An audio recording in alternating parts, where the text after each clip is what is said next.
satisfaction like it was me for these people, and then these people bought gold with it, and now all they have to do is go and collect the gold. Now this is the tricky bit. So what they don't know is now the bank know that it's not me collecting it. Right. So whoever turns up for the gold, they said they'll probably just be, they might even be innocent couriers. Yes. But then we get the go-betweens or whatever. And where's gold bullion kept? I don't know. It's just I suppose you go and get it from a vault somewhere, right. and take it away and take delivery of it. I don't know if it literally changes hands or not. So what they need is obviously my passport. So they got the people. So it was going to go to court. Okay, I didn't have to go to court. But I had to have a meeting with the CID for all the details and take that it wasn't me and all that. Yeah. So the funny thing was, I'm there with the CID man, and I said, well, how did they think they were going to get away with it? And they said, well, they turn up with a fake passport of yours, show the ID, and they walk away. I went, right, okay. And they said they get a passport from either a dead man or they steal one, and they replace it with your details and your picture. And the CID man started smirking. Right, I went, what? He said, well, the picture they used was this one. And he showed me this fake passport. And I tell you what, I was laughing. Then he started chuckling, and we laughed for about 10 minutes because all they did was they cut out the picture on the first series of The Office from the DVD. So it's a picture of David Brent sitting behind a desk with that little smug look on his face.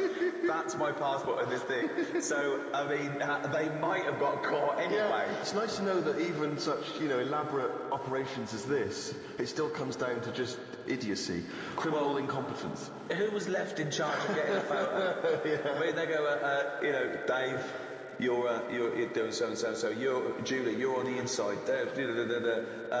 Bertie, can you get a picture? Yes. You can get a photograph of Ricky Gervais, can you? Yes. Right. Okay. What are you going to HMV for? What are you going to HMV for? I knew we shouldn't have recruited somebody who looks exactly like Bernard Breslau. It's unnerved me. Carl, have you ever been conned? There's always someone doing well out of me. There's always someone, if they're a little bit short, you'll go around to Pilkington. But 3 or 4 times a day. Sometimes I call him up and he goes, right, the washing machine's broken, they came round, they've done this, right, they couldn't fix it, but they called it charged 90 quid. I called the bank and said, no, they can't do that. Turns out they can't do it. It's like a string of things where it looks like Carl's handing out money, like the end of a comic book. He goes, that's for the broken window, and there's for my sausages. It's like a queue of people taking money off Carl. But normally alright if I'm face to face with them. Really? Yeah, if I can sort of, if I can go in a place. But a lot of stuff now is done on the phone. Yeah. It's all phone, isn't it? Because it's all over the world where you're speaking to these people. Yeah. I was talking to someone the other day about the alarm system, right, in the flat. Called them up. It would be good to get this going again. Have an alarm system. I haven't had one for years. Might as well use it, it's there. So call them up and said, there's an alarm system in this flat I bought. I want to get it going again. What's the situation? So they took a load of details and stuff, and they said, right, what you have to do, it's 400 quid a year. I said, what? So 400 quid a year. I said, what's that for? I said, if the alarm goes off, we can guarantee that a couple will be there in like a minute and a half. So I said, I don't want that. I said, I'm just happy with the alarm just going off. I'll give the keys to the neighbour. No, you can't do that. You've got to have this way. I said, 400? I said, I thought alarms are meant to stop you being robbed. Did you what, sir? Don't understand sarcasm when you're talking to them people. Yeah, just to get out your system, when you know you've been conned, you just laugh in the face of adversity. I remember it was a couple of days before Christmas, I was going away, but I had a dripping tap and it started dripping more. So there was nothing I could do. The maintenance people were away, the caretakers were, I couldn't get in. And so I called out an emergency plumber. I knew this was going to cost, but bloke came round. Honestly, he made you look smart. He was like one of those kids who looked like a lumpy child. He was probably 20, but he just looked like, you know what I mean? They'd scaled up a sort of 13-year-old big-faced lad, right? And he came in and he didn't know how to stop it. He couldn't unscrew it. He went, I don't know what to do. I called my brother. He's there. Just like I said, Bob, what can I do? He said, you could crush the pipe and then get it cut and fixed when you go. I said, great idea. I said, can we crush the pipe? oh yeah, I'll go and get a tool. We went down the van, came up with this thing, like a fat sort of little pair of pliers. He wasn't strong enough. So I went, I had to go. I said, well, we both do it. So we both put our hands on it, and we managed to crush the pipe, flatten the pipe, cut it off. He put a little thing on the end of it so it wouldn't leak. Right? I went, great. I said, how much is that? He went, 180 quid. So I went, right, okay. So I wrote him out a cheque for 180 quid. And I thought, oh, there's a bit of sarcasm. So it wasn't his idea. I helped him do it. I went, how much was that tool? He went, about £5. I went, that's paid for itself, isn't it? Silence. He went, yep, just nothing. Tough crowd, yeah, right? Of course. Right? So I signed the cheque. Like, he went, oh, he said, I forgot to charge you for the little washer on the end. I went, how much is that? He went, £2.50. I went, can I give you that in cash? He went, yeah. I went, there you go, there's the £2.50 for the washer on the end, and there's the £180. And he went, and that was it. I didn't even get a little chuckle. He didn't even think. He should have gone, well, let's split that, because we both did that. Yeah. Yeah, that's 90 quid each. I go, okay, that's well, brilliant, mate. Cheers. Here's a Christmas bonus. I have a fascinating tale to tell you, Karl. I think you'll be intrigued. When I do junkets for films in America or Toronto Film Festival, I was assigned a security. And I've had security before. I often have security. They just sort of get you in and out of the car, and usually just to control sort of autograph hunters and things. But this time I was given a security, and he came in a suit. He was about 30. He looked quite unassuming. I thought he was from just a security firm, and there was a couple of them. And first of all, they were talking to each other, and I thought, well, the stakes are higher here. I don't know. I don't know why. And they drove us to the hotel, and there was loads of people going to the hotel. I mean, much bigger stars than me. You know, there was Ed Norton and George Clooney, and they were going in and out. And he goes, we can go past these. And he called ahead, and he knew everyone. He just knew everyone. And we went down in the car park. We were met by another security guard in the hotel that let us go past everyone. I mean, Clooney's having to queue up and sign. And I'm thinking, this is weird. And I was feeling a bit guilty because I was there to promote the film. And I think, this security guard's so good, I'm never going to ever have to pump into anyone. It was amazing. And he was there the next day, and he took us to the junket and back, and he put us on the thing. And then it turned out that he was actually LAPD, who was doing this for celebrities because he earned more money. And then I found out he had a gun. He said, I can't come in the airport with you, I can't take my gun. So he's armed. So I've got a security who's an APD who's armed, and I'm fascinated. Now I'm fascinated. This man is walking around with me with a little earpiece, talking to everyone. He seems to know everyone, and he's got a gun. I think, oh, this is amazing. Then one night he said, he dropped me off at the hotel, and he said, I've actually been called, I've got to go on a mission, they need my help. I said, really, what is it? He said, it's a hostage situation. He said, and I'm also SWAT. So now this is amazing. He's now officially the coolest man I've ever met in my life. So he goes off. Then I'm thinking, I'm worried about him. I was talking to Jane, I was thinking, wow, he does this, he gets this extra cash, he's risking his life, and now he's going to a hostage situation. And I was thinking, oh God, he's just a silent hero. Mm. So next day he comes, I said, how was it? He said, I was fine. He said, I just turned up. He said, I had to do it in my suit. He said, because I'm the negotiator. What? So now he's an armed security guard, he's an LAPD, he's special SWAT, and he's one of 9 negotiators in LA. We're in LA now. We'd come from Toronto, went via New York in LA. So I went, oh my God. And I just asked him questions for 2 hours. So the first thing that happens is, so someone runs in with a hostage. This guy was just a kid who was 19. He'd done a robbery. He'd panicked and he'd run away. The police were after him. He ran in and he took his kid with him. It was just a 3-year-old kid. Okay. That often happens. Most hostages that people take are their family, because it's all they've got. And they go, I'm going to kill my wife or my kid and that. And they don't mean it. They're not going to. But they need a hostage. They've got a gun. So he talks to them and he says things to them like, you didn't mean this to happen, did you? They went, no, he said they got out of hand. It just got out of hand. And he has to let them trust him, because they've got a hatred for the police, of course. They don't trust the police now. And the first thing he does is call the phone company and say, what's the number of this address? He goes, change it by 1 digit. So now only he can call that number, because of course you can't have an engaged signal. If they haven't got a phone, they have to throw a phone through a window. So they've got to have contact with this guy. I said, what happens if this guy says, you're never going to get me out, I'm going to kill all the hostages? He said, then my sole purpose is to get him to stand near a window. I went, wow. Now apparently, there's a police marksman ready, of course, if they think they've lost him. The important thing is you've got to take him out, because you've got to protect the innocent. So how they shoot him is they shoot him in the top lip, and it takes out the brainstem, so there's no reflex. And I'm just being absolutely, I'm captivated.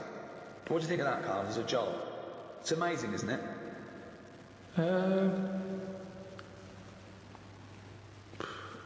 Yeah, I mean, once you've done one, though, it's like any job, isn't it, I suppose? Yeah. Once you've done one. Yeah, Not impressed? Boring. Yeah. No, it's good. Could you do it? Do you reckon you could do it? Do you reckon you could negotiate someone out of a hostage situation? Well, I think in one of them things, there's nothing you can do. It's like, it doesn't matter if it goes wrong, because... Well, it you does. did your bit. No, it's like being a vet, isn't it? Not really. Not really, because that's a ridiculous thing to say. It's nothing like being like a vet. No, it is. What I mean is, you're expected to make the little kitten live. No, there's loads of it. Because I was saying, so he says, I need a car by 5 o'clock, or I'm going to kill someone. He then makes sure that he doesn't kill anyone, but he makes sure that car doesn't come till 5:15. Even if it's there, he keeps going, it's on its way, because then the hostage knows that he's not in control, really. Even if it's as easy as saying, I want my wife here, and he can get her there at 5, he makes sure she doesn't turn up till 5:20. Yeah. It's just little things like that that's just absolutely fascinating. The psychology of it is just amazing. But he's not bothered, is he?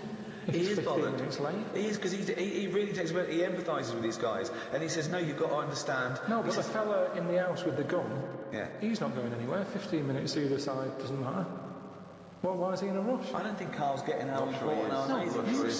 said Yeah. they make the car 15 minutes late. Yeah. He's getting his car. That Yeah. bloke's not in a rush. He's never going to get in the car, is he? That's the other thing as well, because once a bloke said to him, I need a car, and he just went, where are you going to go? And the bloke went, forget that. He has to make them forget their deadlines and their demands. So soon it doesn't matter. And he has to get in their head. But to do that, he says that he has to empathise with them to a certain extent. He has to understand why they're doing it, to talk to them and go, yeah, you've had a bad day. That would send anyone. But he has to get their trust. Karl, try and talk me out. You think it's that easy? Right, I've got a hostage situation, right? Done a crime. I've run in the building. They go, there's only one person we can ask for. Get me Karl Pilkington. Okay. You turn up. Right, what's your question? You've asked for me to deal with this. No. The police know that you're their top man. And there's a guy in here, he's got a gun, he's got a hostage, okay? He's just done a crime. They don't know what to do, okay? Right. You turn up. What's your first question to them? I'm talking to you. Well, no, you've got to assess... Right, I'd say, right, I think there's a saying, actually, you say, where's brass? Right? Right. I found that out, I overheard that. What's that? It was something...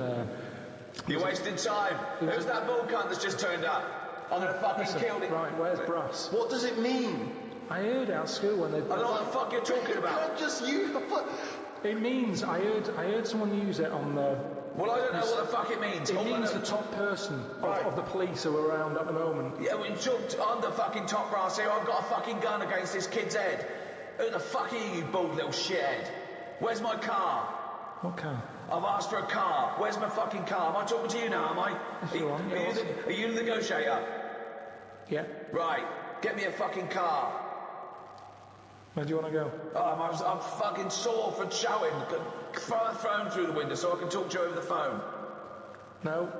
All right, in a minute. Don't ever fucking say no to me. In a minute, I said. Okay. Right, the clock's going. Where's this fucking phone? Listen, I've got a just sore hang on a throat. minute. I've got a Listen. sore throat. I can't talk anymore. I've been called up here. I can't hear you. I need the I've been phone. called up here Yeah, can you go to put the phone through? Why are you putting the phone through, you dopey cunt? You want to talk to him? because I don't want to give you a phone straight away. You said you've got to delay him. No, you've got to talk to them. You shouldn't even demand a phone. You should make sure you've got a phone, you dopey twat. Give him a phone. Right, thanks. All right, how's it going? That's better. Right. Who are you, by the way? Who are you? Bruce. I can't give you them details. Well, you can, because I've got to trust you, dopey sod. Are you police, or just some fucking cunt walking by? I'm a policeman. Right, I don't trust policemen. No, but I'm a bit higher than that. So listen. Or don't you tell me I'm laying down the law here. Well, listen. I'm going to shoot someone unless I get a fast car. I've done a robbery. It's all gone wrong. You're having now, but I want a car to the airport. I want a plane standing by. You don't know me, but I do this a lot. Right? And I can tell you that it never works out right. Do you know anyone who's done what you're doing and is now living a happy life? Well, I don't care. I don't care about living anyway. I don't care about living out. I don't care if this goes wrong because I'm going to shoot the hostage. What's your problem? I'll just... I think you've got the wrong attitude, mate. I think you've got the wrong attitude here. No, but this is, to be honest with you, this was my last week. Why are you telling him that? Because I want to bring him down to my level. Right. What's that got to do with it? Well, you know, I've done this job for a long time. Right. And sometimes I felt like you. I've been, you know, even though I'm on this side, you know, sometimes I feel like, oh, I've had enough of this. Right, well, I haven't enough. But I'll tell you, I don't care about living or dying here. So if I don't get a car to the airport, all bets are off. I'm killing everyone and then myself. So you'll be a big loser. You will be a big loser, son. There you go. I'll give you the clue now, Carl. He doesn't care about getting away with it. Now you've got to get him to stand near a window. You've got to take him out. Because I've got a gun to someone's head. You can't burst in, right? You've got what? Come on. How do you get him to stand near a window? Oh, I bet you're hot in there.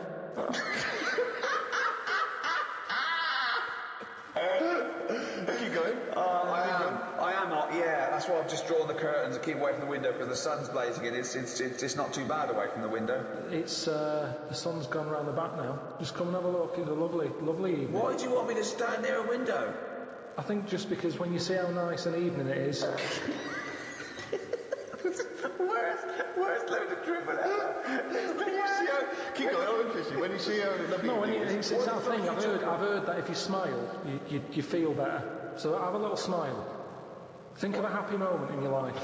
I'll tell you what a happy moment in my life would be. Putting a bullet through your little round head, you cunt.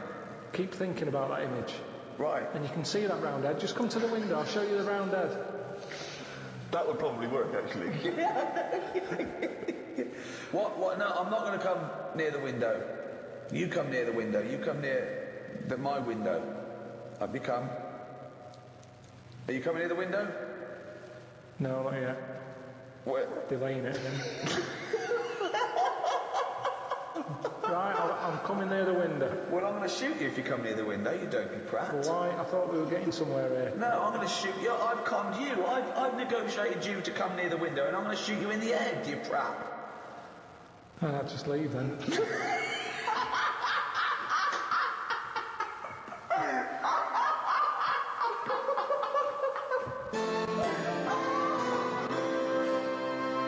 Well, that's about it. I hope you enjoyed the Ricky Gervais Guide to Law and Order. The next one in the series is the Ricky Gervais Guide to the Future, which is out on the 29th of December. So look forward to that. Anyway, it's goodbye from me, Ricky Gervais, Stephen Merchant, goodbye, and Karl Pilkington.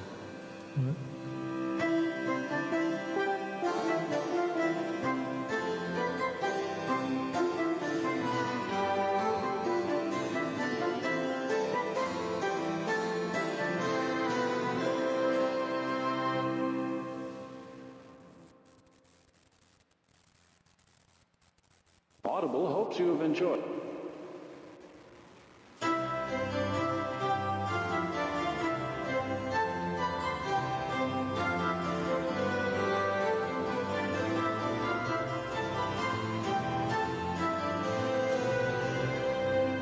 To be born English is to win first prize in the lottery of life. So said Cecil Rhodes, one of the grandfathers of British imperialism.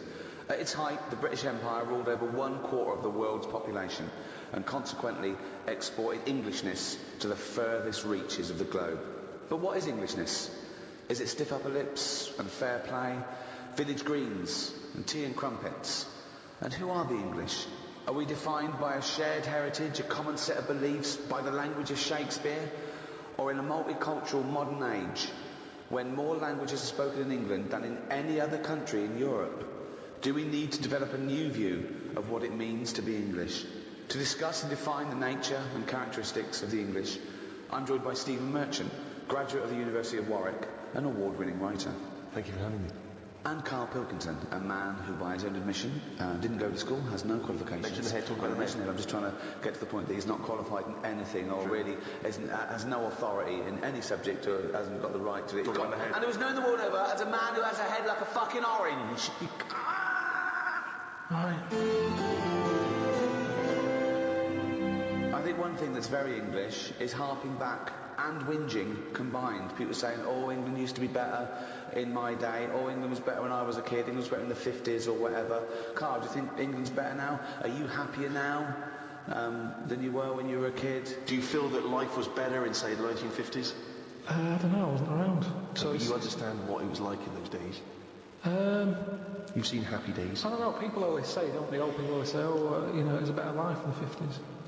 And he's like, yeah, it was for them. Of course it was for them. They're old now. Being old isn't great, is it?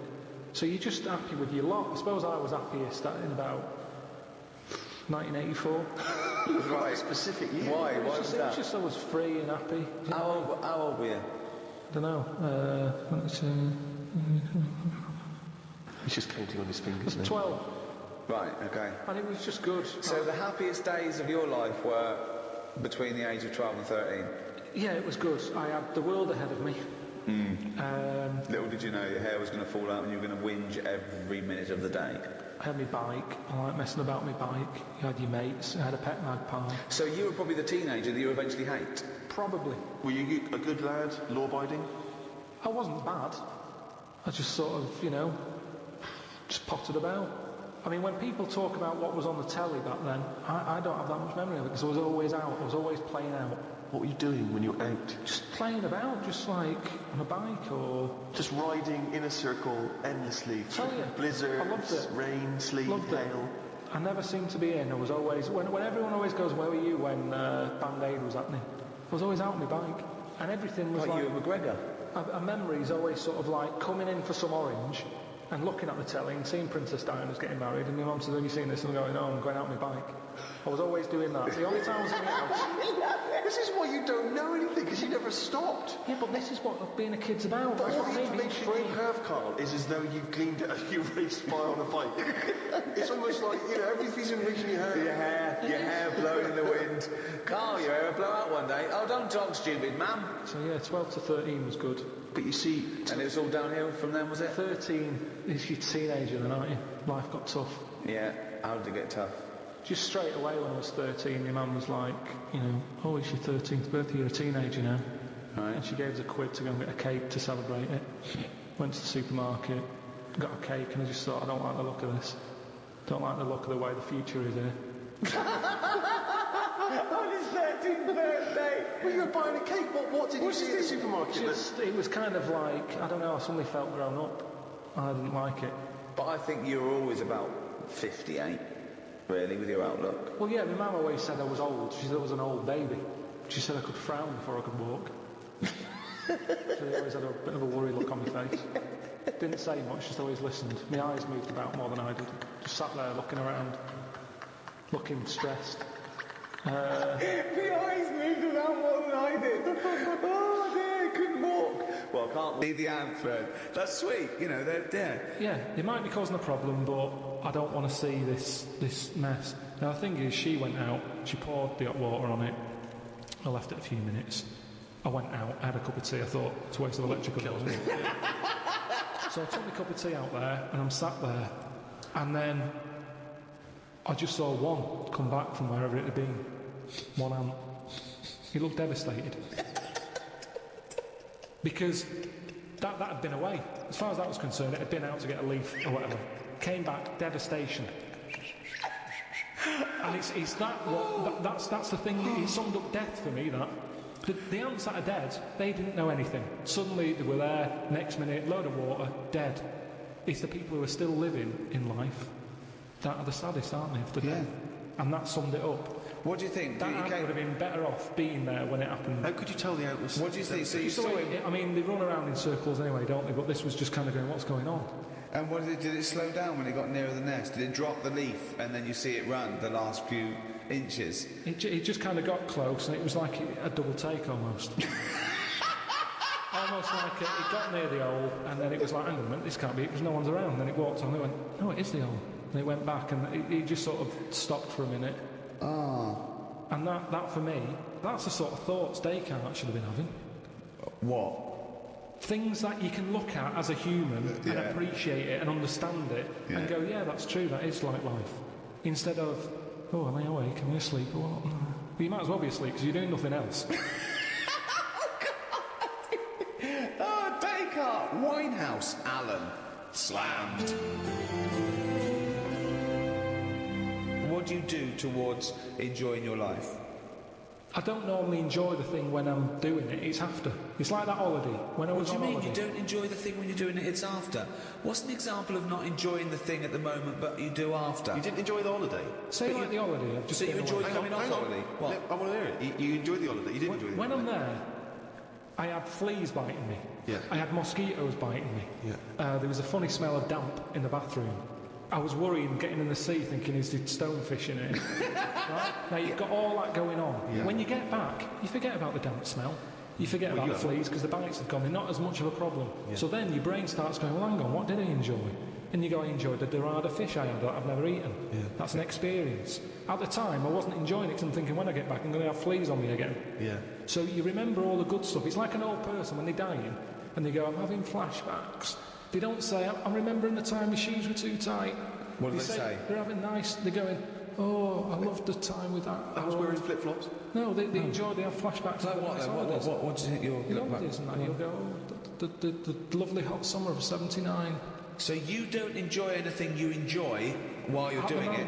At the moment in time, it's I always don't understand afterwards. that. I mean, that is the oddest thing I've ever heard I think about. there's actually a medical term for it. There's someone who's unable I've never heard of to it. enjoy, to receive pleasure, to take pleasure.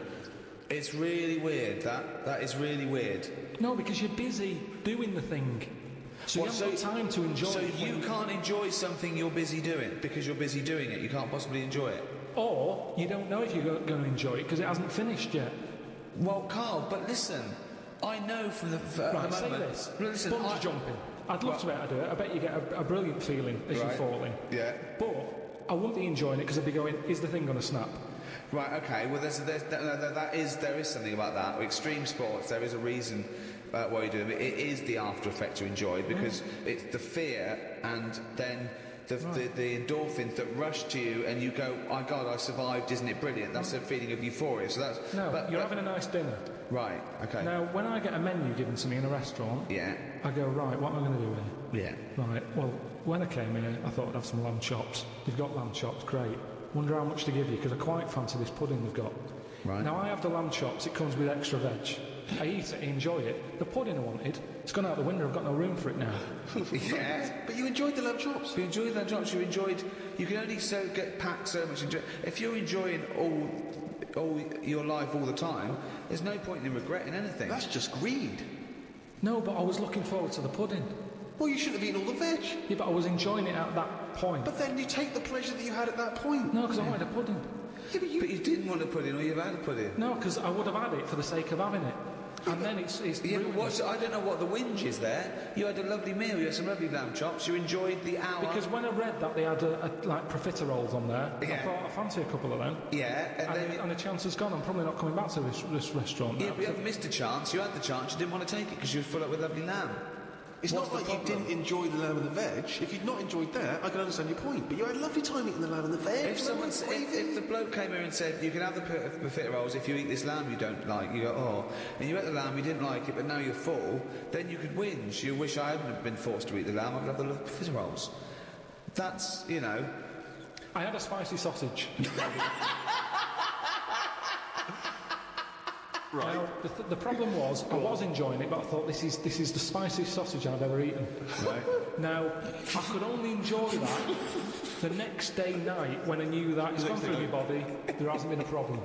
So, no, that was a nice sausage, I'd have one of them again. That was a nice sausage! But then the next time, surely you'd be enjoying it, because you wouldn't have the trauma of the next night, because you'd lived through it, and now you're just enjoying the lovely spiciness and the sausaginess of the spicy sausage. Yeah, but the problem is, once you've enjoyed something, it's very difficult to replace what you got from that spicy sausage the first time. Then why are you looking forward to having another one? Because let me tell you, Go on. Auntie Nora, Yeah. she's guilty of this all the time. She loves a spicy sausage. Well, she, you know, I've told you she prepares all the food, right? She's got them all in bags in the freezer, Monday, Tuesday, Wednesday, Thursday, Friday. Yeah. Right. She's got it all there. Now, what she normally does, she makes a big pot of curry. Right. She goes, what I'll do, I'll pop that in the Monday bag and I'll pop it in the Thursday bag. It's the same curry. Now, she has it on a Monday. Yeah. She loves it. She thinks I got the mix just right there. The spices are good. The chicken was tasty. I'm looking forward to Thursday. I'm looking forward to Thursday. I can't wait for Thursday. Yeah. I'll call her up on the Thursday evening. I'll go, how was the curry that you had on Monday that you said you were having again on Thursday that you enjoyed? Didn't enjoy it. Why is that? Don't know. Just want the same. Now, the weird thing there is it is the same. Auntie Nora, that is the same. It's from the same bag. It's from the same pot. But she was expecting too much. And that's the problem. If I had that spicy sausage again, it's never going to live up to it. So forget the spicy sausage. I've had it, I've experienced it. So you if never someone know says, well, it depends. So do you have anything twice, ever? Maybe not. But this is insane, Carl, because aside from you and your Auntie Norma and presumably all the other Pilkington clan, or all as weird as one another, why you phone her up and ask her what she's having for tea, I don't know. Yeah, that's one thing. What, and That shows not you only what is happening on Monday, yeah. what are you going to do on Thursday as well? I'll make a note of it in the Auntie Norma food diary. That's proof that you really aren't enjoying your life. Exactly. To go, right, oh, fucking hell. What else do you say? But then he's phoning her up again late on the Friday to find out how the Thursday curry went down. I know, exactly. Yeah. That's two calls, that Unbelievable. Well, it's just read her journal. No, it makes her happy, doesn't it, getting a call? She's got nothing else. Yeah, What but the else curry, she's gonna tell the me? curry that they're grabbing. No, she did the first They time. loved it on Monday, you should like it on Thursday. Now, the question is it better to enjoy something once and not again than not at all? But you're What do you mean? because you're the That's only not the person who choice. experiences this. That's not the choice. That's not the choice for normal people. You can either never enjoy summer or only enjoy it once. You can enjoy things loads of times. you can't. That's what a hobby is. A hobby is enjoying things over and over again. I haven't got a hobby, have I? That's why. I've had loads of hobbies in the past. I did the dancing, I did the boxing, I did... what else have I done? That is it, I think that's what. But that's what I'm saying now, I soon get bored. And it's like how you enjoy, you know, I love munchies, Yeah. but I always enjoy the last one more than... Well, that doesn't make sense. That goes totally counter to your argument. No, because it's from one packet. What? It's from one packet. What difference does that make? The first one, surely your favourite. So hold on. So if you do have one munchie, I'll go as a munchie, mate. You go, I'm not going to take one unless I can have all of them, particularly the last one. But what is... Well, no, I'd like to have them all, please. What? No, you can't have them all. Don't be so greedy. Have one munchie. Have the first munchie. There But you I'm go. going to have one, and then I'm going to get a taste for them, and I'll probably want another. Well, no, they're my munchies, though, aren't they? I'll keep them then, forget it. Well, look, so you'd rather have no munchies than one munchie? I'll go and buy a packet. I'd prefer to go, do you know what? I fancy a packet of them. But why do you enjoy the Okay, why do you enjoy the last munchie more than the first? Whereas know you that's the enjoy the last first curry, but not the But same you know it's curry. the last one. Because I'm eating them all in one sitting. I'm not going, that's for Monday, that's for Tuesday, that's for Wednesday. I'm Right. talking about a packet of munchies. Right. I eat them. There's probably about 12 in a packet. Okay. I shove the first 4 in without even thinking what I'm eating. Without even thinking about what I'm getting. Now, then when you're getting towards the end, you make them last more, you might bite the top of them. You look what's inside them, you go, I'm liking this. But Buy hold that on, last what, one. every time? What, every time you buy a packet of munchies? Yeah. Yeah. So, hold on, though. You must enjoy a packet of munchies regularly, then? Not as often as you think. The Well, I don't alcohol- know. Well, as often as I think, I don't know. So tell me how often you enjoy a packet of munchies. Normally after sort of maybe once a month. So, every month, you look forward to a lovely packet of munchies. And the same experience. Yeah, You but like at the first end, I one. like the last one. The only thing you know you enjoy, look forward to enjoy, and it fulfills all those expectations is a fucking packet of munchies once a month. Fuck me. What do you think happiness is? Again, you only know the happiness because of the badness.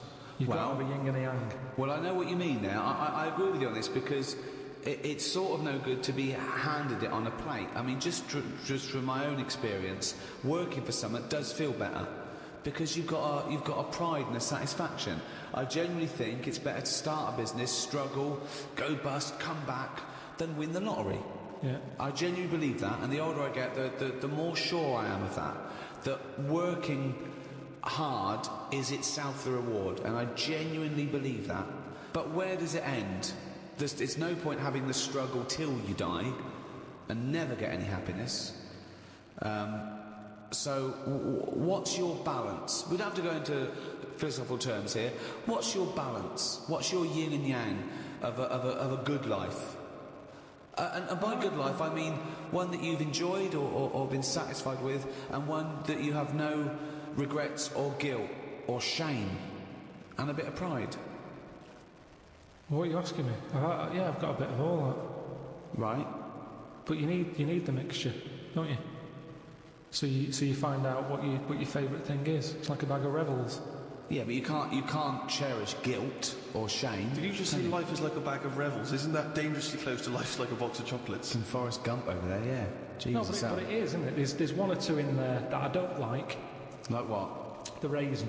No. With chocolate. Yeah, no. Now what I'm saying metaphorically, what's the... Like, yeah, well, I'm actually using... named what Revel he doesn't like. Yeah, well, I'm telling you, because it works in life. Go on then. But the Revel You like is raisins? there. Go on. Well, maybe, if you have enough raisin ones, Yeah. you eventually go, do you know what? They're not that bad. What? And that's the thing in life. Well, hold on, wait a minute. So what are you saying? Where's this metaphor? Are you saying suddenly all the bad things in life are pretty good, actually, if you just get used to them? Sometimes out of bad comes some good. Go on. At the end of the day, the Revel thing. What happens to the munchie here? Well, again, with life, if you have too much munchies, you get sick of the munchies. So move on, mix it up. What mixes it up? Bag of Rebels. You've got a bit of everything in there. Right. Even the ones you don't like, you might like in the end. You'll go, do you know what? Okay, lose the analogy now. Actually, just talking about Rebels now in life. What has he enjoyed before? What would you have written to Jim will fix it to fix for you? What would have given you pleasure as a kid? Dear Jim, can you fix it for me to do what?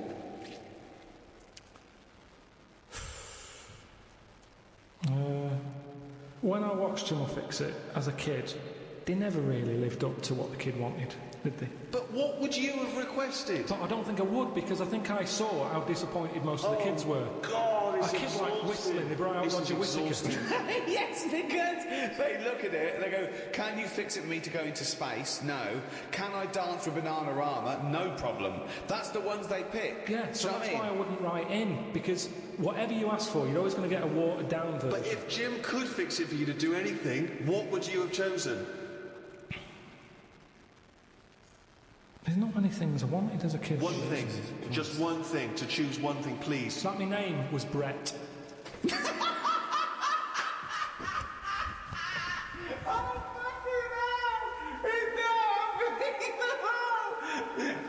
I mean, it's extraordinary. There was no predicting that. Okay, you know what? I can make that dream come true for you right now, Brett. We can just call you Brett from now on. Not a problem, Brett. Brett Pilkington. It sounds good. I love the fact that it's the Carl bit he wants to replace, not the fucking No, but that Pilkington. doesn't work either, because like then Why not, Brett? I told my mum and dad that that's what I wanted. They started calling me that, but then I forgot that. They went along with it. Yeah, So you said, Mum, Dad, call me Brett from now on. And they went, all right. yeah, but then I kept forgetting that I was Brett, so I wasn't answering, so they went back to Carl. It's amazing! So you've had that dream come true. Yeah, and it wasn't that good, and that's what I'm saying to you. Things never live up to what you want. Dreams, what are they?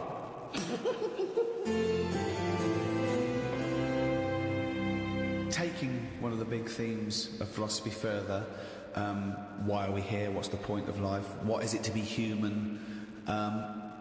The ethical upshots of some of the technological and medical breakthroughs pose, more of their own questions. Cloning, is that a person in its own right? Well, of course it is. What about if you grow that for harvesting without the brain?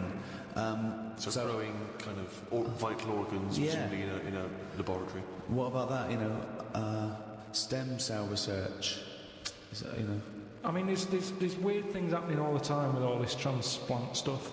Read about one who, a way of sort of, you're saying, oh, it's just a bit of meat. Yeah. You're saying, no, it doesn't. No, what I meant, organs can't have rights and feelings. No, but listen to this. Go on. So it's going to be bullshit. No.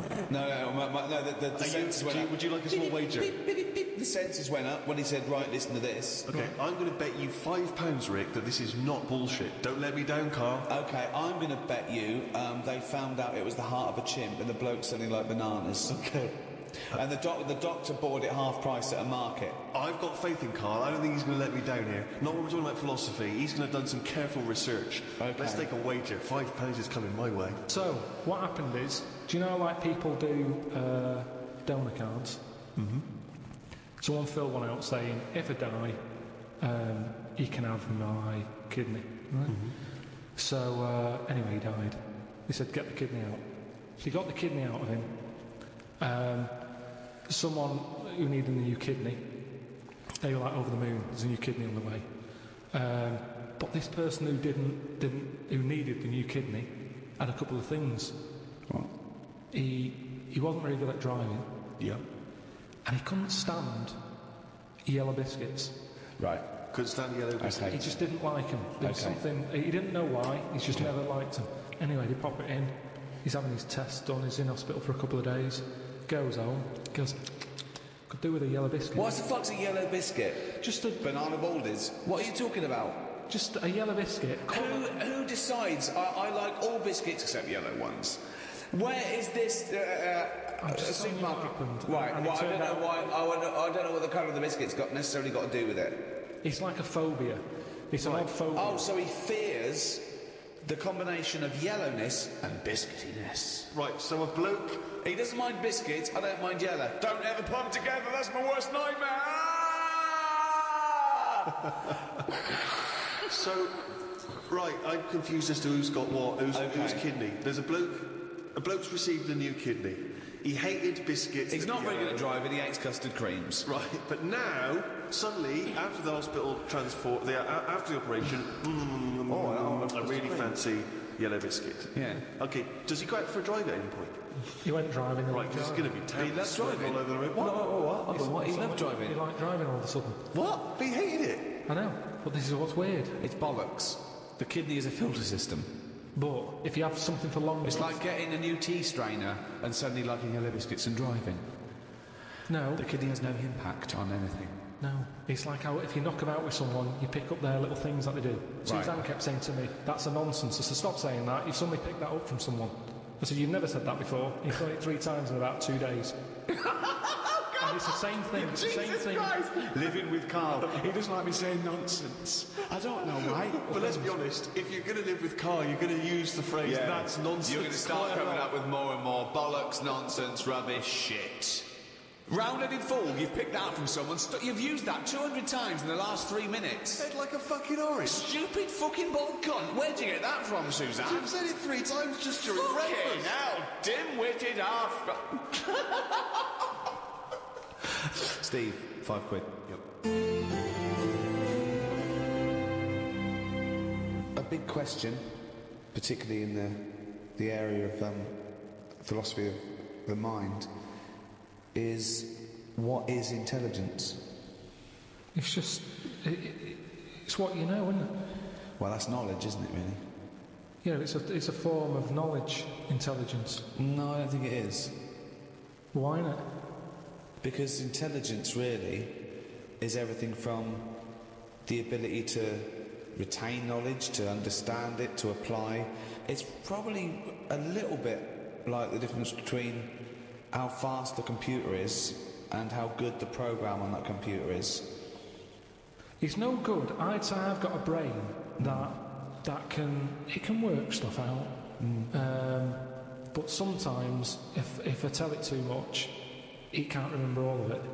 Now, if I had a brain that had loads of memory space, tell me as much as you want. Well, that's important. That's and important. You keep it. But yeah, but some people say that's what intelligence is, isn't it? Memory. It's no good saying he's brilliant. He learns 10,000 facts a day. Really? Yeah, he forgets them the next day. Yeah. Well, Right. That's what I'm saying. Well, yeah, but what good is that? Trivia is nothing. It doesn't show intelligence. It doesn't. For chat. It's good for chat, and when you're out and about, if you meet a stranger, it's good to drop something in, like, you know. Go on. What would you drop in? To show you're intelligent. Well, just to meet you've just met me at the bus stop. You think here's a nice fella. Steve's at the bus stop. There he is. He's there. He's got his little duffel coat on, his little scarf, his file. He's got his little glasses. They're a little bit mudded up where some ruffians are like thrown mud at him. And I've seen this, and he's cried and he shat himself. Well, that's not true. Yeah, and he's run to the bus stop to go home to his mum. Okay, so at the bus stop, there he is. You come along, you go, oh, who's this nerd who shut himself? That would never happen. Right. And I fought that. I had a fight with him. Yeah, and you go, okay, he's obviously intellectual. Look at him, and he's gone, and he's looked at you, and he's gone, Jesus Christ, you look thick. Prove him wrong. No, what I'd do... Go on. There's no point just having one fact. Right. I'd wait for him to start a topic, and I'd show my intelligence by having a fact on the topic he's brought up. Okay. Because we can all have one topic. Yeah. That you go, I'll show this off, and then, you know, someone goes, I've been talking to you about the peanut fact again. And you know, he's obviously telling everyone, then it's just a boring answer. Okay, so I might just say to you, you know, what are your views on mathematics? I'd just say the thing with numbers is there's loads of them. I remember I told you an interesting fact, once again, to try and explain infinity to you, and I told you this. There are as many even numbers as even and odd numbers put together. Yeah. What do you think of that? I think I've said before that I don't think things like that are impressive because numbers are man-made anyway. Right. If you were talking about, like when you mentioned about there's more insects we don't know about than what we do, then you're going, oh, where are they?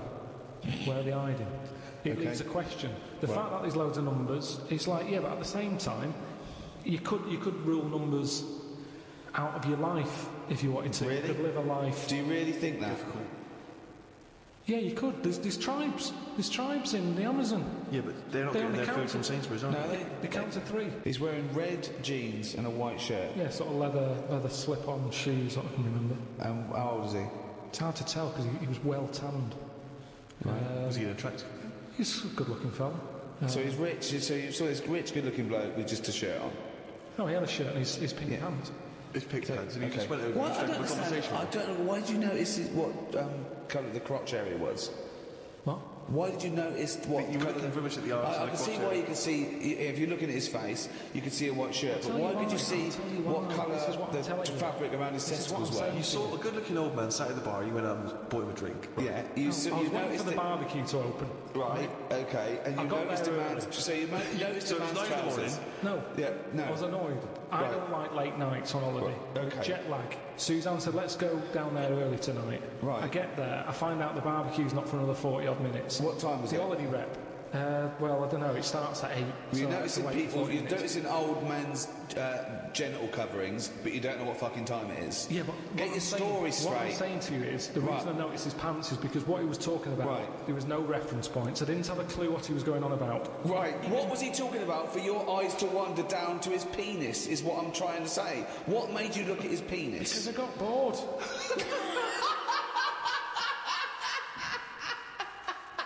I didn't know. What I'm trying to say to you is his reference points. I had no idea what was he he going talking on about? He was talking about how he was in some Cuban war. He told me about how he'd met President Reagan. He told me something about how he'd cut up a cow once. There was. What is this bloke? I think he's a maniac who has spilled blood on his trousers whilst hacking up his dead wife. He's gone insane. He's jithering and chatting away, claiming he owns a cruise ship. He told me he spent 36 grand on furniture. And when I sort of looked at him like, what are you buying? And he's going, oh, well, I needed a couple of shade lounges. And it was just, there was nothing I could relate to. He loved nothing. Wasn't she in the TV series? I don't understand why you have no interest in either being in a Cuban war, having met Ronald Reagan. Because why is that not interesting? Why? Because I didn't know I don't know why the trousers were much more appealing to you. If someone was telling me, I was in a war. and then I met Che Guevara, Fidel Castro, and then why are you looking at my packet? So that's my point. It's just What's your point? That you can have a chat with a fella just like I'm talking to the geek at the bus stop. sometimes you can't take part. What am I meant to say about him meeting Reagan? What am I meant to say about him being in the Aren't you Cuban just War? asking questions about he was in a war? When I sort of took it back to, I wonder what meat they're doing at the barbecue, he wasn't bothered. I love the fact that that's your contribution. He's talking about the missile crisis, and you're going, He's met presidents and important people. He's experienced extraordinary things, which would be fascinating to anyone, and you're not interested. You just want to know whether there's sausages. But I mean, there it is, you see. He's come down, he's looked at you without prejudice and thought, I don't know this guy. The language barrier probably saved you. And he thought he's probably a smart guy. I'll tell you a bit about my life. Why is he looking at my Why is he looking at my meat and 2 veg? They like the barbecue. You don't need the barbecue. It's lovely little fucking sausage here. When you're talking to a stranger, aren't you meant to keep it above the waist? Keep it. Looking at his bollocks. Keep it erect.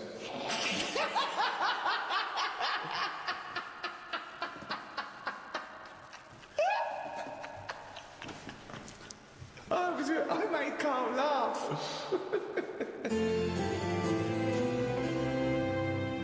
Well, there you have it. The in-depth study of the mother of science. The Ricky Gervais Guide to Philosophy.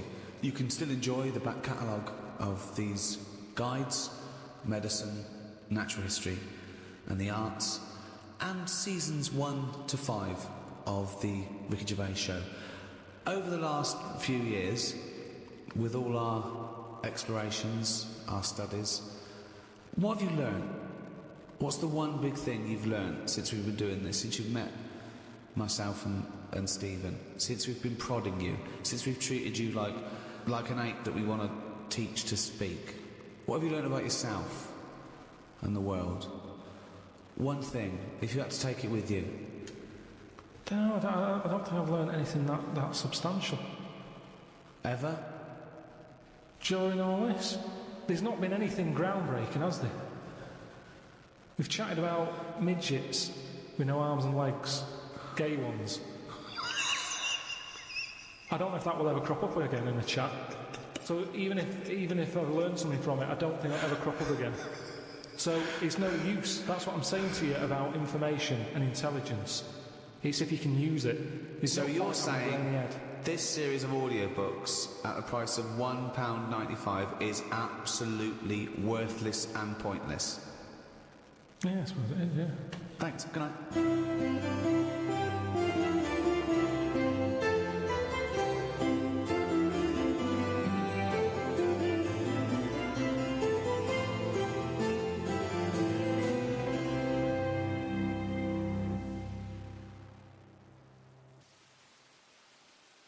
This audio program is presented by Audible.com. Audible, audio that speaks to you wherever you are.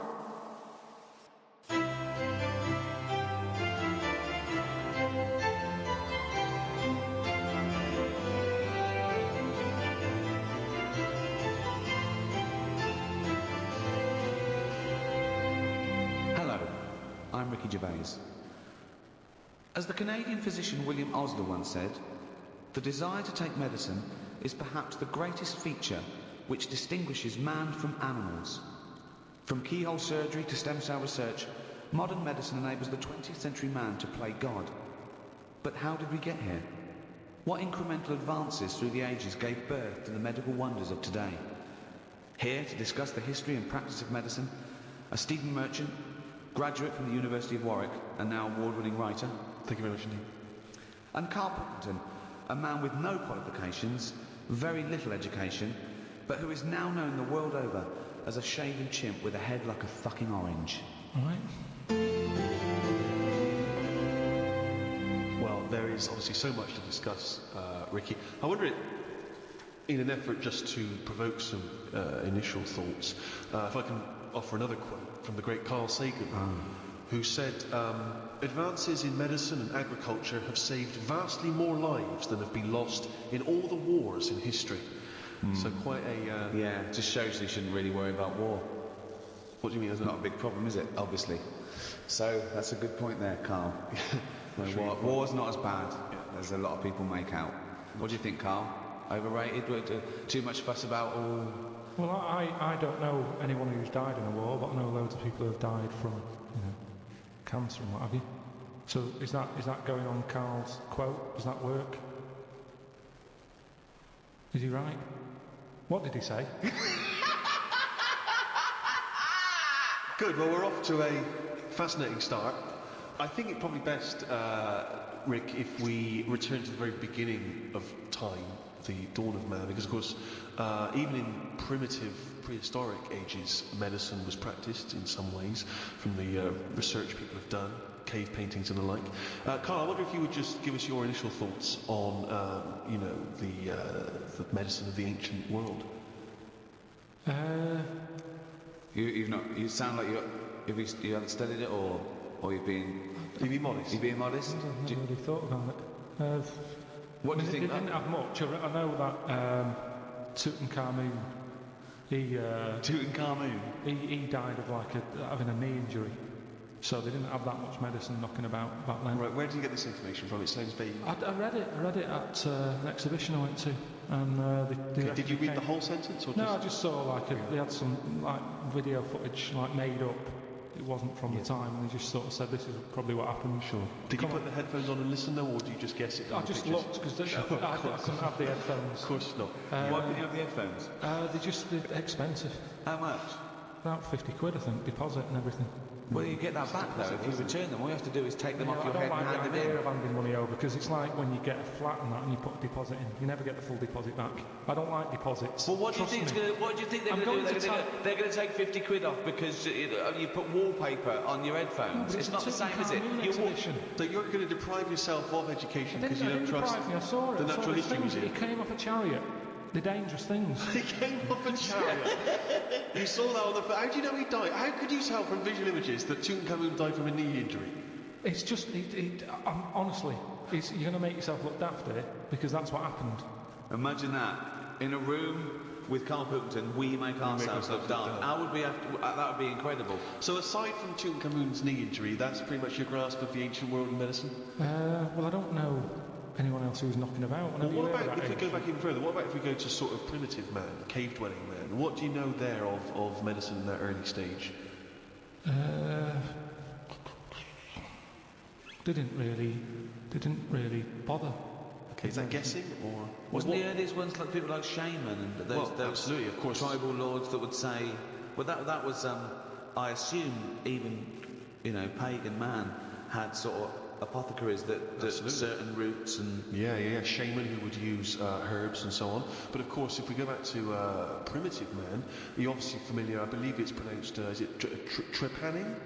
Oh, when you take the top of your head off and let out the demons. And they found various skulls from ancient man with holes bored in the top, some of which had healed over, suggesting that they had indeed drilled holes in their head, or presumably they wouldn't have had drills at that point, cracked the head, and in their thinking letting out evil spirits, and then they healed back over. So in some instances, the people survived.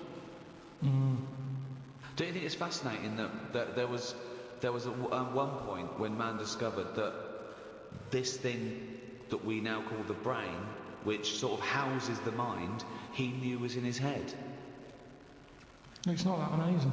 Well, no, it's not to you, because you know it's there. But but back then, I reckon I'd know that's where it is. Why? Can you feel where you're thinking?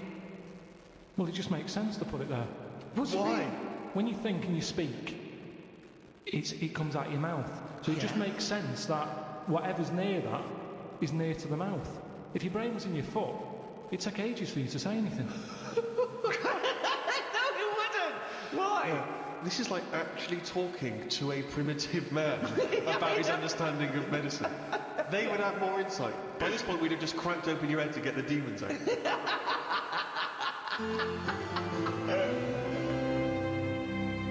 Shall we move on to the ancient world in terms of the Egyptians, the Greeks, the Romans, of course, because they made huge advances, particularly the Romans, who understood, of course, the importance of sanitation. Famously, their streets were clean.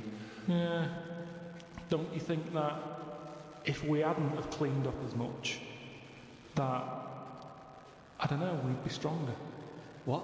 Well, I know what you mean. Yeah, they say let your kids eat dirt. Yeah, of course. Well, that's building up its sort of immunity system. If you're too cosseted, you don't fight it. And that's exactly what immunisation is, giving you a bit.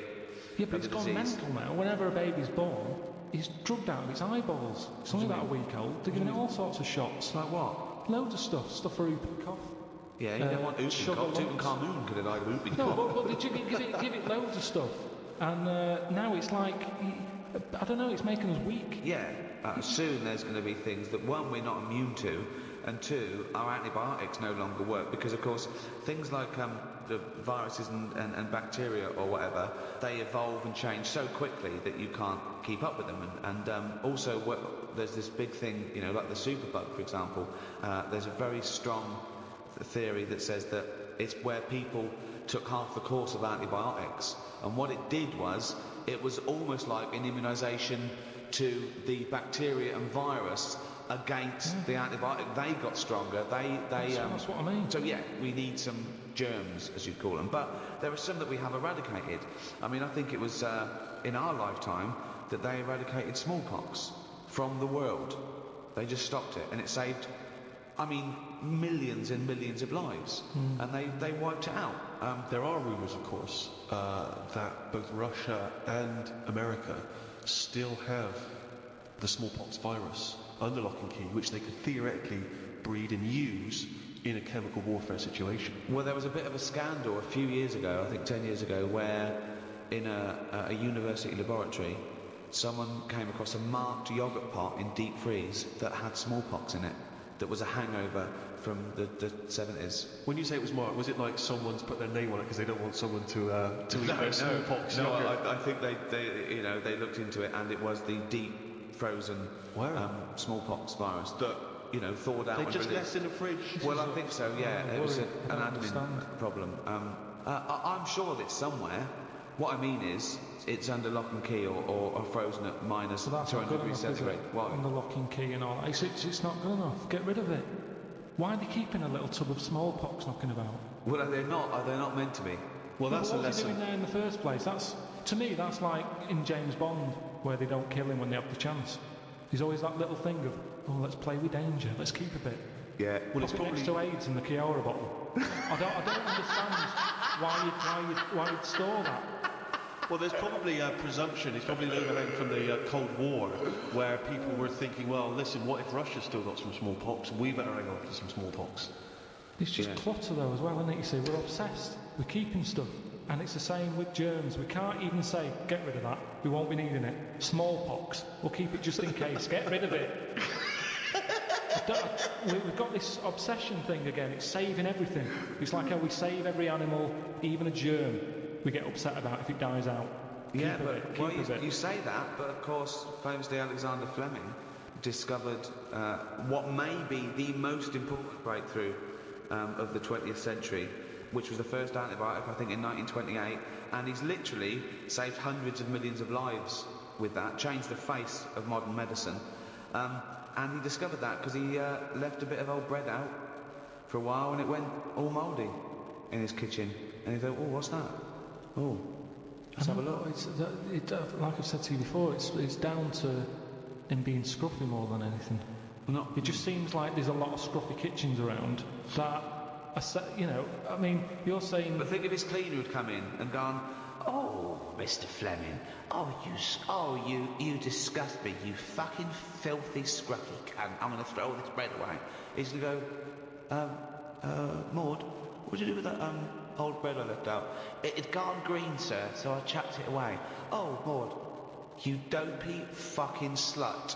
You've just caused millions and millions of people to die. Keep out of my fucking kitchen. I know, but don't put it there. It's the same way smallpox in a yogurt pot. It's in a yogurt pot. Wow. You're asking for trouble. But what if Maud had come in and thrown that away? Again? He couldn't shout at her. She's doing a job. I'd be annoyed if it was still there. Yeah. I'd say it's been here now for a couple of weeks. You haven't even asked. There's a lot of cleaners. That's part of the problem, I'd say. The cleaners. They're not doing the job. That's the problem in hospitals, isn't it? Yeah. There's filth everywhere. Well, they proved a point. In one hospital, they brought a team of people in to show doctors and nurses how to clean things properly, and deaths went down 30%. There you go. Just from properly washing your hands and properly washing the floor and things. That's amazing, isn't it? It's pretty simple. Just don't put like yogurt pots with smallpox in the fridge. I mean, that's a starter. Yeah, but you were saying earlier, let's let babies eat mud, don't inject them. Yeah, but let them crawl around a dirty floor, clean up the floor, and no one will die. I did say that, but we've gone too far now. Babies are coming out mad. Oh, they can't handle anything now. Oh, he's got a runny nose. They're coming out all mardy. Get ill. Yeah, they get ill easy. They're not tough babies anymore. We're ending up with a load of weak people who need looking after all the time. That costs a lot of money, and they can't do anything. They're useless. Now that doesn't happen in other nature. If a little weak bird is born, you see Bill Oddie saying that won't last. he says that won't last a week, and he's right. You watch it and say, oh, that third baby that came out, he died. And what's your point, Carl? That modern medicine, which can help people live to the age of 75, 80, that it shouldn't be doing that? It should let people just die off? Well, here's something, right? The estate that I grew up on, there's a woman there. Yeah. Scruffy Sandra. I like her already. Oh, it's great. It's so descriptive. Now, she had no chance, even if she cleaned up her act. Yeah. She'd come in looking like Pretty Woman. You go, all right, Scruffy. No, What's the point? What is the point? So the thing is, she used to always get on these buses called dialer rides that were sort of like posh taxis. You could call for one, it'd come round to your house, and it would pick you up and you'd pay like 50p. But it would pick up a bunch of other people as well. Yeah, on the way. So it would take ages to get to where you're going. That is. No, it's good though. It's kind of a bit of a day out. Old people used to love it because you'd get to see things. Right. And you'd hear a call coming in on the radio that, Scruffy Sandra's being picked up, and you go, oh God. And she'd always have loads of bin bags with her for some reason. Now the thing is... Well, she sounds clean. She stunk. Well, she's taken out the Was she homeless? No, she wasn't homeless, no. She used to she just didn't bath and that. She just stunk. But the weird thing is... What do they call her, Stinky Sandra? She never was ill. Right. People didn't sit next to her. Yeah. Because she stunk. Yeah. Now, because of that, anyone who might have had a bit of flu or a cold never sat next to Scruffy Sandra. Right. Because she stunk. But that was good. That was like a protection thing for her, because she knew that because she stunk, no one wants to sit next to her. She wouldn't pick up the germ. Right. No, but this is quite... Your point is, in order to fend off illness, you have to not bathe, and so you stink. So you're saying that it wasn't that she built up an immunity, it was that she stank so much that flu wouldn't come near her. This is such a specific example. It's not applicable in any other scenario. There's always colds, there's always flu. It's whether your immunity is good or bad.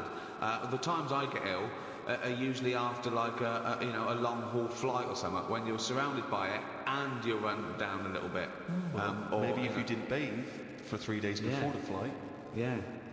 So it's always there. There's colds and flus everywhere. That's interesting, isn't it? That more sort of colds are spread through shaking hands than people, just taking in the air. Because people sneeze into their hand and they think that's sort of safer than they shake hands. And you get it on your hand and it sort of dies in the air quickly, but it stays on your skin a bit more because it's, you're nice and warm, lovely environment. So that's why some sort of germaphobes don't even shake hands anymore. Yeah, but that's going too far, because they're going to die of something. You can't be that paranoid. You've got to get on with your life. Loneliness. And it's good to feel ill, because when you feel better, you appreciate how good you feel. Doesn't make any sense at all. It's good to feel ill. Doesn't make any sense at all. No, it does afterwards. The other weekend, when I was ill, I don't know what was up with me, but I got something. Symptoms? Went to the toilet a lot, felt sick at the same time, got a sweat on, felt weak, had the shakes. Just a bug, yeah. Lasted probably about 24 hours. After that 24 hours, you go, oh, I feel good again. It's nice to feel good again. And it makes you appreciate how good you feel. Now, sometimes I don't know if I feel well. Doesn't make any sense at all either. What do you mean, sometimes you don't know whether you feel well? Because I've been in my body for years. Here he goes again. Here he goes again. Now, the two minds. If there was some sort of kit that the doctor said, how are you feeling, Mr. Pilkington? And I go, I think I feel all right. And they go, well, do you? I don't know. And they go, well, step into the machine, right? Get into the machine, and if he could somehow transfer my feeling into his body so I could feel how he feels, and then he can feel how I feel, and he'll go, oh, you're not well at all. Your heartbeat's irregular for a start. You're a maniac. This is... I don't know what's going on here. Because why don't you just accept that if you feel well, you know... Because you don't know if you feel well. Hang on, let's get this machine built. Sorry, why are people bothering studying AIDS? We've got to get this machine built. Listen, this machine could do a lot of good if they could do it. Why? Because some people, you hear about people who go, oh, I think I've got a bit of wind. Before you know it, they drop down dead. Right? Because they didn't know. They just... Well... Didn't Mr. Jones have a sweat on, Mrs. Jones, before? Oh yeah, he did, but he always had a sweat on. Well, didn't it bother him? No, he was used to it. Happened for years. Why didn't you come in? Oh, so, and what would the machine do again? The machine would make my doctor feel like me. He'd be sat there and he'd go... Sorry, who's saying to Mrs. Jones, did Mr. Jones have a sweat on? The doctor. So the doctor knew he had a sweat on. Why didn't the doctor say, well, we better look at that? No, he didn't. He asked Mrs. Jones. Doctor, though, he's not a very good doctor then. Yeah, but this is the problem now, isn't it? Right, so Mr. Jones went to the doctor and said, oh, I've got a sweat on, right? Right, so he'd go, well, I'll tell you what, get in the machine. So Mr. Jones gets in the machine. Yeah. The doctor hits the button. Mr. Jones gets into the doctor. The doctor goes, yeah, I've got a sweat on. I'm familiar with this because I had a fella in the other day with a similar thing. Take 3 of these. You are a mental case. I don't know what this is. Because why can't the doctor make that observation like a doctor does? Why can't the doctor, using his knowledge, observe the person with the sweat on? This is like a scene from Ghost. This is like Patrick Swayze. Listen, do you know that time when I went to the doctors and he said my nerves are too short? That doesn't make any sense at all. No, but listen, I've told you about it. I don't want to go through it again. But he looked at my legs and stretched them and that. He said, yeah, it's the old short nerves problem. Now, that took like 3 visits before he worked that out. Right. But how would he be able, just because if he was feeling how you were feeling, I wouldn't help him identify it. Yeah, you're there in your body and you're not going, bloody hell, my nerves are a bit short. Doctor, you go to the doctor, okay, we're just to replace Pilkington. Right. Pilkington is in me. Oh, my nerves are too short. When my nerves were short. Are they not short already? Have they extended since then? Well, I just have to do stretches and it's pull them about. Right. But when I had that, I'm not very good with words. Go on. So when I was going in saying, doctor, my knee's aching, and he'd go, what sort of ache is it? I don't know. Yeah. I don't know. It's just an ache. Toothache. It's like a toothache in the leg. No, but it's different. It's a different ache. Now the thing it's like an arse-ache. It's hard to explain an ache. So he'd have to feel the ache and then he could make an assumption. Thank you. So he would presumably go through training going in the machine and they'd bring in various sick people and he would experience and feel every single ailment. Great. Yeah, but over... Doctor, I'm going to let you know now what a swift kick in the bollocks feels like, just in case you ever have to diagnose that. Oh, you God! I can't remember that one. Yeah, but... Doctor, now you're going to feel a spike up the arse. It's all about... Oh, I can't remember that one. Okay. No, couldn't I just wait till the man comes in with a spike up my arse? No, we've got to tell you so you know but when I you feel it. can assess it if he's coming, he's got a spike up his arse. You've got to experience everything before someone comes in and gets into your body like Ghost, and you'll know what it is. Hey, listen, let's not dismiss this idea out of hand, of course, because you'll famously remember, Rick, that Karl had the idea of a man who can grow backwards. So he's born as an old man, and when he dies as a young baby. I think we're all looking forward to the new Brad Pitt film. That is exactly that plot. A bit strange. It's not really strange, is it? Because it's from a novel, I think, written before Karl was born. That's true, that is true, yes. Yeah, but I haven't read it. Well, that's obvious. It's just an idea. And with all ideas comes something. Einstein said that. He said if an idea isn't... Go on, wait, just let me finish. We've got an Einstein quote here. Yeah. This is a historic day. Karl, sorry, what were you saying? What did Albert Einstein say? He just said something along the lines of... Well, no. Give us the quote. It doesn't matter about how he worded it. It's the point in hand. Well, I think it is. I think a quote, I think like all, any sort of poetic content of anything is exactly how it's worded. So just what did Einstein say exactly? Well, he said something along the lines of... Go on. An idea. If an idea isn't daft... Oh, start again. No, come on, let's hear it. No, because he said if an idea isn't daft, it isn't worth thinking about. What? Say it again? If an idea isn't daft, it isn't worth thinking about. I can't imagine him saying daft. No, well, it was something like that, though, meaning that every new idea seems a bit mental. Yeah. Right? It's a good point. But then it leads to something. Well, I'm not sure that I think if we were sat with Einstein now and you'd brought up the machine that allows doctors to feel, I don't think he'd be saying we should pursue that idea. There's some ideas that go, I think the Earth might be round. People go, oh, even if it is flat. And then there's people who stand in doorways covered in crucifixes with tinfoil on their head saying, Jesus is in my cock. Yeah. But now, he's a mentalist. Yes, but what I'm saying is, wouldn't you have said it was mental years ago when someone said, I'm going to make a machine so I can look inside your head? Years on, hello, get in the machine, we've got an MRI scanner. It's the next one along. They'd go, why are you looking in their head? It's where the brain is. I'll tell you what, we've got similar to it anyway, because I've read about this machine where, right, say if, put it on Steve, right? Go on. I wear a camera on my head. Right, if this is going to be I can see Steve's thoughts. No, but it's similar to that, and it works as well. So, I put a camera on Steve's head. Okay, it's changed already. Whose head's the camera on? I don't think it matters. Okay, fine. Let's put Just the camera explain on Steve's head. Okay, I've the got a camera on Steve's head. Right. What I've got on my head are some goggles. Right. Over your eyes? Yeah. Okay. You've got the camera. Through my goggles, I'm seeing what your camera's seeing. And where's the camera? Is it looking out from my eyes? Yeah. Right. So basically you can see what I can see. So I'm seeing what you see. But couldn't you just stand where I'm standing? Well, it's just a monitor. That happens now, yeah. You can all have the same monitor. Hang on. Okay. So... How does it work now? Wait. Hang on a minute. This is... you're at the Royal College of Surgeons. You're presenting this idea now. Everyone in the world is sat down here. The eminent scientists are going to come. We don't know if he's a genius. He's got an idea for cameras and goggles. No, you said this already exists. This has just come out the other week. Oh, okay. Put a camera on Steve's eyes. He sees through the camera. I've got the goggles. Why is he seeing through a camera? I don't know what you mean.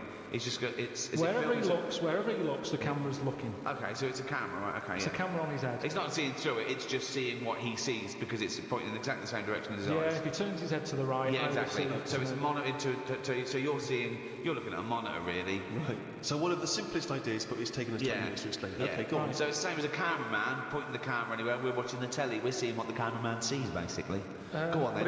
You've just invented television. Well done. Okay, right. So I've got the camera on my head. It's seeing what I'm seeing. Go. Right. You've got goggles on your eyes. I've got goggles on. If you turn right, I feel like I'm turning right. Okay. Now my brain gets to a point that if you wear it for long enough, that brain thinks it's you. Because what happens is, because the brain's being kidded. At the end of the day, my brain thinks it's seen everything because my eyes are looking at stuff. Yeah, no, that's true, but it doesn't think I'm Steve Merchant. It experienced what Steve's seeing this like a virtual reality. No, but that's the weird thing. If you wear it for long enough, the brain's sort of seeing it like Steve's arm go up to his head and scratch it, and it gets to a point where the brain feels a scratch, even though it's not scratching my head. So they're saying this is like you're kidding your brain, basically.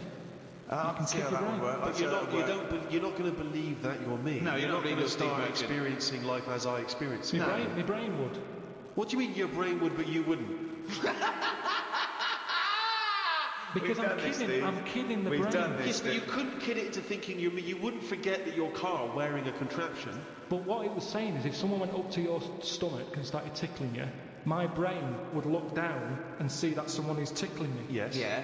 And I'd start laughing. I can understand you. No, you wouldn't. No, you would. Well, yeah, you might do because it might be a confusing stimulus. Yes, but the point is, there may be certain physical things which you experience through it, but you're not going to stop thinking, "Hang on, I'm Karl wearing the mask." Are you? But you can do that. You're thinking you're Karl, seeing all the things that actually. You're going to start having memories that you think are your.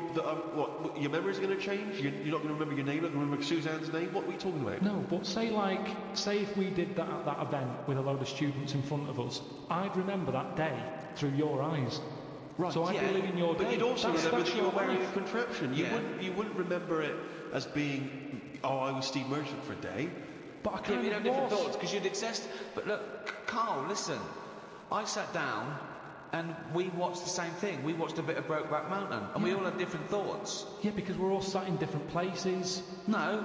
Roughly speaking, we had the same experience when we were looking at the same thing. But it doesn't mean you assess it the same way. It doesn't mean you understand it the same way, and it doesn't mean you apply the knowledge in the same way. No, I understand that, but. It's an interesting experiment. It is interesting.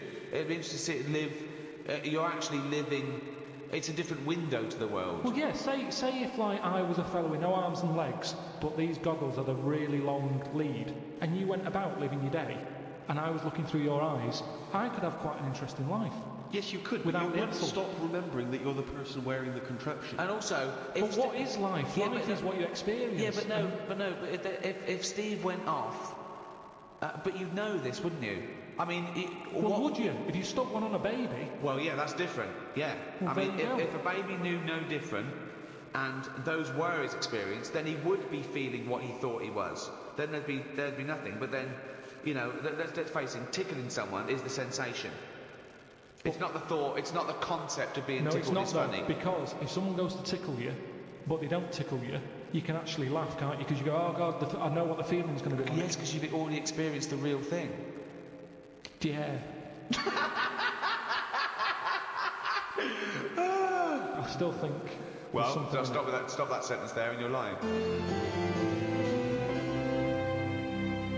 Let's go back, if we may, shall we, to just some of the extraordinary early developments in medicine. Do you mind if we... Oh, yes. If we go back, just get back on message. There are, of course, a number of extraordinary developments. You may obviously be aware, Karl, that the first contraceptive diaphragms, centuries ago, were citrus rinds. Half an orange rind, for instance, would be used. I mean, more selfish men turned them inside out. I believe that's also still being used in parts of Manchester. For what? An orange. Just think of your head. And it worked. Well, we don't know at this juncture.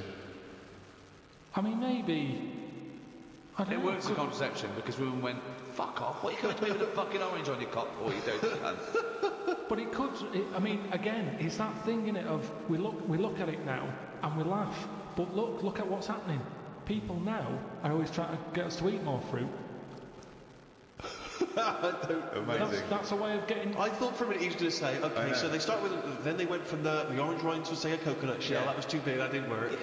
Run! Here comes Coconut John! No, don't put half a pineapple on your cock. That's insane. Yeah, that's mental. And then somewhere down the line, they finally got to contraception as we understand it. Is that? I thought that's where you're going, but no. Something about eating oranges is healthy for you. What I'm saying is, if you go into any well-known supermarket and you look at, say, some young kid who's had a kid, and you look at stuff in their shopping basket, they're not buying fruit. They're buying, you know, burgers and chips. Turkey Twizzlers, crisps and all that. No, but they love having it away. Get some fruit in. So they definitely have fruit in the house, which at the moment, a lot of kids don't have fruit in their house. That's why they're eating Turkey Twizzlers. But the mum loves having it away. So she would have loads of fruit in. So everyone's happy. If The she kids was are using eating an fruit. orange for contraception, she would also be giving the kids. Well, you wouldn't waste so half it. the orange she'd give to the kids, and half the orange she'd stick up her penny. Yeah, a treat for everyone. Have a bit of fruit, and she's got what she wants. Whereas at the moment, what happens? A burger's not coming in helpful for anyone.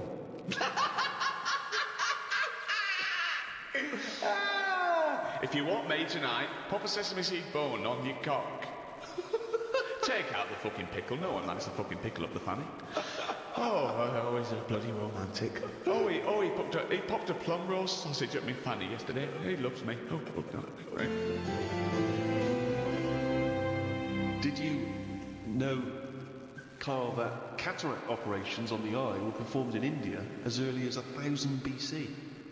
And in Babylonia at the same time, the fees of eye surgeons were rigidly fixed by law and were quite generous. So, for instance, if you're a very rich person, it cost you about 10 shekels. If you're a slave, only 2 shekels. But if the rich person lost the sight of their eye after the surgeon had operated, they would cut off the hand of the doctor. What? So he gets one chance at it? Well, he doesn't want to screw up. Yeah, I know, but everyone's allowed a couple of errors. That's how you learn, isn't it? That's a stupid rule. But then again, I don't know why they'd be so worried about their eyes back then. What do you mean? Well, there was less to look at back then. What do you mean? Well, like that, I saw a fellow on the tube on the way here today who was blind, proper, fully on blind. Blind. Now, for him, I just was like, oh, it's so depressing. Right. So much to see in the world now. loads of stuff. Right.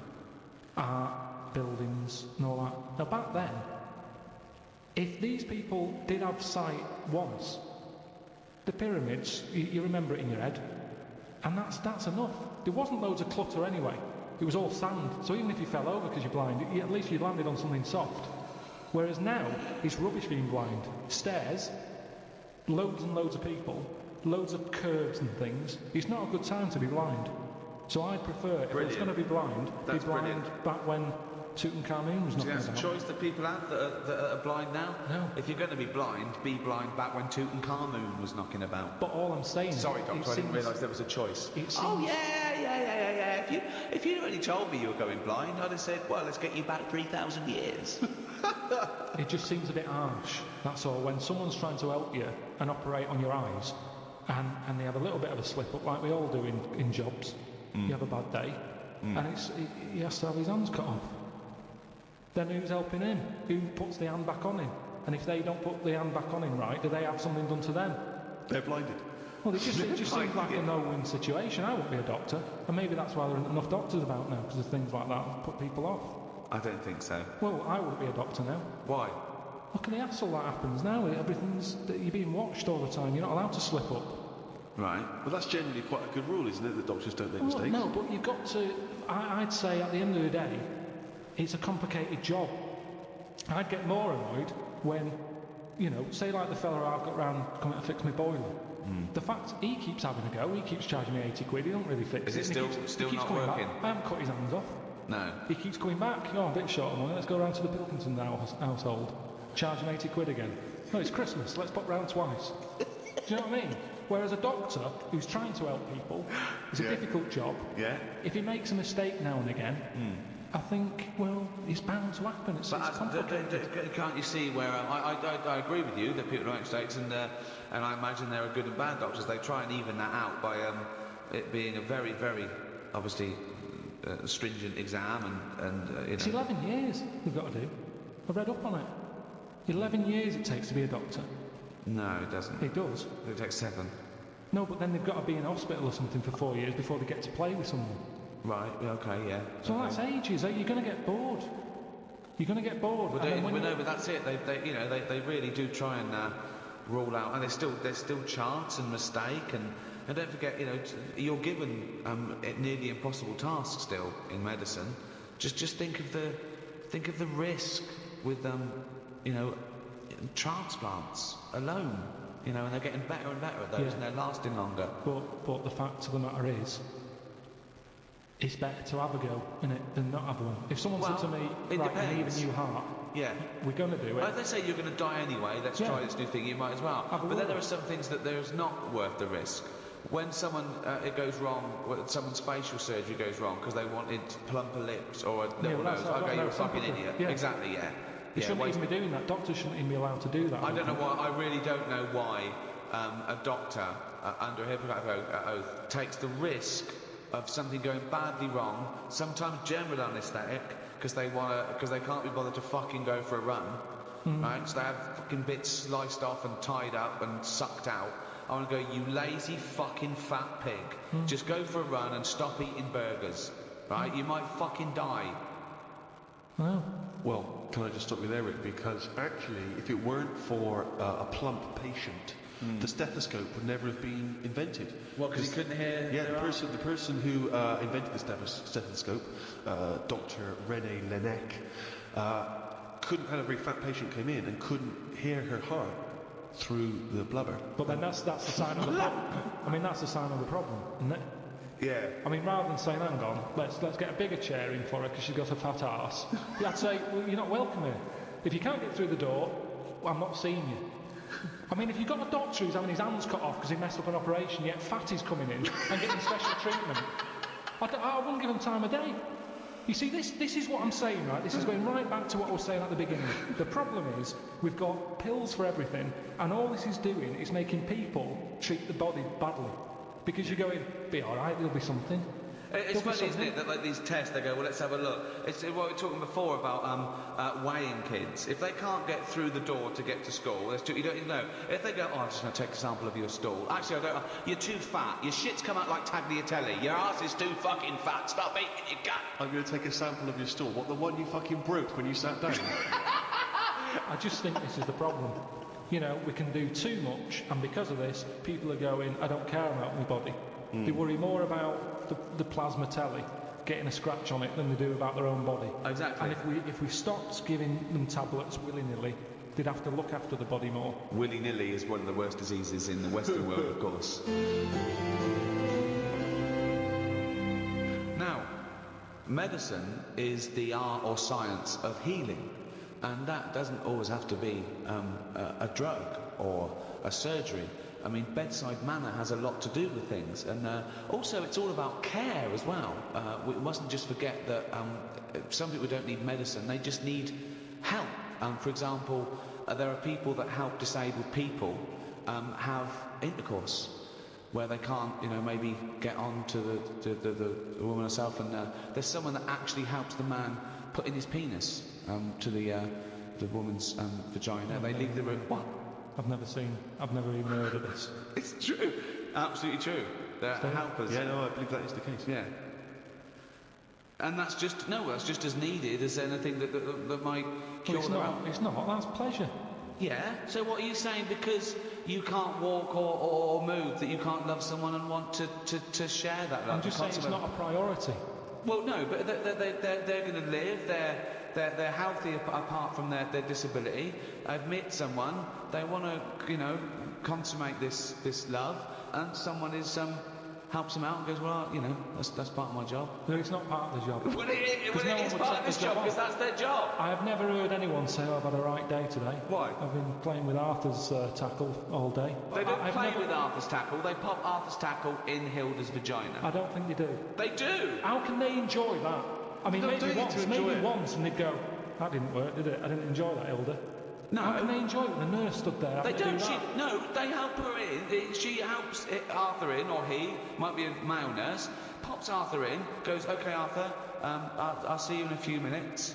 Right, goes outside. But what's the point, though, in that? Why? Because it's all about the mood and everything. He's just stuck onto like a stag beetle clinging onto a leaf. There's no enjoyment in that. Oh, the well-known stag beetle copulating with a leaf syndrome. No, but I'm not saying... That's the one-known position in the Gervais syndrome. I'm just saying... he knows it, you know, I think it's a lovely act, and someone's willing to... Wouldn't you help someone in? Definitely not. No? What? So, no, so the guy goes, oh, this is my wife. We both say, well, I can't, you know, can you just pop me in, Carl? You're the only, you know, you're the only person around. No, I don't think it's important. But there are people... What do you mean you don't think it's important enough? I'd be happy to go round, put the washing on for them, make the bed. Do you want a cup of tea? Yeah, I'd love one. There you go. Oh, just before you go, forget it. If they asked me to do that, I'd quit. And I don't think it happens, because people wouldn't take that on for a job. You never learn about it. On Comic Relief, when they're raising money, they don't go, thanks to Midland Bank for this £100, that's going to go towards Arthur getting his end away. That's ridiculous. So you would rather them not have the pleasure of each other than just help them in? No, because they'd work out some way that they could do something for each other. I want to play the guitar, my fingers aren't long enough. I've knocked it on the head. It's the same thing. If you can't do it, don't do it. So are you telling me, right, okay, supposing there's a little fellow who's got no arms, no legs, right? Right. Little Bob, okay, there he is. All right, Carl. Right? He's got a friend, another little fella with no arms and no legs. All right, Carl. Right? They love each other. Two little fellas, two little dwarves with no arms and no legs. Okay? Lovely little fellas. They get married. Okay? Yeah, Carl, you can't put my penis up my boyfriend's bottom, can you? No, I can't. No. Why not? No, do you need anything else doing? No, I'm fine. Yeah, no, it's weird how you can manage everything else. Well, no. I'm here to help you. Everything else seems to be sorted. Well, just in the chair. Why do you need help in this department? Well, because he's over there and I'm here, and if you just pop me in and just No, I'm not doing that. It's not good for you. You've lost your arms and legs. You'll be losing that soon if you carry on sticking up there.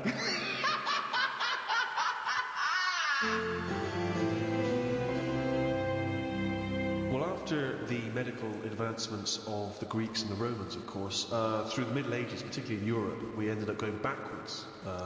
And it became, people sort of returned to superstition, started relying on that. Sanitation was poor. A lot of the amazing sanitation the Romans had built was left to ruin, and we went backwards. And really, it wasn't until the Renaissance that people like Leonardo da Vinci started to, draw pictures of the anatomy and so on. Well, putting scientific evidence and experimentation behind the theories, as opposed to someone with a big cauldron saying, if you bury a toad, your warts go away. Exactly. He looked into this and then thought, well, maybe they don't. Maybe it's a coincidence, So that's where experimentation comes. Empirical evidence, not just hope. Of course, you still couldn't experiment or dissect humans because that was frowned upon. So often they would actually, the only people they were allowed to dissect and operate on were criminals. And at times, criminals would actually be dissected or cut open whilst they were still alive as part of their punishment. Is that ever justifiable? Do you think, Karl, that people sacrifice for medical advancements? They do it now, don't they? You hear about these people having, tests done on them. You get paid 20 quid, and they say, let's rub this cream on your head. Yeah. And you get your 20 quid, and if your head goes funny, they say, well, you took the 20 quid, it's your own fault. Wasn't that a student that took a few grand? He became a living elephant man, didn't he?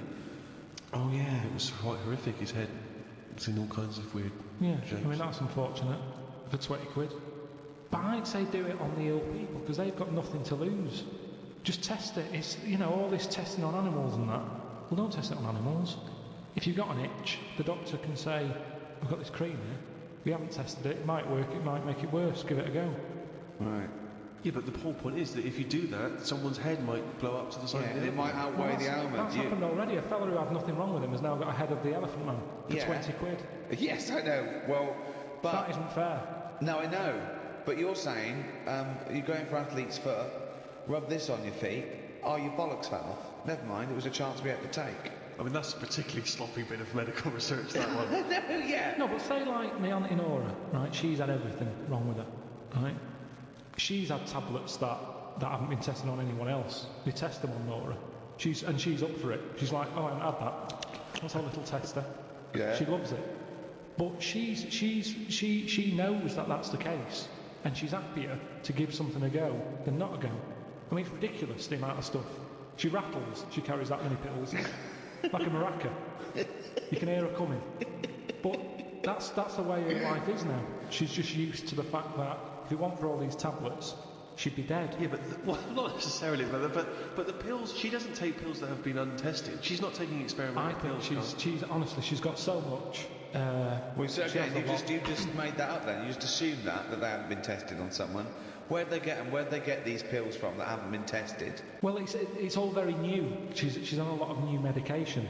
That can go either way. Could this be one of the reasons why she farted for 24 hours? It could have been one of the side effects. 5 minutes. Oh, 5 minutes, was it? Yeah, that's what my mum said. It's all the medication because your body's in shock, isn't it? It's been, given all these drugs that it's not used to. Luckily, some of the pills weren't suppositories because she'd have lost them in the great fart of 1989. I've lost all my suppositories. But that's what you do, isn't it? If you're in pain, and I don't know if I told you when I had kidney stones. I think you mentioned it. I was in agony. Yeah. And they said I was in A&E, lying on my back. And the woman at the A&E counter said to Suzanne, "Who's that over there?" And she said, "Oh, he's with me. He's in agony." So they said, "What's up with him?" I said, "Oh, it's his kidney stones again." This is when I went back at the night. I was like, I couldn't care that people were staring at me. I was rolling about on the floor like a dying fly on my back. I just didn't care about what was going on around me. But I was told that because it's busy, that they might have to send someone out to shove like something up my arse that would get to the pain quicker. Well, what do you mean send them out? Well, they sent while you're lying on the floor in A&E, they're going to send something up your arse. What do you mean? Oh, you mean a pill? I thought you meant to get to your kidney quicker than up your knob. No, a pill. They put it up there and apparently it'll kick in quicker. Yeah. The tablet works quicker. Yeah. Up your arse and it goes down your throat. Yeah, because it's a mucous membrane and it's... Well, I was up for it. I just was like, whatever it takes. Now, saying that to me now... But hold on though, what if the doctor said, OK, I could give you this morphine, take it, it will take a few minutes to kick in, or I could rub some on my penis, I pop an orange on the end of my penis, I rub that in morphine, and I pop that out of your rectum, Mr. Pilkington. Are you in agony or not? Are you in agony? OK, look, I'm just smearing... I'd say I'll get a second opinion. Well, no, you haven't got time. There it is. Do you want this up your arse? It's covered in morphine. He's in his private life. He's a promiscuous gay man, but in his professional life, he is a doctor with a morphine smeared penis, and he's ready for action. So, if you're, and he's willing to do that in the middle of A&E. Yeah. So he takes no pleasure from that. It's the only way. So, are you in pain? Do you want this done or not? Yes or no? He comes out into A&E reception. His trousers around his ankles. He has an erect penis. He says, "Carl, do you want me to stick this up your arse?" And your answer is yes or no. You're in terrible agony. He's wearing a condom. He smeared the condom in. I mean, it's not unprotected morphine penile surgery. Administration. And what? In and out, done. Just in and out. Yeah. He just administered your arse takes on the morphine from the Dr. Venus. And it's the only way, really. In and out. Yeah, in and out, up once, okay, and out. And it'll definitely work. You will. The pain will go away. No side effects. It'll be no side effects. No side effects. No. I'd probably call Auntie Nora and ask if she's had it yet.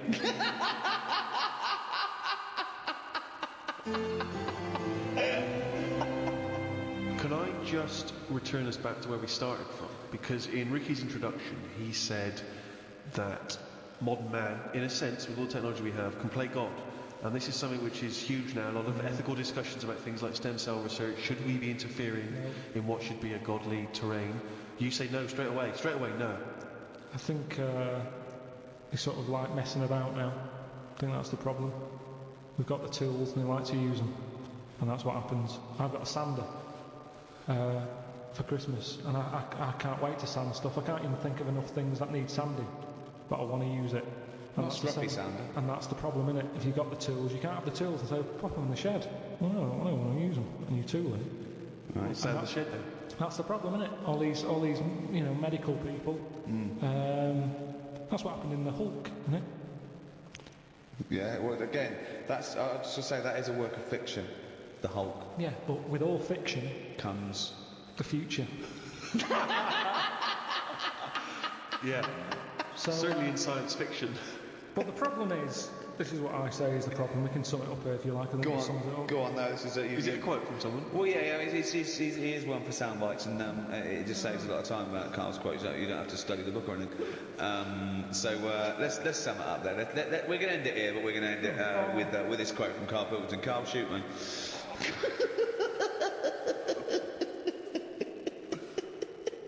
People are living too long.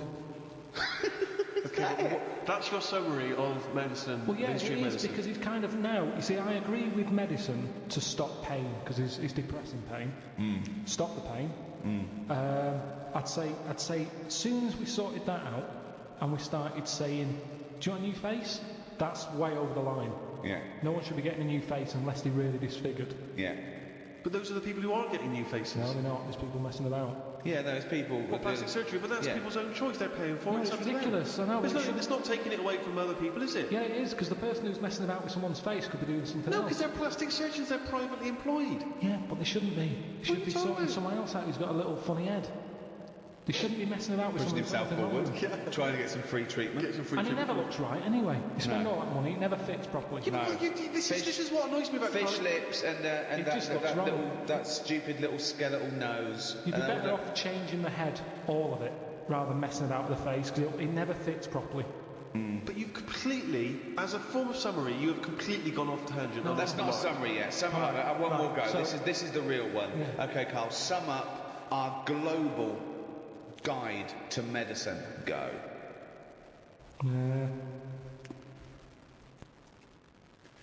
Today's cure.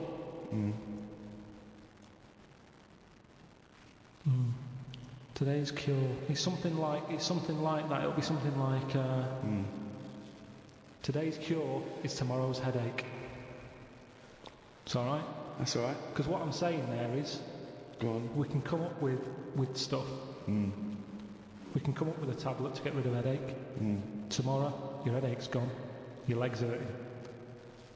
So today's cure is actually tomorrow's leg ache. So today's cure is tomorrow's leg ache. Yeah, but ages ago I said to you, don't solve problems. Yeah. Because a problem solved is a problem caused.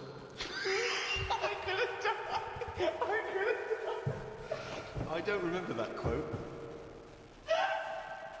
But okay, so finally, in summation, what you said was Okay.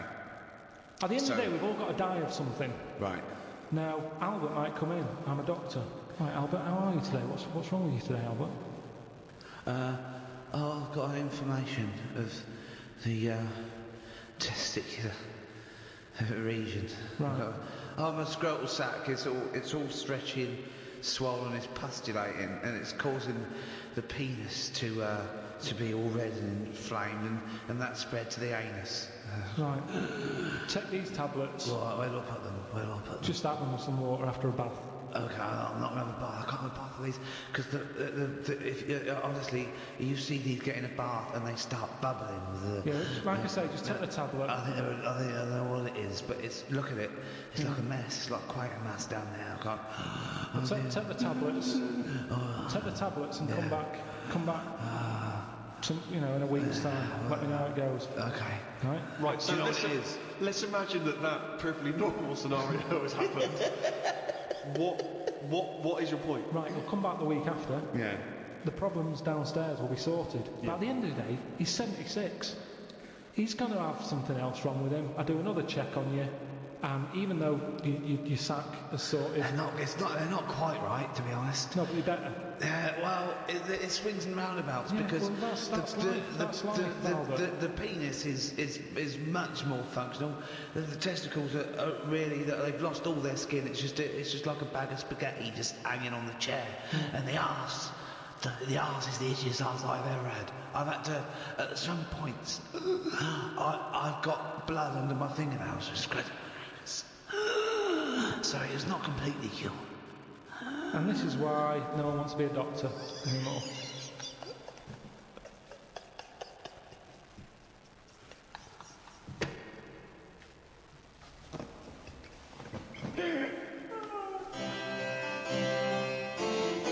We hope you enjoyed the audiobook A Ricky Gervais Guide to Medicine. Coming soon, Ricky Gervais Guide to Natural History, out February.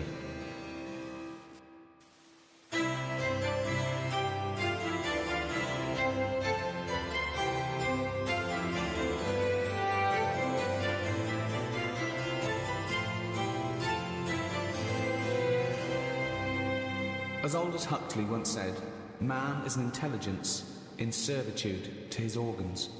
Made from the same stuff as algae, the human body has evolved into the most complex organism in the universe.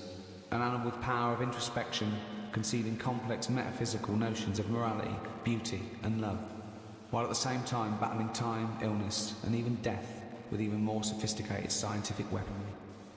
While we may still marvel at its complexity, what do we know about the human body? What are its wonders and limitations? And with scientific and medical technology moving ever forward, how will the human body evolve over the centuries to come? To discuss these questions and more, I'm joined by Stephen Merchant, award-winning writer and graduate of the University of Warwick. Hello. And Karl Pilkington, a man without formal academic qualifications or any awards to speak of, but he's good at other things. Cleaning windows, for example, with his fucking tongue, Gump. A bit harsh, isn't it?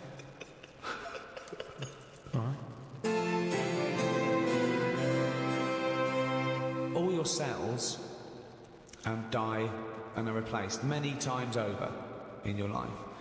Except the brain cells, you only lose them. You lose hundreds and millions and trillions, right? And you've still got plenty left, don't worry. Well, most people have. So only a small percentage of the cells you're born with remain yours, the brain cells. So supposing you're 99% different, all the time you're changing, is that the same person? Well, you'd say, yeah, because you've got the important ones, the brain cells, which keeps your memory, your personality, your input. the you. But then, as we talked before, if you took your brain and put it in someone else, would you be the same person? You know, what defines the person? Yeah, it's the brain, isn't it? It is the brain, but then if you look different, you'd be treated differently and you have a different personality. You can still be the same person, but people change anyway. People's personalities change. And if you're in a car accident and you lose all your memories, you've got the same hardware. People have had complete personality changes. I knew someone whose girlfriend was in a terrible accident and she lost a lot of her memory, and so the person she was with, her boyfriend or fiance, she no longer related to them in the same way. And equally, he obviously that wasn't the same woman. That was it his fault? Was it his fault? What's that got to do with it? What's that got to do with it? No, was it his fault? Was the accident? Well, what's that got to do with it? Because you would be fed up, wouldn't you? That's a completely different point that he was making. No, it wasn't. He said a woman had an accident. Yeah, but we were talking about, are you the same person? Well, hang on, let's hear what Carl's point is. You said, you know, this woman was in an accident. Yeah. It's terrible, that's sad. Yeah. Now, all I'm saying is she went... opinion just popped in there. Terrible, that's sad. Yeah. She went off him. I'll pass on your condolences. Yeah. She went off the fella. Yeah. All I'm saying is, you're saying, it's because a brain had a knock and went, I'm not into him anymore. But all I'm saying is, if it was his fault who was driving the car and it happened because of him, you would sort of go... Yeah, but that's not the point I was making at all. It wasn't involved, but B, it was because she got a form of amnesia, so she didn't relate to him in the same way because the life they'd spent together, she no longer had a memory of, and equally, when he was talking to her, she was no longer the person that he'd first met. Do you see what I mean? So that's what my point was. Not because he was in... Yeah, no, I can understand that. That doesn't surprise me that much, I suppose. At the end of the day, it is what you go through, isn't it? Yeah. You can arc back and talk about stuff. Arc back. You can arc back. Is that what a good relationship's based on? If there's a lot of young people out there listening, they're wondering what to look for. I think that's the best thing about getting old, isn't it? You can sit down and do nothing but think about a lot. If you're a baby, you've done now, you're lying there, you can't walk. I can't remember being a baby, and I put that down to it being boring. Because you only remember the good things. Your birthday. No, it's you remember the good things in life, don't you? I'm quite happy. I can sit down for a good hour or so and just think back and go, that was good. When was the last time you reminisced? Well, my mum and dad have been round, haven't they? So been reminiscing a lot. Yeah. What were you thinking about? We were just chatting about Tic Tacs. One of the great memories, the happy memories. No, because here's a thing. You're saying how that woman changed when she had her head caved in. He never said that. What did you, well, the brain accident. Yeah, brain accident. Yeah. The Tic Tacs. Now, I used to love them. Yeah. When I was younger. Yeah. My dad got a load of them. What, this year? No, years ago. Like years ago when I loved them. I said, I love Tic Tacs, mate. Yeah. He met one of his mates. He didn't nick them from the sweet shop? No, he knew some mate who could get his hand on a load. Right. And he must have got about 30 crates of Tic Tacs. 30 crates of Tic Tacs? Honestly, we'd have about 24 on each crate. We got them, stuck them in a cupboard under just in the kitchen, in the corner. Yeah.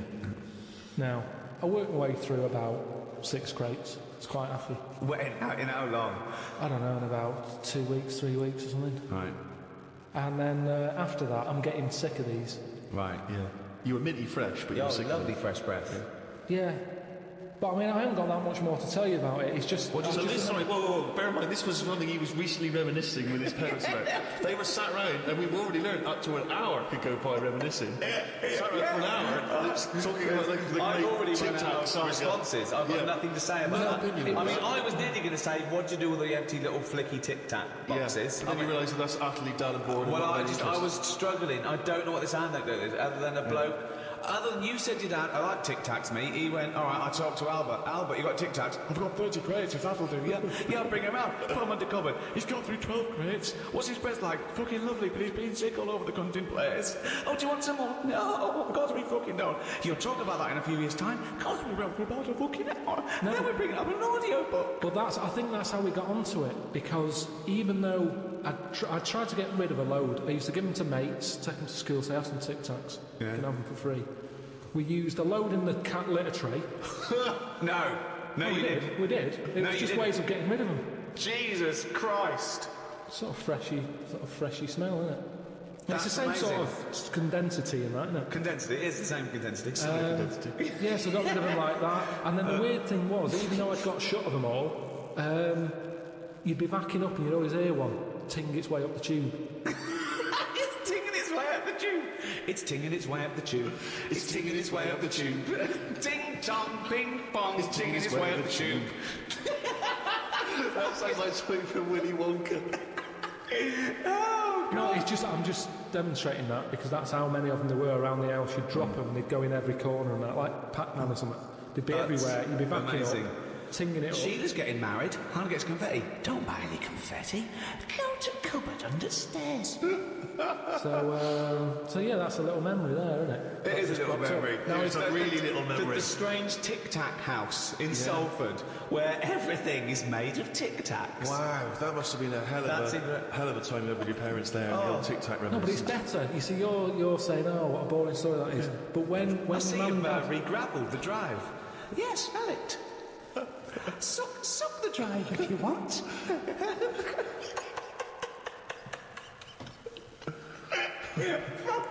No, but it's different. When my mum and dad are there and they can remember that and they're going, oh yeah, the Tic Tac incidents and stuff. What's known as the Tic Tac incident? the Tic Tac Let us incident. never speak of the Tic Tac incident. I just imagine the clock ticking. There, it's Christmas Day. I go, what are you smiling at? Oh, remember it used to ting up the tube. You should think about selling this to Hollywood. Listen, what do you remember then? What do you remember? That's an amazing thing to say. That's a difficult question to answer. Yeah, I don't. Nothing at all. Why, out of interest though, and this will sound naive, why don't we remember the very early moments of our lives? Why is it? Is it because it would be too harrowing to remember the point at which we sort of born? Because I don't really remember anything from those first few years. Why is it? Is it just because the brain's not fully formed at that moment? I don't know. The memory's not sufficiently developed? It's got to be trauma, hasn't it? It's the things... Again, we were talking about me being younger, and the youngest I could remember back to was 1978. How old were you then? When were you born? 72. What, And it was you summer holidays. you couldn't remember earlier than 6? You can remember back to about 2 or 3, most people. What, No way. My mum and dad don't even remember them. Because you're not doing anything. This is what I'm saying. Mum and Dad don't even remember me then. That's amazing. Because they pinpoint things. All the Tic Tacs they've ever eaten. Yeah. Do you remember when Carl was 6? Of course I do. 5? Yeah. 4? Yeah. 3? No. 2? No. Because you're not doing anything, are you? My mum and Dad don't even remember me then. And it's weird. I remember, must have been about 2, sitting on a potty surrounded by Lego. I remember that, very strong image I had of that.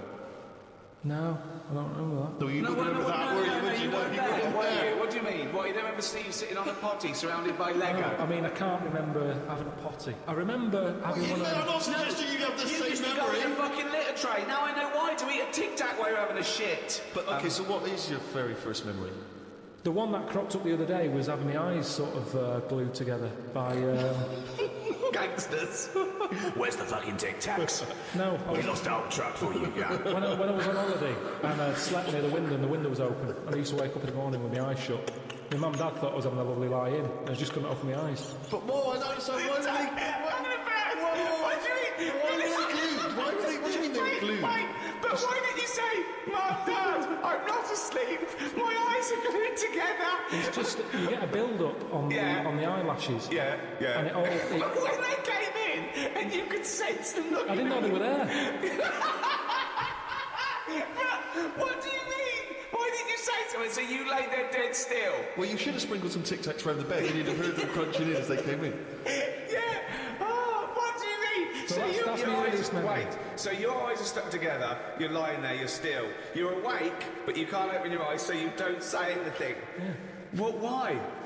What, every so day? It your happened memory... a lot. It happened a lot. But your memory was that this was scary to you because you thought you'd gone blind. Probably, and it hasn't happened since, so it's something you remember happening, isn't it? It's like the kidney stone thing. That will always stay with me because it's like I was in agony. Yeah. And that's what I'm saying about trauma. It's quite frightening when you're a kid. No, you you can't were open saying, your eyes. So we don't remember you were trauma. saying you don't remember trauma. No. Do you remember that, traumatic. conversation we had a few minutes ago? Maybe it's because I had time to lie there and think about it. Because I sort of wonder that if having vision does get in the way. No, that's a good one. Okay, go on, interesting. Oh, just your eyes. Your eyes are, Go on. What are they? They're the thing that makes you do the things you want to do, aren't they? Your eyes. What do you mean? What do you mean? Interesting. Go on. Everything. You might want to. You might like drawing. Right. Your eyes. That's an example, though, isn't it? Because then you might like music, and you don't need your eyes for that, do you? Because you've still got to find your way to the record shop to find the record you want. Someone could put it for you, or you could. What I mean is your eyes. Say rather than. Like smells, you might be with perfume. Let me just think. Your nose, don't you? Wine tasting, just. I've just always thought blind people. Go on. Are probably good listeners. Right, yeah. That makes sense? Yes. Which means that they'll be more brainy. Possibly. They won't waste their eyes on watching rubbish telly. No? Yeah, sure. But bear in mind, you learn a lot, don't you? Yeah. Just from what you see. You absorb a lot of information from what you see. Yeah, but blind people are going to say, right, I'm not going to be defeated here. Right. I'm going to make sure that I still feed my brain with stuff. Right. Whereas if you've got eyes, your eyes can sometimes say, well, don't listen to that intelligent thing there. Yeah. Watch some rubbish on the telly. Yeah. Why your eyes are saying that, are they? Who are they talking to? Are they I'm just saying, if you've got eyes... Yeah, they're talking to you. You're more drawn to things that keep you... What are you drawn to, though? Keep your eyes interested. It's like everything. Right. It picks your food for you. Does it? No, it does. It does. Of course it does. That's why they advertise food in a way that look, those adverts on the telly. Look at this. This isn't an ordinary pasta. Yeah. You'd eat a nice plastic apple, would you? It looked like an apple. Eat it. Presentation is 90% of what goes on now in this world. Whether it's clothes. Is that a statistic that you picked up from somewhere? That's because you know what the thing you like looks like. So you recognise it. You go, oh, I like that. You don't go, oh, I like the look of that. I ate it last time and I like the look of it as I was eating it. You go, I know what that is. That's the thing that tasted good. Not always. No? I think there's a lot of cakes out there, and I've been conned, where my eyes have gone, that looks good. I'll go, can I have one of them? And I get it, and it's just like air with cream on it. But that's there's nothing. Are you furious with your eyes at that point? But you just contradicted your own point. No, I haven't. I've said, my eyes have said this is what you want. Yeah. And I've been disappointed with it.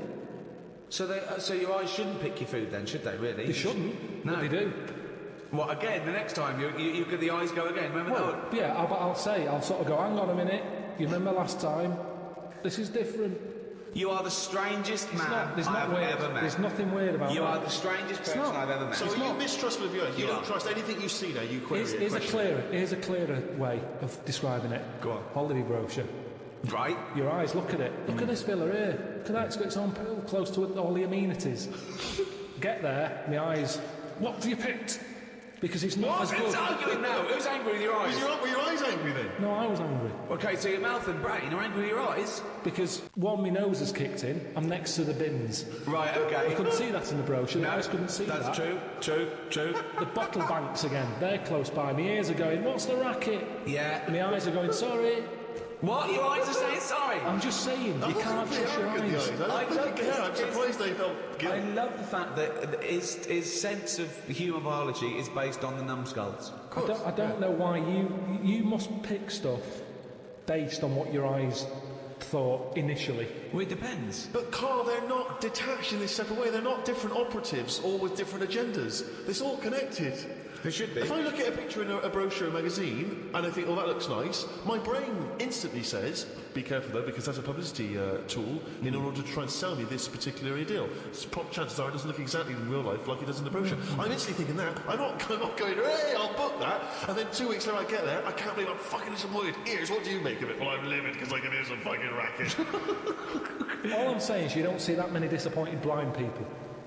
You don't see that many disappointed blind people. They're not let down that much. They're not let down. Spurious. You've got no information for that, no evidence for that at all. You've just made that up. You don't see many disappointed blind people.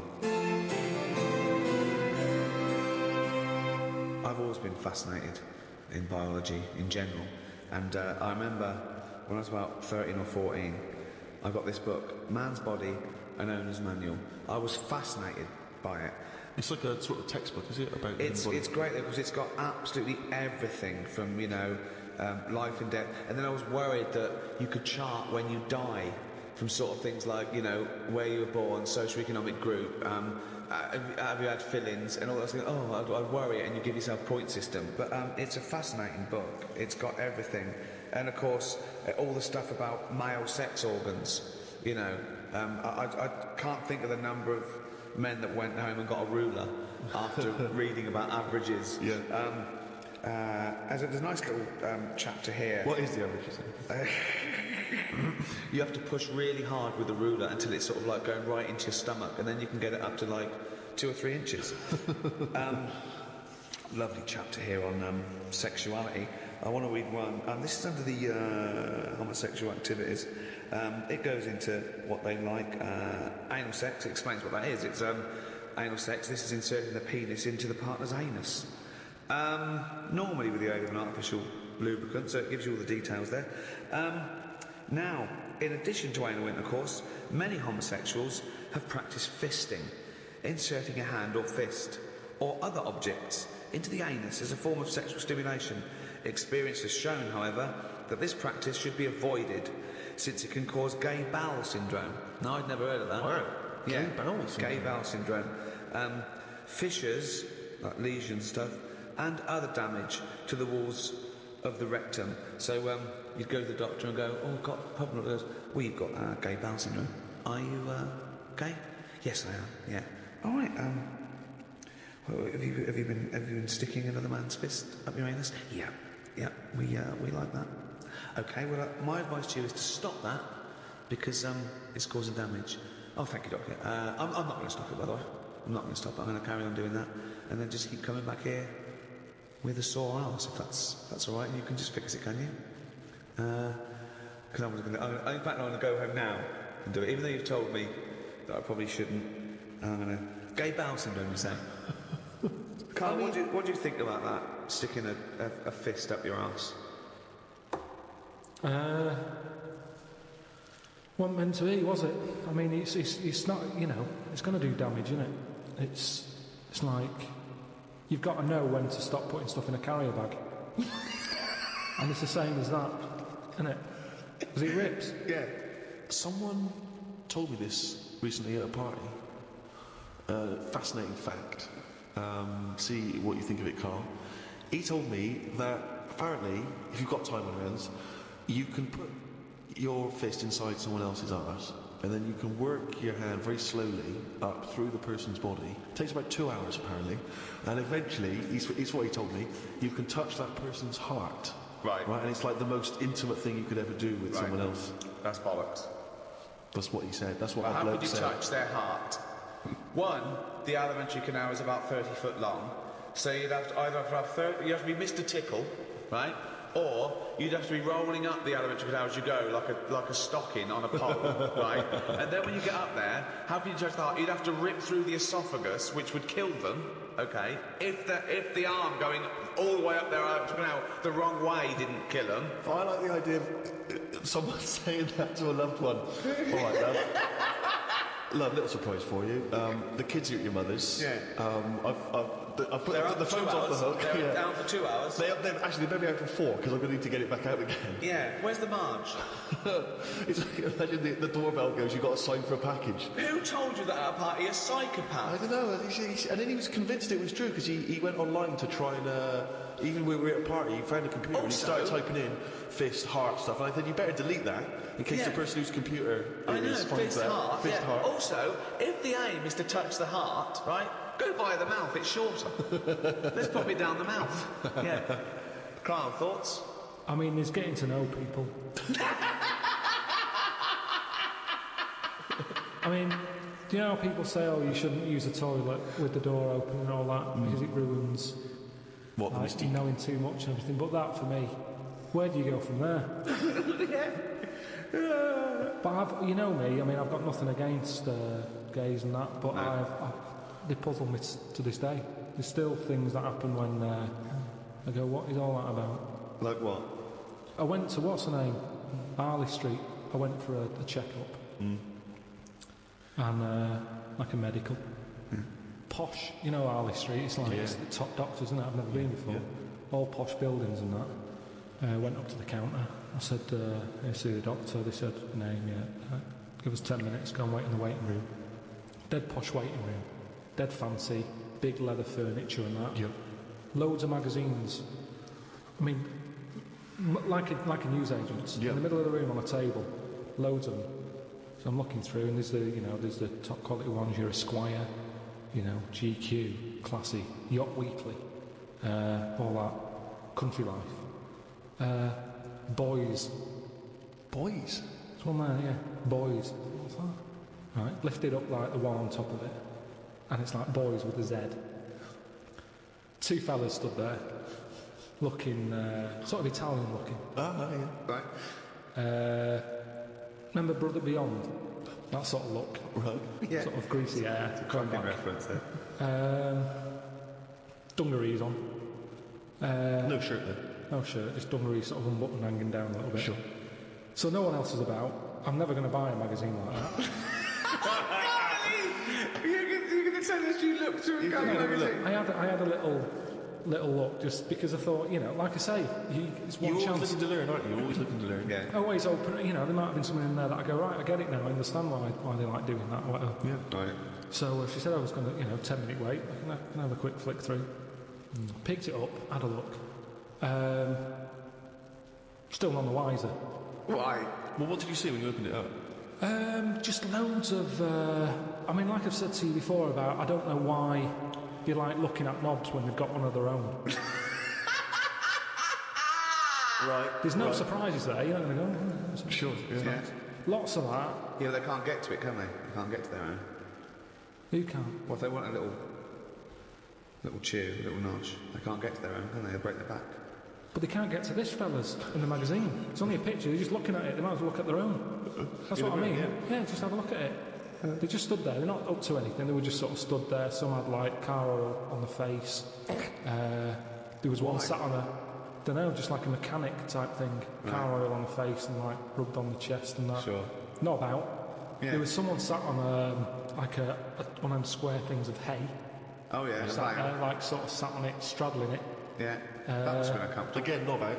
Yeah, just looking like it's normal. That's Sort of crazy. like No that. farmer walks around like that. What's the other one? There was motorbike. They always like them.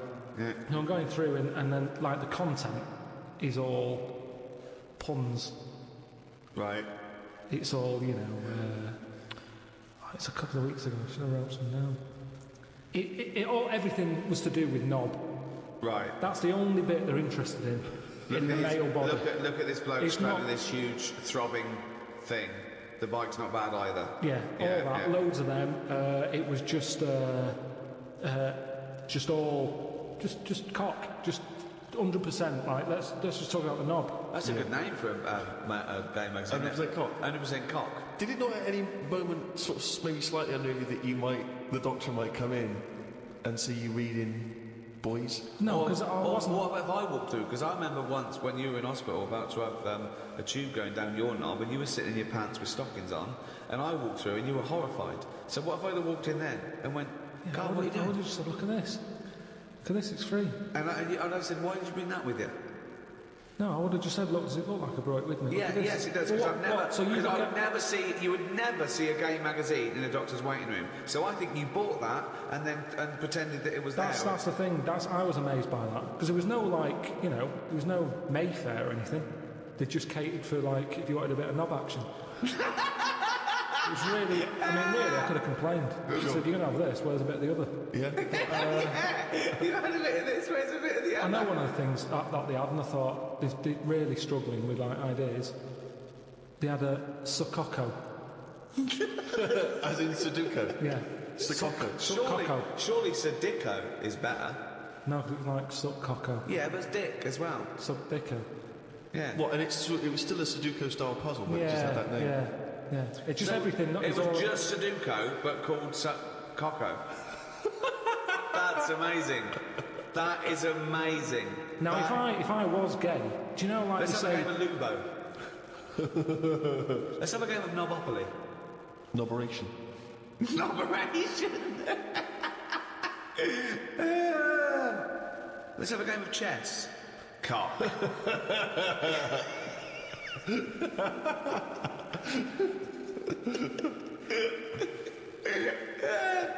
Let's have a game of fuckaroo. Well, that works for either sex. Yeah, that's true. That's how we spend our Christmases. Fuck a poo. Oh, God. Oh, God.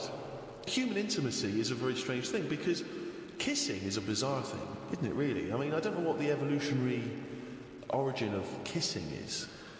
You know what I mean? It's quite a sort of strange... It's like anything, It's though, a isn't strange thing. It's because if you start reading about all the weird stuff that goes on, like people who have it away with dead bodies and that, it's because you've planted the seed in your head. And you start going, oh, I'll give that a go. Like food. You either want an olive or you don't. Some people will go, I'll try it. Some will go, they're not for me. Do you want an olive? No, but you can shove your hand up my arse so far to touch me up. You haven't got any olives? I have got some olives, but if you are fed up with olives, I've got an arse here going begging, and 30 foot along the Atlantic Canal is a little heart I'd like you to touch. But the thing is, if you give that a go and you enjoy it, then you want to do it again. Right, And you've created do not stuff. try and do that. Do not try and stick your hand so far up someone's arse you can touch their heart. There is no point to it. It is a myth that it could happen. You would end up murdering It's someone. a sorry state of affairs where you've got to put that message out there. Yeah. But that's it, isn't it? That's the other thing, isn't it? That you don't hear of animal fetishes and animal phobias. You know, you don't get a lion who's a little bit nervous of antelope. I don't like antelope meat. And yet you have people here who are all those weird things of people who can only have sex with a pavement. Which is a good thing to... You'll never be lonely unless someone suddenly drops you on a desert island and you go, I'll never see a pavement again. What do you think of that? Those people that just think, you know... Well, they're just idiots, aren't they? There are some weird... You know, you've got some clever ones, you've got a lot of divs. There's more divs on the world than better ones. Wow, that's a brave sentence to say. Yeah, he's right though. He's right. As gobbledygook as that was, he's absolutely right. I think Karl isn't a div. I think he's a better one, but doesn't know it. I think it's strange because I think that he's got all the other evolution of the human being, but he doesn't know which side his bread's buttered. He doesn't realise he's cleverer than he is. The number of times I find a theory that he said in gobbledygook, but it's true. I think that I think he's been dealt a bad hand in the brain department. Do you know what I mean? Yeah. Thoughts, Karl? Well, your brain's in two bits, isn't it? Yeah. And I wonder if one half is really good, the other half's messing it up. Yeah. That could be the case. That could be the case. Yeah. Well, it is split into two. Yeah, and they are responsible for different things. Yeah. It's like these sort of families where there's a kind of really bright kid and then a sort of wayward child who just gets into drugs and stuff. Sort of like that up there. Yeah. In your head. Because you have quite sort of out there nebulous thoughts, and you've got a lot of common sense, haven't you? And just having that other sense of like, this is dodgy. What spider sense?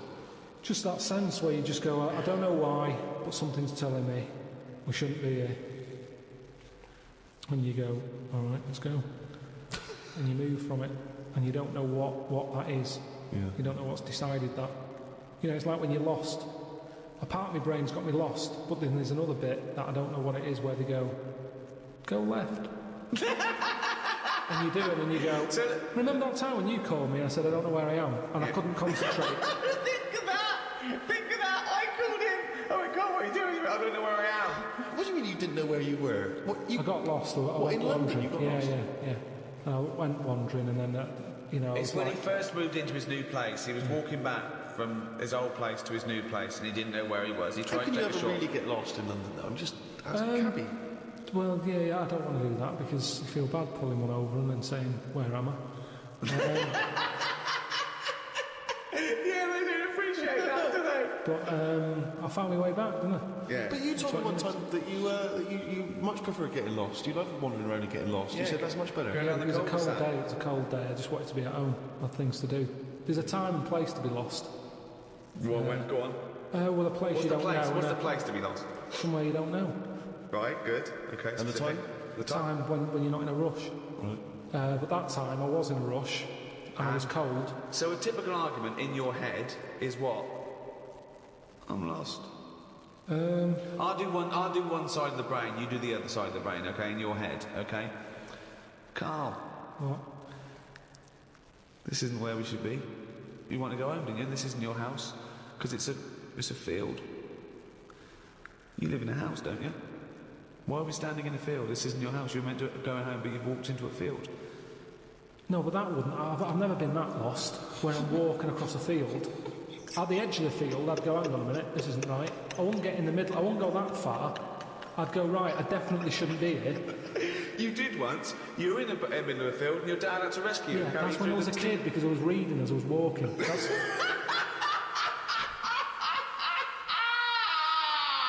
And he never read again. But there's another sense. I was in the middle of nettles there. Yeah. I'd walked. It was at my brother's wedding in Cornwall, and I was walking near a cliff edge, Reading a book. And okay, so Carl, I know you're enjoying this book. Can I have a word with you? Just look past the book a minute. There's a big drop. Yeah. Well, that's what happened, and then that's when my other senses went, hang on a minute, I'm being stung. Load of nettles and stuff. I just had to wait there for ages until my dad sort of thought, where's Carl? I was there for about an hour and a half. You should have book.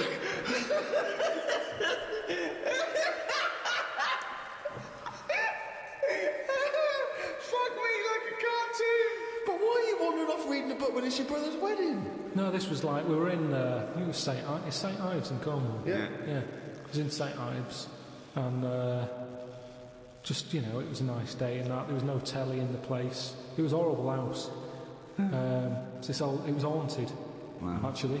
No, honestly. No, not honestly. It wasn't haunted. There's no such thing as ghosts. So you saying honestly it was haunted means fuck all. It's the weirdest place and weirdest sensation I've ever had. I spoke to a woman called Mrs. Battersby. Right. Who sat on my bed keeping me up all night. My mum came up, she said, you look shattered. I said, yeah, I haven't had a kick all night. She said, why? I said, I've been talking to Mrs. Battersby. She said, who's that? I said, no, some old woman. Now, I can't remember it now, but that's what I did then. And then... Sorry, so Mrs. Battersby didn't exist, is that what you're saying? She was the ghost? Yeah. Wasn't the landlady? No, there's no landlady. It's a big house, about 12 bedrooms in it. Right. Dead cheap to stay there, because it was a wreck. Were you ill? Did you have flu at the time? No, I had nothing like that. So you were sitting up, and you were awake, and you were having a conversation with Mrs. Battersby. What did she look like? I can't remember. I can't even remember having the chat now. Right, but so... at the time, I was like, oh, she just doesn't shut up. Chatting all night. So you don't remember this happening? Or you do remember it happening? No, I remember that, like, if I see my mum now and I mention St. Ives, she'll go, oh yeah, Mrs. Battersby. She remembers coming in, because she was older than me, wasn't she? So to her, my mum. Was she? Yeah. How old was Mrs. Battersby? She was older than both of you? She was older, because I'm calling her Mrs. Battersby. If she was my age, I'd probably say, oh, it's Susan or whatever. Right, sure, we call older people Miss Battersby. by the surname, don't we? Yeah. Anyway, so she kept me up all night. Don't know, I'm thinking of pictures at the wedding. Why do you have to go through other things to just have a memory? How old do you reckon you were? I don't understand why you haven't got direct access to your memories. How old do you reckon you were? Your mum was older though, yeah? You must have a vague idea of when this event was. About it now, I'm thinking. Okay. I'm picturing a picture of myself at this wedding. Okay. And how old are you? What are you doing? I'd say I look about... How were you? I'd say I look about 7 or 8, looking at the picture. Right, okay. Right, okay. So Mrs. Battersby is chatting away to you. You don't remember what she said, but you do remember having the conversation. No, he doesn't remember it I at all. don't remember the chat now. Well, then why are you telling us? You must remember it because you tell us about it. Because it's a memory. My mum's reminded me of it. Yeah, but this is so far removed. This is hearsay that your mum said you spoke to a ghost once. You don't even remember the ghost. Mrs. Battersby. No, you don't remember the name, don't you? Because your mum reminded you of it. In a court of law, if there was a ghost court, they go hearsay, thrown out of court. Right. You don't have a memory of Mrs. Battersby. No, look, I know that when I was a kid, I ate a beetle. I ate a beetle because I thought it was licorice. Now, I can't remember that now. You can't remember that, but you know it happened because your mother told you it happened. Exactly. Right. But the fundamental thing is that we can believe can believe you ate a beetle, right, because that is something that could happen in real life. But what we're questioning is that you spoke to a ghost. What sort of beetle was it? Just one of them standard beetles, just a little black shiny one. Thing is, right, a couple of years ago, we were in the Ivy, and the food came, and there's a big blob of wasabi, right? It was like called an Oriental hors d'oeuvre, right? And I looked over at Karl, and he started going, drinking water. I said, what was it? I said, I said, that was a blob of wasabi. He said, I thought it was one mushy pea. That's a classy restaurant, they think, serving one mushy pea. Well, they do that, don't they? Wow. Small portions. It's all trendy, isn't it? I love the fact that it's exactly the same thing, but they've swapped beetle for wasabi and licorice for pea. You see things, you see something... It's a good job you remember that anecdote, though, because he doesn't. Exactly, yeah. In years to come, we'll be going, I had some wasabi once. Did you? Well, according to Ricky, I did, yeah. I was in the Ivy. I thought it was mushy pea. So hang on, I just want to go back to Mrs. Battersby, because you confidently said it was a haunted place, but you've got no real evidence for it, because even you claim you had this encounter, you don't even remember it. But you don't remember everything in life, But you supposedly had a conversation with a ghost. I know, but I didn't know. When I was younger, I didn't think that was a ghost. But you remember the specifics of an ant walking around? Yeah, so you thought, so I see. If you'd have had the memory, it would just be a nice old lady on the end of your bed all night. Right. And then... Then when I mentioned it, my mum was saying, what do you mean, Mrs. Battersby? Who's Mrs. Battersby? Right. When you're a kid, you're not terrified, are you? No. Nothing scares I mean, you. I'm beginning to think who the fuck is Mrs. Battersby, I must admit. But... So, yeah, that was... but it was a weird place. I mean, there was no telly. All they had for sort of company was a calculator. You are the strangest little man that's ever lived. Company had to do it. There goes Karl with his friend. What's his friend? Oh, it's a Sanyo 4197G. I love that. That's amazing. Oh, calculator, do that boobs thing again. My mum and dad used to go out. I stayed in there. Just shots of him with his calculator on the beach. Like that. It's Sunday. Maybe beautiful and the 4 plus 16, what will it be? My only friend was a calculator. Oh, God. Just imagine shots of him in Vietnam. He's carrying Tommy. When the batteries died, they went on a funeral for him. His barrels are all over the floor. Oh, fucking hell. The only company was a calculator. Oh, I used to knock around with a brick. Oh, fuck me. Karl, the human body is one of the things that you're actually genuinely fascinated in. This is one of the things that you admit is quite amazing. And I think we all agree with that. Here's some quite incredible stats and facts about the human body. What do you think of this? 50,000 of the cells in your body will die and be replaced with new cells, all while you're listening to this sentence.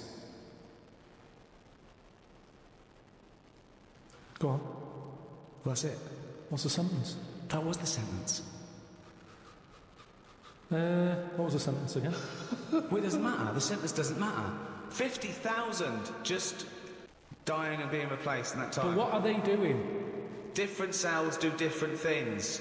Some are taste buds. Some carry hemoglobin and oxygen to other cells. Yeah. Some are skin. Some are liver. I've heard about skin. I've heard about skin, sort of. What? What you heard? A rumour about skin. You heard about skin? What? It's just... It keeps just, all your stuff from falling on the fucking floor? Well, it's the thing that makes you what you are as well, doesn't it? More than anything. Why? But without the skin, you're just a skeleton. You look all the same. No, you're not just a skeleton, no. Other than your lungs and your heart and your kidneys and stuff. What I'm saying is, I went to all the flesh on top and all the blood vessels. And I went to that bodies exhibition. Yeah, this is it. He knows all about the human body and science because he went to the bodies exhibition. Do you know where the German fella cuts bodies up? Yes. Now, he had a load of people on show. Could have all been the same family. Because everyone, without the skin on their head, looks the same. Other than height, everybody looks exactly the same. And that's why racism is so stupid. Well, it's a good point. Good point, isn't it? Yeah. That's saying that, though, I did think most of them were Chinese.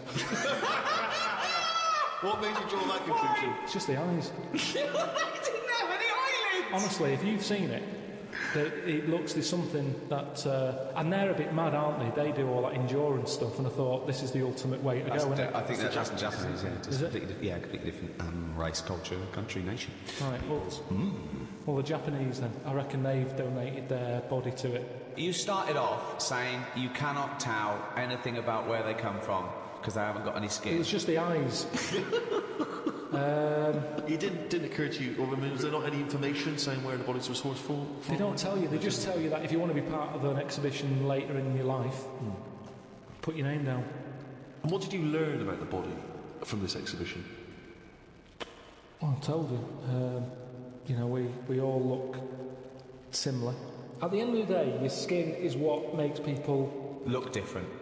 Yeah, that's the bit that makes you look like you, doesn't it? Yeah. That's the bit that you can tell how old somebody is. Yeah, that's what you recognise. You don't recognise someone's skeleton and their brain. Unless it's the Elephant Man. But then again, with the skin on, I couldn't tell you how old he was. There's something about his head and everything that he's ageless. He could buy a packet of fags and be underage. He could get on a bus and say he's an OAP. I have not got a clue how old the Elephant Man was. There's no distinguishing things for his age, is there? But with most people, it's the skin that does it. Strip all that away, and they were all stood upright as well. They weren't sort of unched. Right. Unched. They'd been straightened up. Not unched then. Is that the German bloke? Unched. But what did I learn? That's what you're asking me. Yeah, well, can I answer that? Sure. Fuck all. Oh, there we are. The skin, of course, you are right in saying, is an extraordinary thing. I mean, it is almost unlike any man-made item. It's one of the most waterproof things, obviously, one of the most durable, one of the strongest and yet stretchiest. I mean, it is a remarkable achievement. Yeah. 1 square inch of skin, right, has 4 yards of nerve fibres. In what? In 1 inch? In 1 inch, square inch of skin. It's got 1,300 nerve cells and 100 sweat glands in a square inch of skin, and 3 million cells, right? And 3 yards of blood vessels. Those tiny little things, and they make up 3 yards worth. But I understand you need the blood bit, but the nerves, I'd shorten the nerves. What do you mean? I wouldn't have as many nerves. I think if I could change it... Well, it depends, because there are different amounts per square inch. You've got less on the back of your hand than on the finger tips, obviously. And I think the most nerve endings are near your spine. Tip of the penis. Well, that's probably going to be quite sensitive. Unnecessary, isn't it? In that unnecessary? It is really. Why is it unnecessary? Because I'd say what you want, I think you need them in your fingers because you're picking up hot stuff. Sure. I've never put my knob somewhere that I thought I didn't feel that.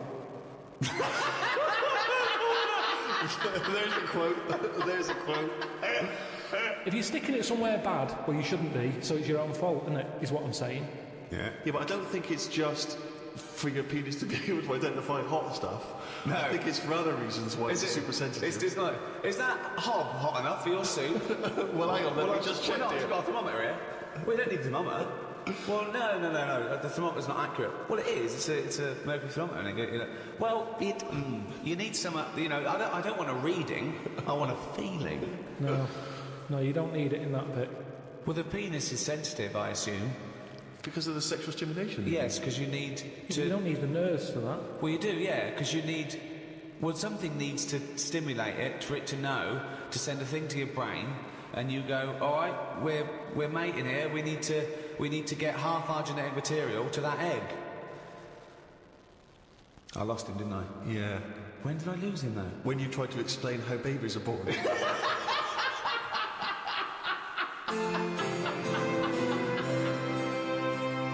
Karl, every human being spent about half an hour as a single cell. I've heard about that. What do you mean, you've heard about that? I remember reading it. I read it. I think I went to the Science Museum, and it was on the wall. And I just thought, I would have hated that. What, being a single cell? For half an hour. But then when was there ever a chance of a single cell knowing anything? Yeah, if you look at it like that, it's not a problem, yeah. It never was a problem. Why are they telling us then? Oh, for God's sake. This is a guide to. We're trying to educate. I mean, this is for people to it's just an interesting discussion, isn't it? So we are going to come up with some facts. There are going to be some things that we don't know the answer to. There's going to be many things you don't know the answer to. Sometimes you're right, sometimes you're wrong. Sometimes we learn something, sometimes we don't. It's just adding to the debate, really. I just thought it was quite an interesting fact. What do you think when you read that? What goes on in your head? I think it's incredible that that's how it starts. That you one go cell, from there that to then it divides and divides again. A cognizant being.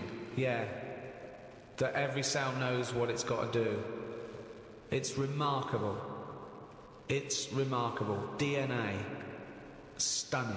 Yeah, I'm surprised there's not more weird stuff knocking around. I've always said that. But what's weird? Just something that doesn't look like the rest of us. Nothing looks like the rest of us. There's nothing. What's weird? People-wise, I mean, how many people are in the world? 6 billion. 6 billion. 6 billion people. Yeah, you don't walk down the street, and I'd expect every fifth person to be like, "What is that? Look at his head. He's got 3 legs. Why? Why is the arm on the back of his head? Why isn't there more defects in it?" Well, there has been. Not Don't forget. that many. Do you know, like that Total Recall? Yeah. Like that. Where everyone's a little bit weirder. I mean, there's only so much you can do. I mean, even in that film, there was a woman with 3 tits. I'm not talking about having like a she for a head. I'm just talking about the weirdness. He's amazing, isn't he? I just think You'd like to see more 3-titted women, is what you're saying. Oh, what? We'd all like to it see doesn't matter, mix it up. At least then it's a bit more of a surprise what you're going to get. One giant boob. And it's a shame because it does make the world more interesting. But what's more interesting than the world, than the natural diversity? Bored. You're endlessly bored by the world as it is. We're amazed. We sit here amazed by these facts, by thinking about the cosmos. You're endlessly bored by it. Always looking for something new and weird and alien. Do you know they've estimated there might be about 5 million species of animal, right? But they think there might be another 20 million all insects. So they've stuck it at about 1, but they wouldn't be surprised if there's another 20 million species of insect. I wouldn't. Right, okay. Well, thanks very much. No, because you start off with the big stuff, don't you?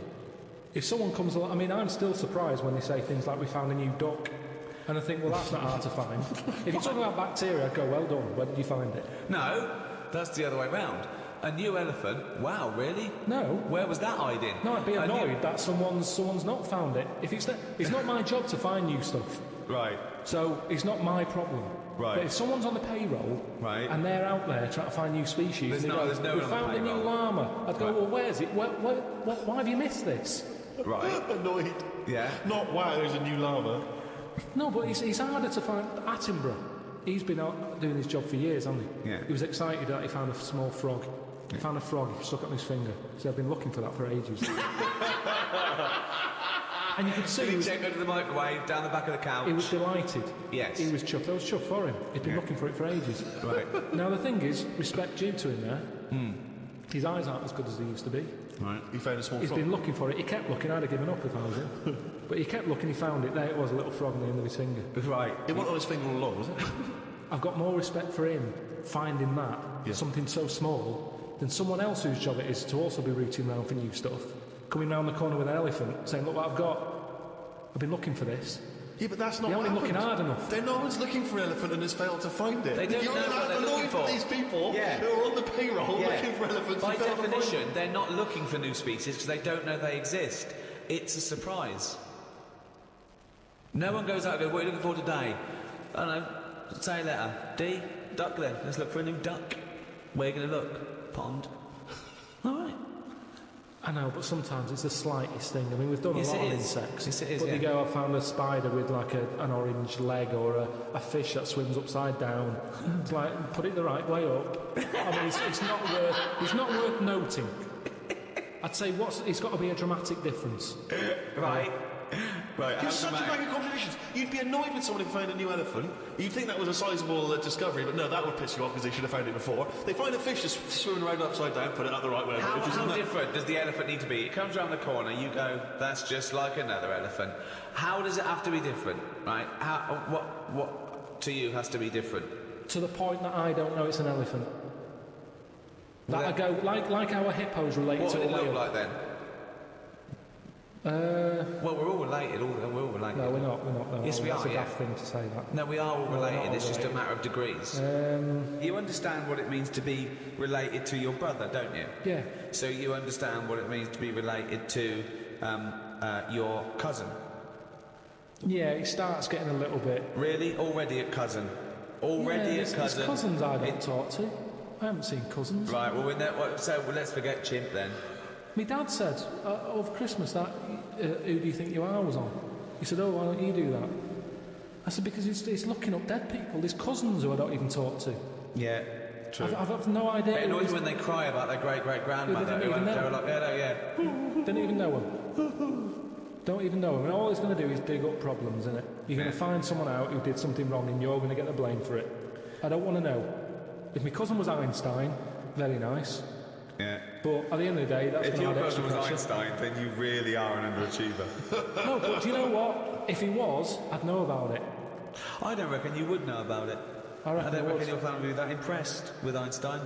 They would have stayed in touch, He wouldn't was they? always the weird one with the scruffy hair and his tongue out. Yeah. No, I reckon the stuff we know is enough now. And all we tend to do is find problems. All the mysteries still in the world. The mind-body problem. What a prick. How to save the world. Yeah, but we're not, are we? We know it's dying. We don't know how to fix it. Not yet, we don't. Turn your lights off. But then we You didn't. turn yours off. Just get sick of it. Leaflets through the door all the time. Turn your heating off. Turn the lights off. Living like a mole. I love his little internal dialogues out loud. They're fantastic. The little discussions he has with himself. Oh, I can't wait till he's old. That's going to be amazing, us three. When we're about 75, 80 years, he's fucking moaning. Oh, we're in a little home together. I just fucking... Fucking hell! Oh, Carl! Do you remember when you were 73? No, do I fuck? Tell us the Tic Tac anecdote again. Oh, what a fucking useless bunch of cunts! Well, that's about it for the Ricky Gervais Guide to the Human Body. Hope you enjoyed it. Hope you learnt something. I know Carl didn't. Next one, the final one in this series, is the Ricky Gervais Guide to the Earth. Carl, are we going to do any more guides, or...? I think we've covered the main stuff you need to know. Yeah? It was good doing the guides, though. I like the attempt of learning.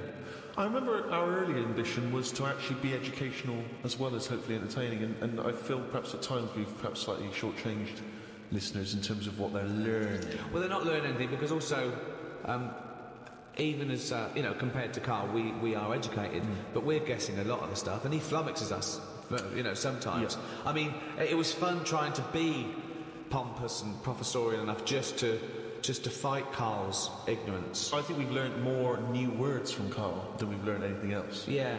There's been a lot of made-up words, and perhaps more than ever before. And also some of the most abstract conversations I think we've ever had. I mean, Carl's, as he gets older, becomes more and more arrogant and confident. He said a new one to me the other day. There was a problem downloading one of the guides on iTunes, and he said they've added to the fuckerage. Which is good. Yeah. So, till the next time, it's goodbye from me, Ricky Gervais, Stephen Merchant. Goodbye. And Karl Pilkington.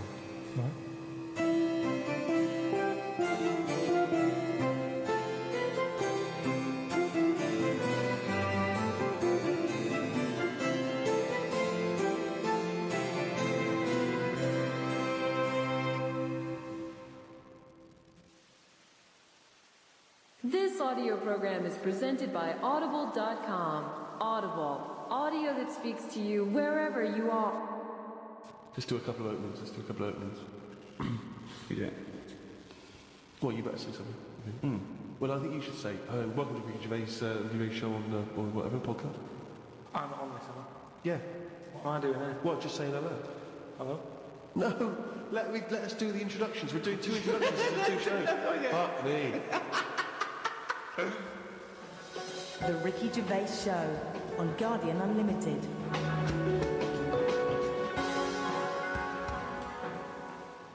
Right, welcome again to the Ricky Gervais Show on this Guardian podcast with me, Ricky Gervais, Steve Merchant, and hello of course, hello there.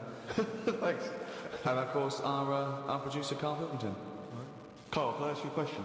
I know this is what a lot of the fans are already wondering. Is there going to be some monkey news today? There's got to be. Yeah? Yeah. All right.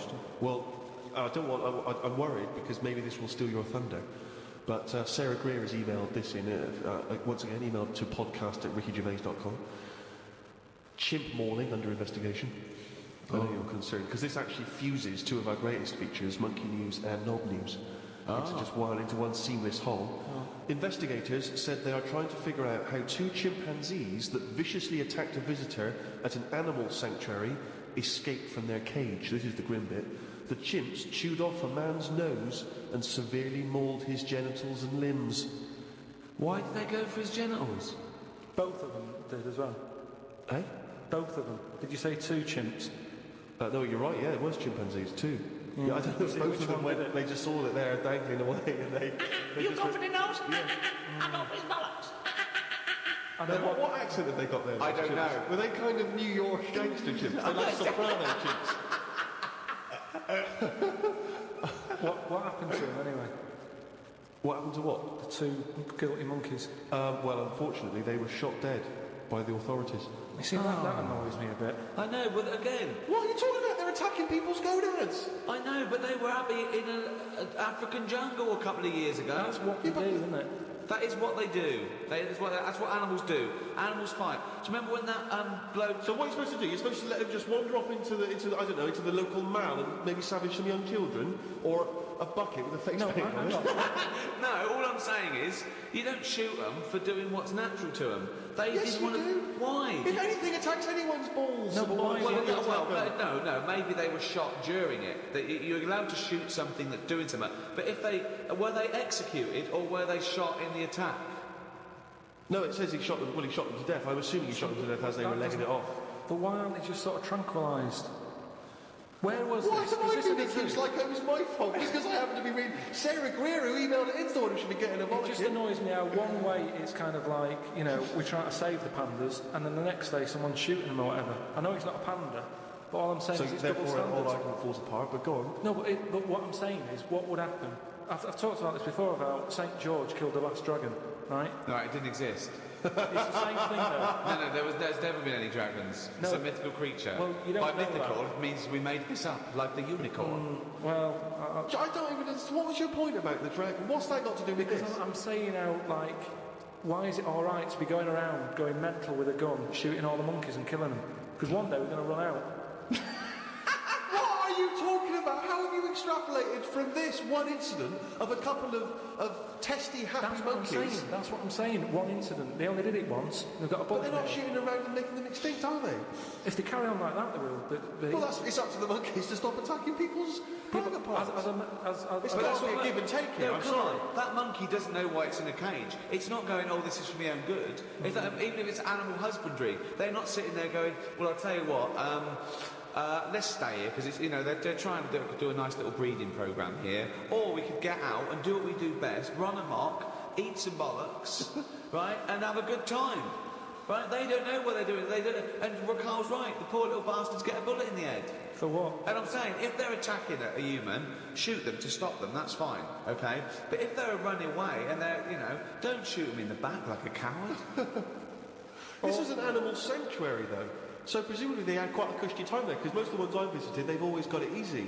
They're hanging around on tyres, they've got comfy chairs, they're wanking. They're going berserk, they're loving it. So, you know, you say that, I think I don't know, I just think there was something nasty, there was something a bit warped in these monkeys. I mean... But hang on a minute, you've just answered your own question there. You said they're in a sanctuary, so they haven't had a good upbringing. So they're going to be a bit more, like, madder than other monkeys, aren't they? Because that's where the ill ones go, isn't it? Sorry, what do you understand by sanctuary? Well, I've been to one for seals. It's not like a borstal. Yeah, exactly. It's a Borstal.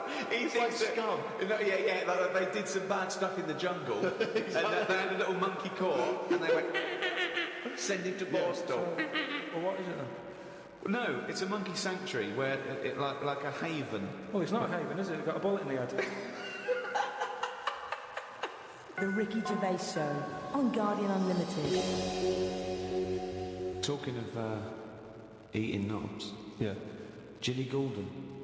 Now What's she been up to? Well, you saw it in I'm a Celebrity, Get Me Out of Here. I haven't been watching it. She popped a little kangaroo knob in the mouth, chewed it up. What, she just signed it? Did she line her own? No, it was one of the things that she actually... one of the challenges. Carol Thatcher, you know, a daughter of one of our leaders. Sure. She popped a couple of bollocks in the mouth, chewed them up, swallowed them. Oh. And Ginny Goulden, there was a kangaroo penis there, dried. She couldn't even get... It was so tough, she couldn't even get through it. And then she... eventually she eats What, was it it. like a pepperoni? Yeah. And she said, what do you think of that, Carl? What, eating that sort of stuff? Yeah. I watch it, I like those little trial bits, right? Yeah. But what I don't think people realise is, right, it is hard eating a little kangaroo knob. Right? Really? How do you know? No, it's just, you know, you think about it and you go, oh, I couldn't do that, right? But what they never mention on the TV programme, which I think takes it to the next level, right? They're eating that at like 7:30 in the morning. Sure. Right. Which is worse, isn't it? Mm. Do you know what I mean? If I was there and Ant Deck said, right, Carl, eat the knob, I'd go, hang on a minute, give us a few hours, let me get some rice and that on my belly, and just sort of fill me up a little bit more. I'll pop back at about 6:30 this evening, right. have it ready. And I'd be happier then. It's just that thing of, you know, you don't want to eat animal genitals on an empty stomach. So what are you saying? I'm saying like I could eat a knob at night, but just cut that there. We'll loop that. If any DJs are listening, just take that quote. I could eat a knob at night by Karl Pilkington. Maybe do a dance remix. Yeah, I think maybe you're sort of a house producer, and you could maybe get some kind of high energy beat going, and then we could just send that out to some of the gay clubs. I'm sure it would be really popular. Please, anyone send us, you know, that loop with a nice little, you know, funky house beat. Karl Pilkington saying I could eat a knob at night. No, but do you know what I mean though? With buying that. Not really. Well, okay then, right. Okay. Now, I couldn't do it. I could not do it. I couldn't pop a kangaroo testicle in my mouth and chew it. It was disgusting to watch. She was eating witchetty grubs. I mean, good on them because they were doing it. But then again, I think, well, they wanted to go in there. They knew they were up for it. So on the one hand, I think, is that admirable and is that showing sort of like good British metal, or is it, you know, I'll do anything to get on telly for a week? I don't know. You know what I mean? Where does it stop? You know, I thought Rebecca Lewis went too far when she gave the little pig a tug, but at least she knew where to stop. Yeah. She didn't, you know. Well, it's obvious when you have to stop.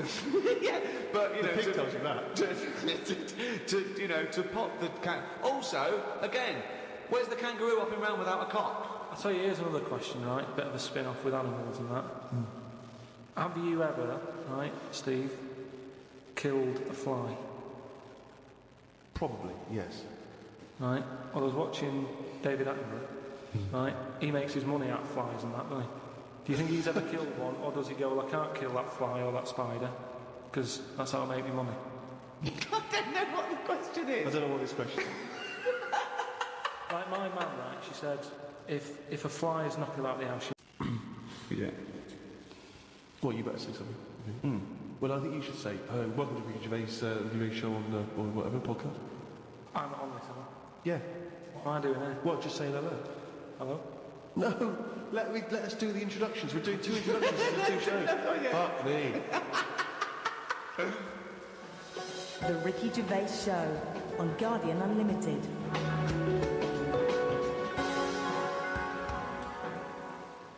Right, welcome again to the Ricky Gervais Show on this Guardian podcast with me, Ricky Gervais, Steve Merchant, and hello of course, there. Hello there. Thanks. And of course our producer Karl Pilkington. Carl, can I ask you a question? I know this is what a lot of the fans are already wondering. Is there going to be some monkey news today? There's got to be. Yeah? Yeah. All right. Well, I'm worried because maybe this will steal your thunder. But Sarah Greer has emailed this in, once again, emailed to podcast@rickygervais.com. Chimp mauling under investigation. I know you're concerned, because this actually fuses two of our greatest features, Monkey News and Knob News, into one seamless whole. Investigators said they are trying to figure out how two chimpanzees that viciously attacked a visitor at an animal sanctuary escaped from their cage. This is the grim bit. The chimps chewed off a man's nose and severely mauled his genitals and limbs. Why did they go for his genitals? Both of them did as well. Eh? Both of them. Did you say two chimps? No, you're right, yeah, it was chimpanzees too. Yeah, I don't know if both of them went, they just saw that they're dangling away and they You just go for the nose? I go for his bollocks. What accent have they got there? I don't know. Were they kind of New York gangster chimps? They're like soprano chimps. What happened to them anyway? What happened to what? The two guilty monkeys. Well, unfortunately, they were shot dead by the authorities. You see, that annoys me a bit. I know, but again... What are you talking about? They're attacking people's gonads! I know, but they were happy in an African jungle a couple of years ago. That's what they do, isn't it? That is what they do. That's what animals do. Animals fight. Do you remember when that bloke... So what are you supposed to do? You're supposed to let him just wander off into the local mall and maybe savage some young children? Or a bucket with a face paint on it? No, all I'm saying is, you don't shoot them for doing what's natural to them. They yes, didn't you want to... do. Why? If anything attacks anyone's balls... No, but why... No, maybe they were shot during it. You're allowed to shoot something that's doing something. But if they... Were they executed or were they shot in the attack? No, it says he shot them to death. I'm assuming he shot them to death as they were legging it off. But why aren't they just sort of tranquilised? Where was this? Why am I doing things like it was my fault? Just because I happen to be reading... Sarah Greer, who emailed it in, thought he should be getting a bollock. It just annoys me how one way it's kind of like, you know, we're trying to save the pandas, and then the next day someone's shooting them or whatever. I know he's not a panda, but all I'm saying is it's double standards. So therefore all argument falls apart, but go on. No, but what I'm saying is, what would happen? I've talked about this before, about St. George killed the last dragon, right? Right, it didn't exist. It's the same thing, though. No, there's never been any dragons. No. It's a mythical creature. Well, you don't By know mythical, that. it means we made this up, like the unicorn. I don't even... What was your point about the dragon? What's that got to do with because this? I'm saying how, like, why is it all right to be going around, going mental with a gun, shooting all the monkeys and killing them? Because one day we're going to run out. What are you talking about? How have you extrapolated from this one incident of a couple of testy, happy monkeys? That's what I'm saying. One incident. They only did it once. They've got a bullet. But they're not shooting around and making them extinct, are they? If they carry on like that, they will. Well, it's up to the monkeys to stop attacking people's private parts. It's but got to be a give and take here. I'm sorry. That monkey doesn't know why it's in a cage. It's not going, oh, this is for my own good. Even if it's animal husbandry, they're not sitting there going, well, I'll tell you what, let's stay here, because it's, you know, they're trying to do a nice little breeding programme here. Or we could get out and do what we do best, run amok, eat some bollocks, right, and have a good time. Right? They don't know what they're doing. And Carl's right. The poor little bastards get a bullet in the head. For what? And I'm saying, if they're attacking a human, shoot them to stop them. That's fine, okay? But if they're running away and they're, you know, don't shoot them in the back like a coward. This is an animal sanctuary, though. So presumably they had quite a cushy time there, because most of the ones I've visited, they've always got it easy. They're hanging around on tyres, they've got comfy chairs, they're wanking, they're going berserk, they're loving it. So, you know, you say that, I think I don't know, I just think they were something nasty, they were something a bit warped in these monkeys. I mean... But hang on a minute, you've just answered your own question there. You said they're in a sanctuary, so they haven't had a good upbringing, so they're going to be a bit more, like, madder than other monkeys, aren't they? Because that's where the ill ones go, isn't it? Sorry, what do you understand by sanctuary? Well, I've been to one for seals. It's not like a borstal. Yeah, exactly. It's a borstal. It's like scum. Yeah, like they did some bad stuff in the jungle. Exactly. And they had a little monkey court, and they went, send him to borstal. Well, what is it then? No, it's a monkey sanctuary, where like a haven. Well, it's not a haven, is it? It's got a bullet in the head. The Ricky Gervais Show on Guardian Unlimited. Talking of eating knobs. Yeah. Ginny Goulden. Now What's she been up to? Well, you saw it in I'm a Celebrity, Get Me Out of Here. I haven't been watching it. She popped a little kangaroo knob in the mouth, chewed it up. What, she just signed it? Did she lie around? No, it was one of the things that she actually... Oh, it was one of the challenges. Carol Thatcher, you know, a daughter of one of our leaders. Sure. She popped a couple of bollocks in the mouth, chewed them up, swallowed them. Oh. And Ginny Goulden, there was a kangaroo penis there, dried. She couldn't even get... It was so tough, she couldn't even get through it. And then she, eventually she eats What, is it like a pepperoni? Yeah, and she said, what do you think of that, Carl? What, eating that sort of stuff? Yeah. I watch it, I like those little trial bits, right? Yeah. But what I don't think people realise is, right, it is hard eating a little kangaroo knob. Right? Really? How do you know? No, it's just, you know, you think about it and you go, oh, I couldn't do that, right? But what they never mention on the TV programme, which I think takes it to the next level, right? They're eating that at like 7:30 in the morning. Sure. Right. Which is worse, isn't it? Mm. Do you know what I mean? If I was there and Dex said, right, Carl, eat the knob, I'd go, hang on a minute, give us a few hours, let me get some rice and that on my belly, and just sort of fill me up a little bit more. I'll pop back at about 6:30 this evening. Right. Have it ready. And I'd be happier then. It's just that thing of, you know, you don't want to eat animal genitals on an empty stomach. So what are you saying? I'm saying like I could eat a knob at night, but just cut that there. We'll loop that. If any DJs are listening, just take that quote. I could eat a knob at night by Karl Pilkington. Maybe do a dance remix. Yeah, I think maybe you're sort of a house producer, and you could maybe get some kind of high energy beat going, and then we could just send that out to some of the gay clubs. I'm sure it would be really popular. Please, anyone send us, you know, that loop with a nice little, you know, funky house beat. Karl Pilkington saying I could eat a knob at night. No, but do you know what I mean though? With biomass. Not really. Well, okay then, right. Okay. Now, I couldn't do it. I could not do it. I couldn't pop a kangaroo testicle in my mouth and chew it. It was disgusting to watch. She was eating witchetty grubs. I mean, good on them because they were doing it. But then again, I think, well, they wanted to go in there. They knew they were up for it. So on the one hand, I think, is that admirable and is that showing sort of like good British metal, or is it, you know, I'll do anything to get on telly for a week? I don't know. You know what I mean? I don't. Where does it stop? You know, I thought Rebecca Lewis went too far when she gave the little pig a tug, but at least she knew where to stop. Yeah. She didn't, you know. Well, it's obvious when you have to stop. Yeah, but you know, the pig tells you that. To pop the Also, again, where's the kangaroo hopping around without a cock? I'll tell you, here's another question, right? Bit of a spin-off with animals and that. Have you ever, right, Steve, killed a fly? Probably, yes. Right? Well, I was watching David Attenborough, right? He makes his money out of flies and that, doesn't he?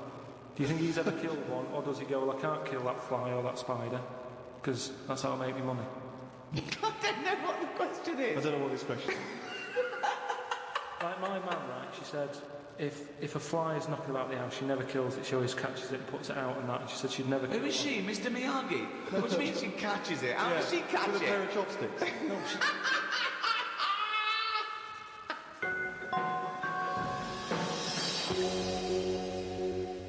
Rick, it's that time again. It's what everyone's waiting for. Can you do the jingle for us? Oh, chimpanzee, that monkey news.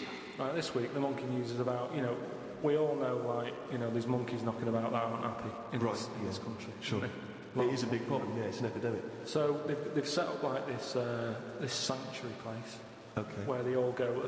The ones that aren't happy in the zoo and what have you, it's getting them down. They can phone a number and they'll come and pick them up. Pop them in this house place, right? And basically they can run riot in there to get freedom to sort of cheer themselves up. It's like, don't have a go at them. If they want to do such a thing, let them have a go at them. Yeah, right? yeah. There's 3 people running this place, right?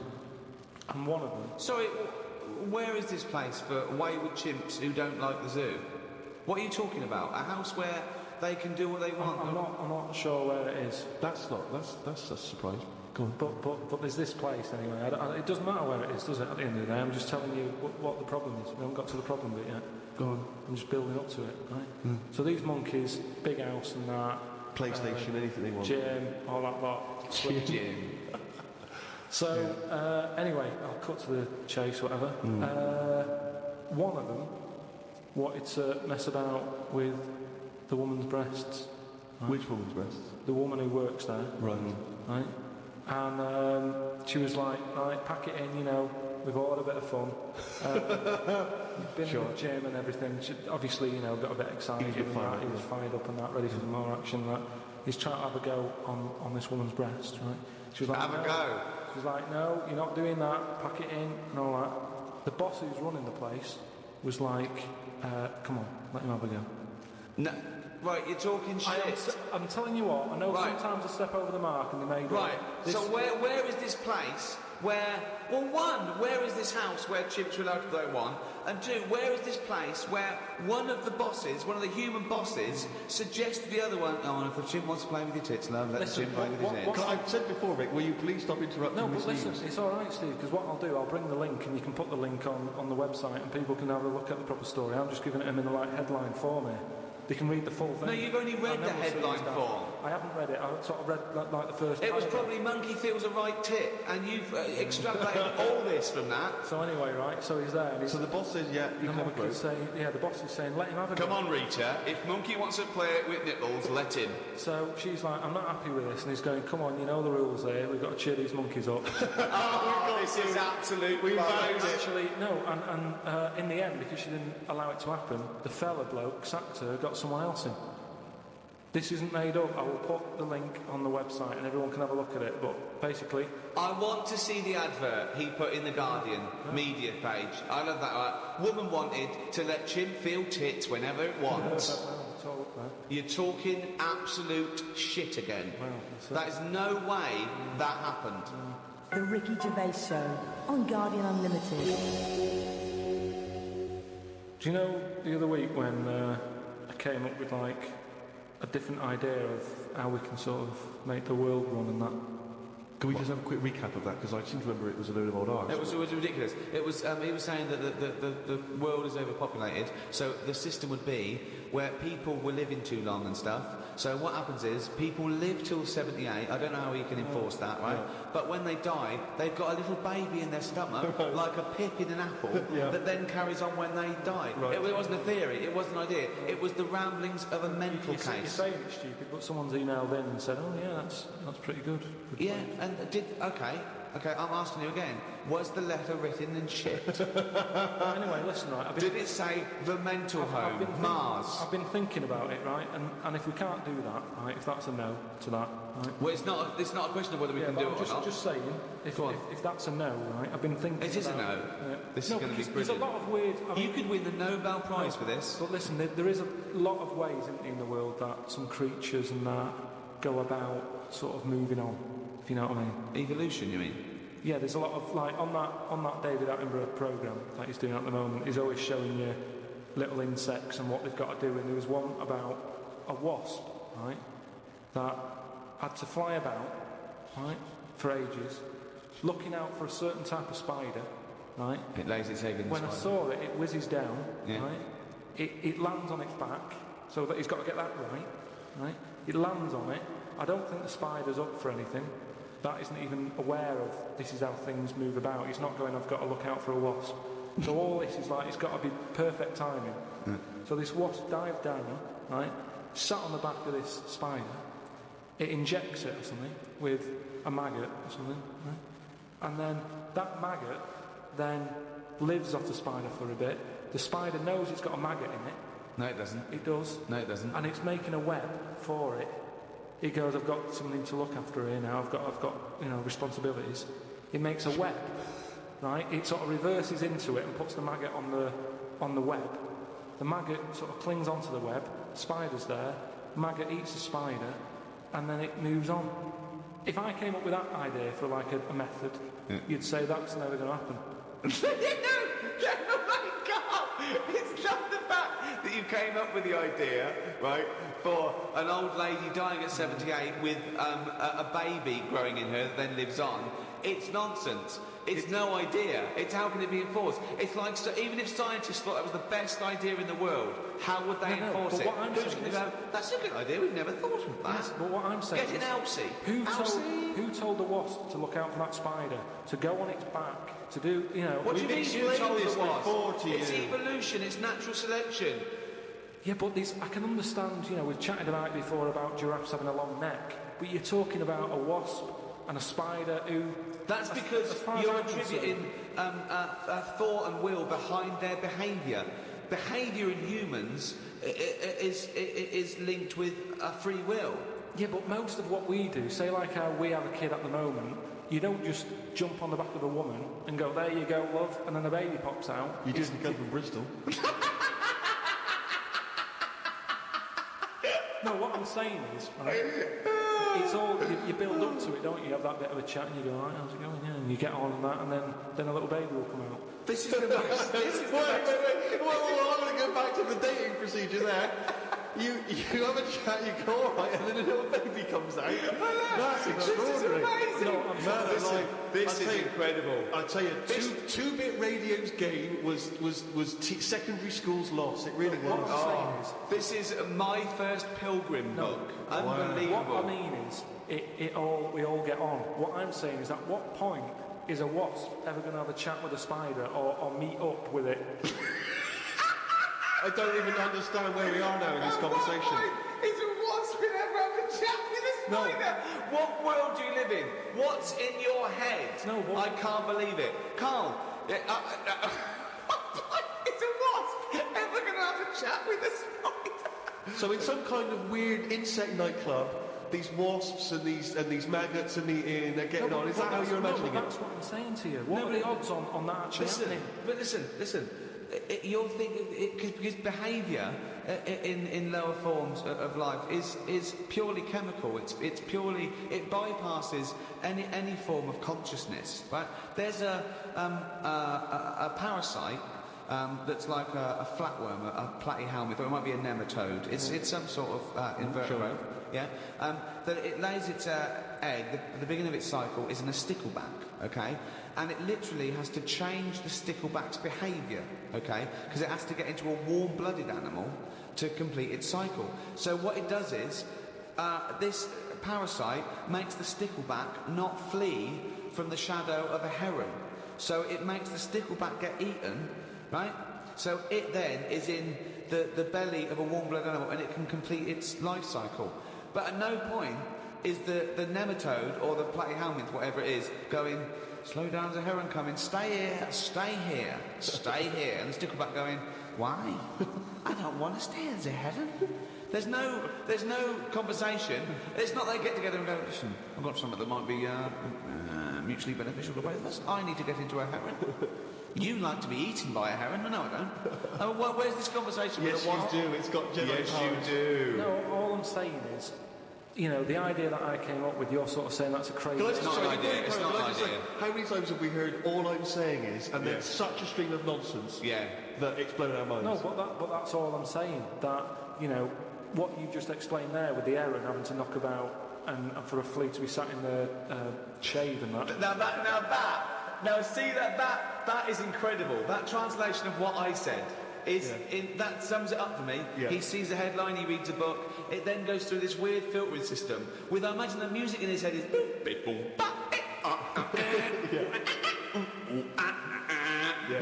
discordant piano. I think the noise in Carl's head is like a fax machine. If you've ever got that out full volume. I think it's like a Czechoslovakian cartoon from 1963. Yeah. You know what I mean? Like noises like woks being hit, and pianos just being hit by elbow. He's the only person you can give him a body of information, and he strips away the facts. But the way he said that, I talked about clearly talked about some sort of parasite in a stickleback that makes its behaviour change so it doesn't flee the heron's shadow. He said, so there's an heron with a flea who doesn't like the shade. How did it come up? I mean...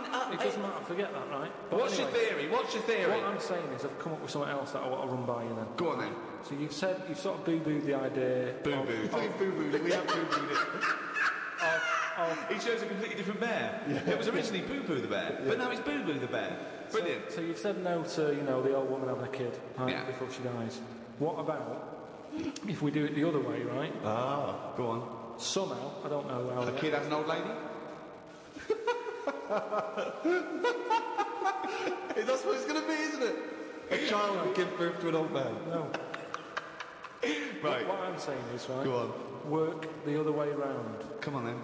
So if somehow we can inject something in like a body that's just died, right? Listen to this. Imagine this as notes. So when he hands it into the Nobel people, and they go, if there's a way that we can inject something, and they go, well, what? Well, I don't know the chemical formula, but something HO2. Right. So anyway, so you inject it in the temple. He's narrowed it down to the temple. that's Fine. Yes, you inject something. So you inject it in. Who are you injecting? This old woman who's she's been ill and that she died. So she's dead. So we're bringing old people back to life. Okay, fine. That's step one. We just got to sort that out first. Fine. We'll crack that. Go on, next. So we brought people back from the dead. Fine. Yeah, but this is a way of controlling population, remember? They can't be having it away and having kids. This is just the way we Okay, so there's an old lady. So we start now. We start now as the world is now. So what happens? Right. So you get like an old woman who's dead.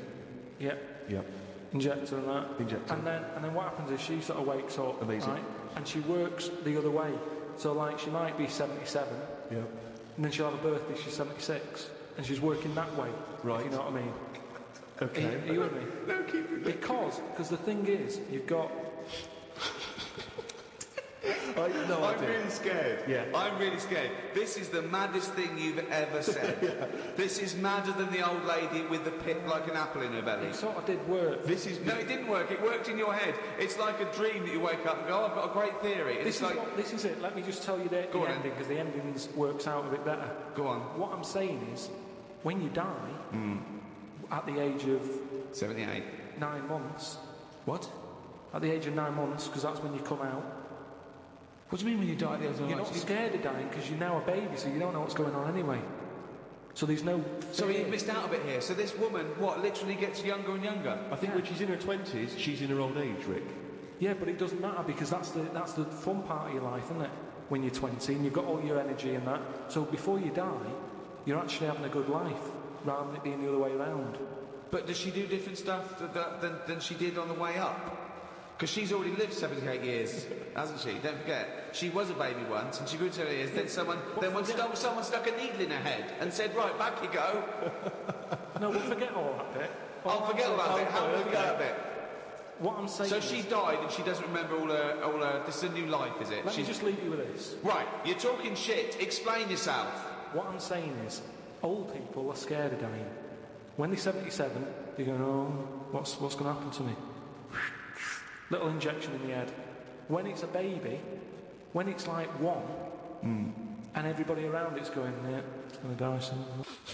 He was tired of it. Yeah, he didn't want to mind the gap. What I like is, what's he protesting about? I don't know. It's not the police or the man keeping you down. That's just good, sensible health and safety information. That's like saying fuck looking both ways before I cross the road. Screw penicillin. I know.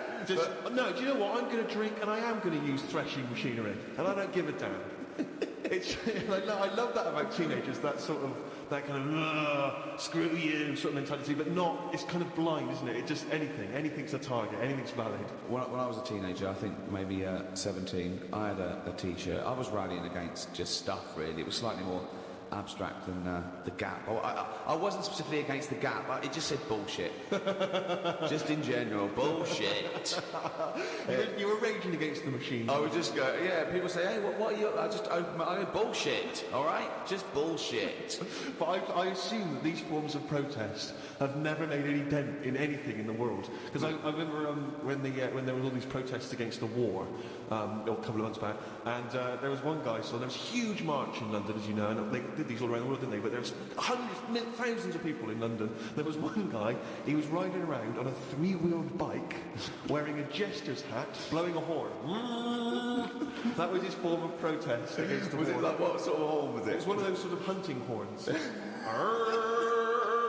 When he was showing him, he was saying, this is what I believe. Yeah. And if that doesn't change people's opinions, I don't know what will. But I like the idea of Bush, just about to invade Iraq, and just the news comes through from his chief of staff. And Bush goes, George. What is it?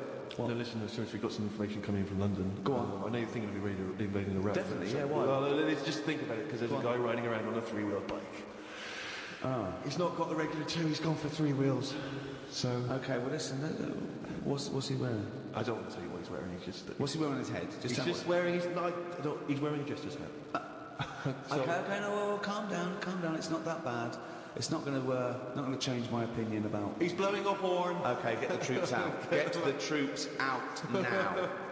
What do they think? You've got to get involved in the... I saw a girl once again, a teenage girl, I was up behind her on the tube, and she had this bag, like a rucksack, and it was kind of black, and it had painted in Tipex. It had a picture of George Bush, but he was kind of in the sights of a rifle, you know, and it sort of said "Stop the War," and it had a Barbie's head, but it was severed, and the hair was scraped back, and she'd been made up to look kind of devilish, and there were sort of CND signs, and there was, you know, "No to war," and all this, and I sort of wanted to tap her on the shoulder and say, are you actually getting involved in stopping the war, or have you been working mainly on this bag?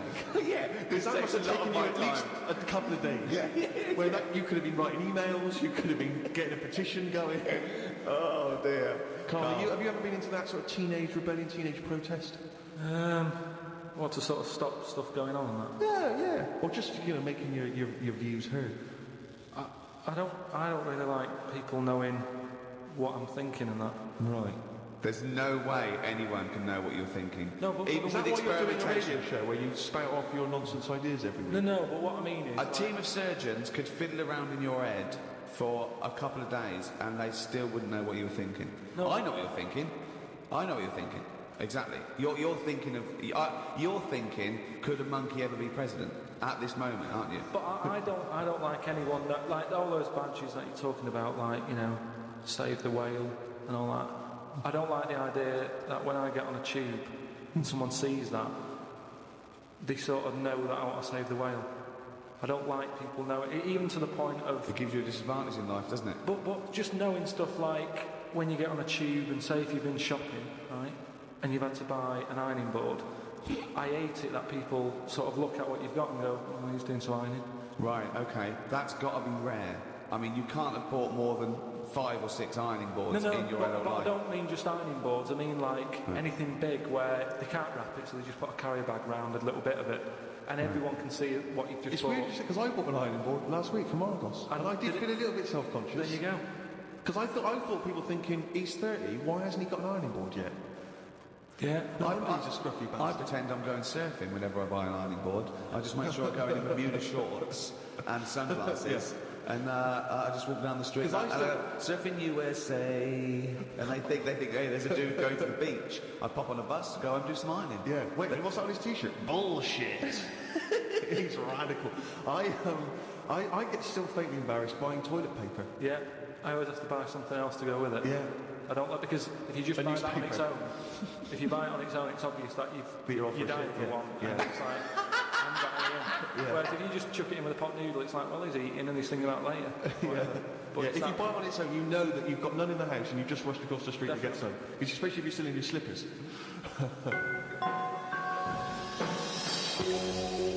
Well, that's about it for another podcast, and a new one in a week's time after Christmas. So, Merry Christmas, everyone. Have an absolutely blinding Christmas. Or a lovely whatever festival you celebrate in your part of the world. From Ricky Gervais, Stephen Merchant and Karl Pilkington. If you want to send us anything, as ever, the email address is podcast@rickygervais.com. You can email just your thoughts on the show, if you've got some monkey news for Karl, or anything you think might intrigue Karl, or indeed maybe just some Christmas wishes. Then that's the email address, podcast@rickygervais.com. I would like to wish a particularly Merry Christmas to those guys at Positive Internet for all their genius input and good work hosting this podcast. Goodbye. Merry Christmas. The Ricky Gervais Show on Guardian Unlimited.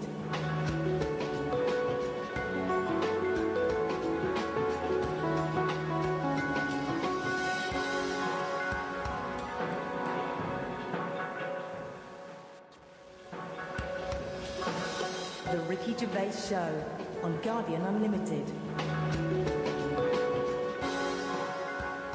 Hi, Ricky Gervais here, with me Steve Merchant. Hello there, all right? And Karl Pilkington. All right. Yeah, welcome to the 4th podcast in the series of 12. It's after Christmas now, that's it for another year. All right, everyone had a nice Christmas? Oh, yeah, I had a blinder. I had an absolute blinder, mate. Good presents, Karl? Yeah, not well, yeah. Get anything good? Odds and ends. Not that I can think of. Odds and sods. Bits and bobs. Yeah. A friend of mine got a gift, or rather gave it as a gift. I don't know if you've been familiar with these. It's a charity organisation, and you go on their website or you phone them up, and you can give someone else the gift of, say, a goat for an African family. So you say, this is what I bought a goat. And they go, oh, brilliant, where is it? And you go, no, it's going to a family in Africa. And it's a sort of goodwill thing, you know what I mean? So you buy an African family a goat. That will help them for years. And it's like you're saying, well, I would have bought you a present. Yeah, but I've used that money wisely. Yeah, so it's almost like they've given exactly the present. They've given the goat. Yeah, it's a beautiful idea. But as soon as he told me about it, I thought to myself straight away, knowing Karl's views on charity and giving, you know, particularly at this seasonal time, I wondered what his views would be. Well, are they happy with the present over there? Like the people who are getting it? What, the African family? Yeah, is the African family sort of going, oh, I hope someone gets us a goat? That's nothing to do with Christmas for them. They're not sitting around thinking, I wonder if Santa brings us some food.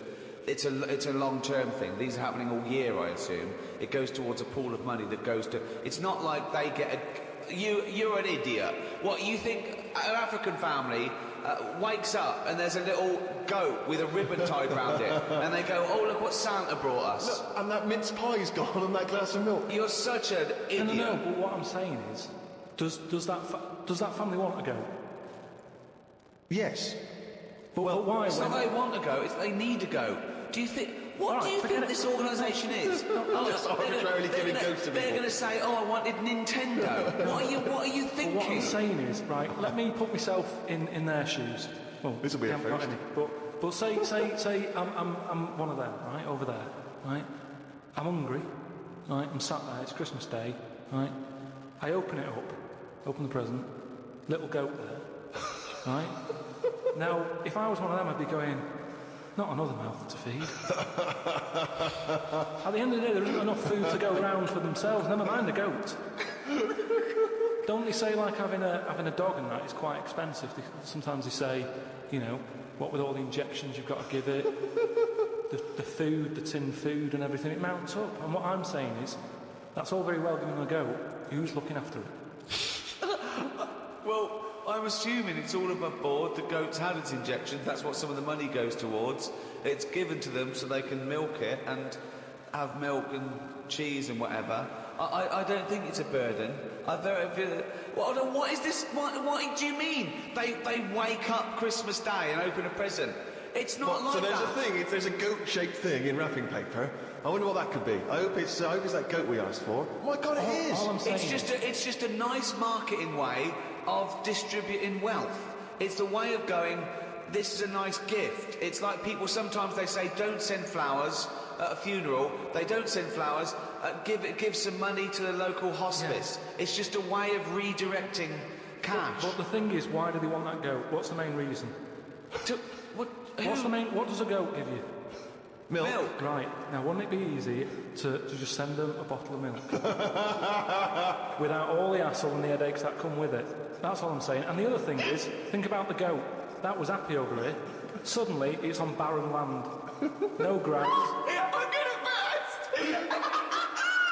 What do you mean? You didn't send a goat from here. I'm saying, who's happy at the end of this, right? You've got a fella who hasn't got a present over here because the mate bought him a goat, right? So yeah, let's do this properly. So there's a tick. He's not happy, right? Then you've got the person who's opened it, who, like you said, wanted something else, right? It's a goat. They go, who's going to look after this, right? So tick, they're not happy. And then you've got the goat going, what am I doing here? The Ricky Gervais Show on Guardian Unlimited. Tell you what, a lot of people are wondering, Karl, is what I received from Ricky this year. Go on. Nothing. Absolutely nothing. I remember actually after my birthday, he said, oh yeah, I'll be getting you a little gift. Forgot. So I've had nothing from him this year. He's got a little bit of cash in his pocket now. What I'm hoping is that maybe he'll pool it over the next 5 years and buy me something I've been reading about recently. Now, you definitely love this, surely. Have you started seeing this now? Virgin, I started plugging Virgin Galactic. I think it's something like 200,000 quid, and you'll get a chance to go in a space shuttle into space. Now, I don't know what your feelings are, Rick. You know, I know you've probably got a bit of cash in the bank. I was thinking of giving you another signed extras DVD. Anything. It's the thought that counts, so that would be great. But so I've got some knocking round. I can give you one of those. I know you've already got one of those, but sure. I don't mind. They don't cost me much. No, great. And do you like the book Flanimals? I know it's aimed at 5-year-olds, so I don't know why I personally want it. But you know that's going to be in the little selection box for you. Great. But no, the trip into space. I don't know about that. I mean, you've got a bit of cash. Would you think about that? Would you be interested, you and your missus, going out to space? You have to be. I mean, it's not the money. There is things that I would spend 200 grand on as a little folly, but I think an individual jetpack, for example. Right. I'd do that. Yeah. I'd like to see the Earth from a couple hundred miles up. That'd be good, but I don't know if that's quite worth it yet. The other thing is the safety, because I'm worried that I want to see a lot of people go up there first. Yeah. I wouldn't be the first bloke to go on an aeroplane. No. I'd want to see a few pioneers go, it's really safe, before I got on something like that. I believe the actress Victoria Principal is volunteering herself, so I think she maybe used to be in Dynasty or Dallas. Well, I'll see what happens to her. Yeah. If I think if she can do it, then... No, if Vicky P comes back all right, rather like those monkeys they sent up years ago, then we'll all be a lot more relaxed. Exactly, if they put electrodes on her, and it all works out fine. And there'll be a banana, issue bananas, and there'll be buttons, press left, press right. Yeah, and I might consider it. Carl, thoughts? Going to space? Nah. It's not worth it. Why? Wouldn't it be a fascinating experience to go into space and look back at the Earth? There's no out there, though, is there? There's an out there... Say that again. Well, there's no out there, though, is there? Right. I mean, at what point are you all meant to be happy? Do you know what I mean? You're floating about up there, and because you don't get out, do you? What, you mean to do some duty-free shopping? I'm just talking, you don't go floating about, do you? You stay in your seat. Well, they probably let you move around on the shuttle. Yeah, I know, but I'm talking about getting out. For me, when you What, go you on want to holiday, get out into space? Yes, but that's what I'm saying. When you go on holiday, the flight bit isn't the best bit of the holiday, is it? That's the bit you've got to do. So what I'm saying is you've got to stay on this and then you go back home. So you don't take luggage, right? I don't see the point. Right, so you're there, you're sat in your own clothes for the whole time, same clothes the whole time. But I don't understand what is the point. I think it's the view. I think it's two things. I think it's the view and being able to be part of an exclusive club. I went into space. It's all that thing about man conquering nature, and you're one of that elite few that have managed to pop up, see the world from a distance that no one else can see it from, and then pop down. That's it. Of course. Yeah. So you all that way just for the view? Yeah. Is it worth it? I mean, there's a lot of other places I haven't seen anyway, right, before I think about that. I think if you've done everywhere, I haven't been to Scotland yet, right? Right, yeah. I'm not being funny, but do you know what I mean? So just have a look in your back garden before you go looking in someone else's. In space? Yeah. What would make it a trip worthwhile for you? I mean, if you did go into space, if we gave it to you free of charge, we said, Carl, go. I know the answer. I know the answer to this, Steve.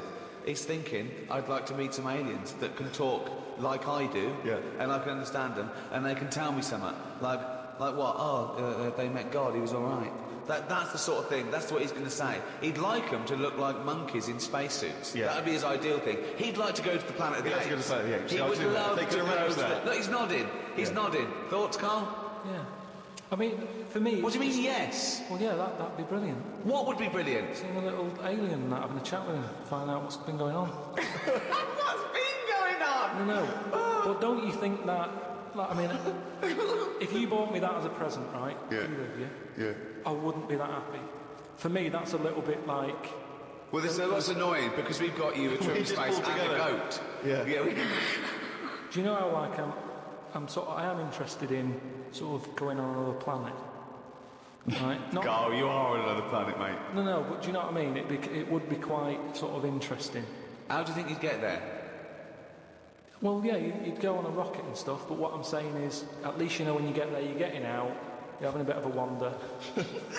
But I wouldn't be happy in just the journey bit of it, that's what I'm saying. That's great, isn't it? But the thing is, right, because I was looking into it a bit, because I was reading about the Virgin...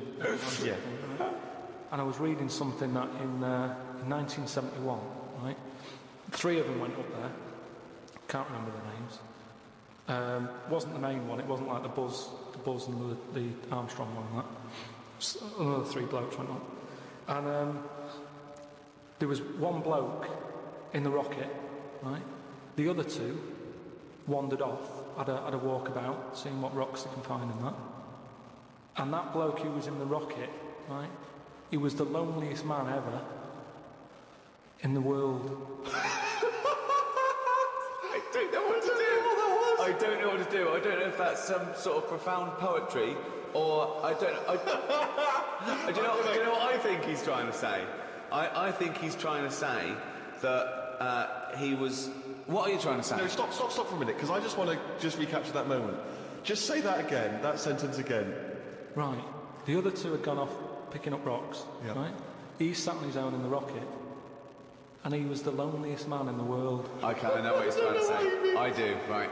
I don't know what he means. Well, right. He's trying to say he was, by definition, a human furthest away from all other human contact. Yeah, that's what I said. Yeah, okay. No, you said loneliest. Loneliest evokes an emotion. Yeah. But it's like he started crying and writing poetry and listening to Morrissey records. You mean he was the most remote man? Well, yeah, he was saying how, like, he's on the rocket on his own, right? Yeah. And I think I worked it out because it was in kilometres, right?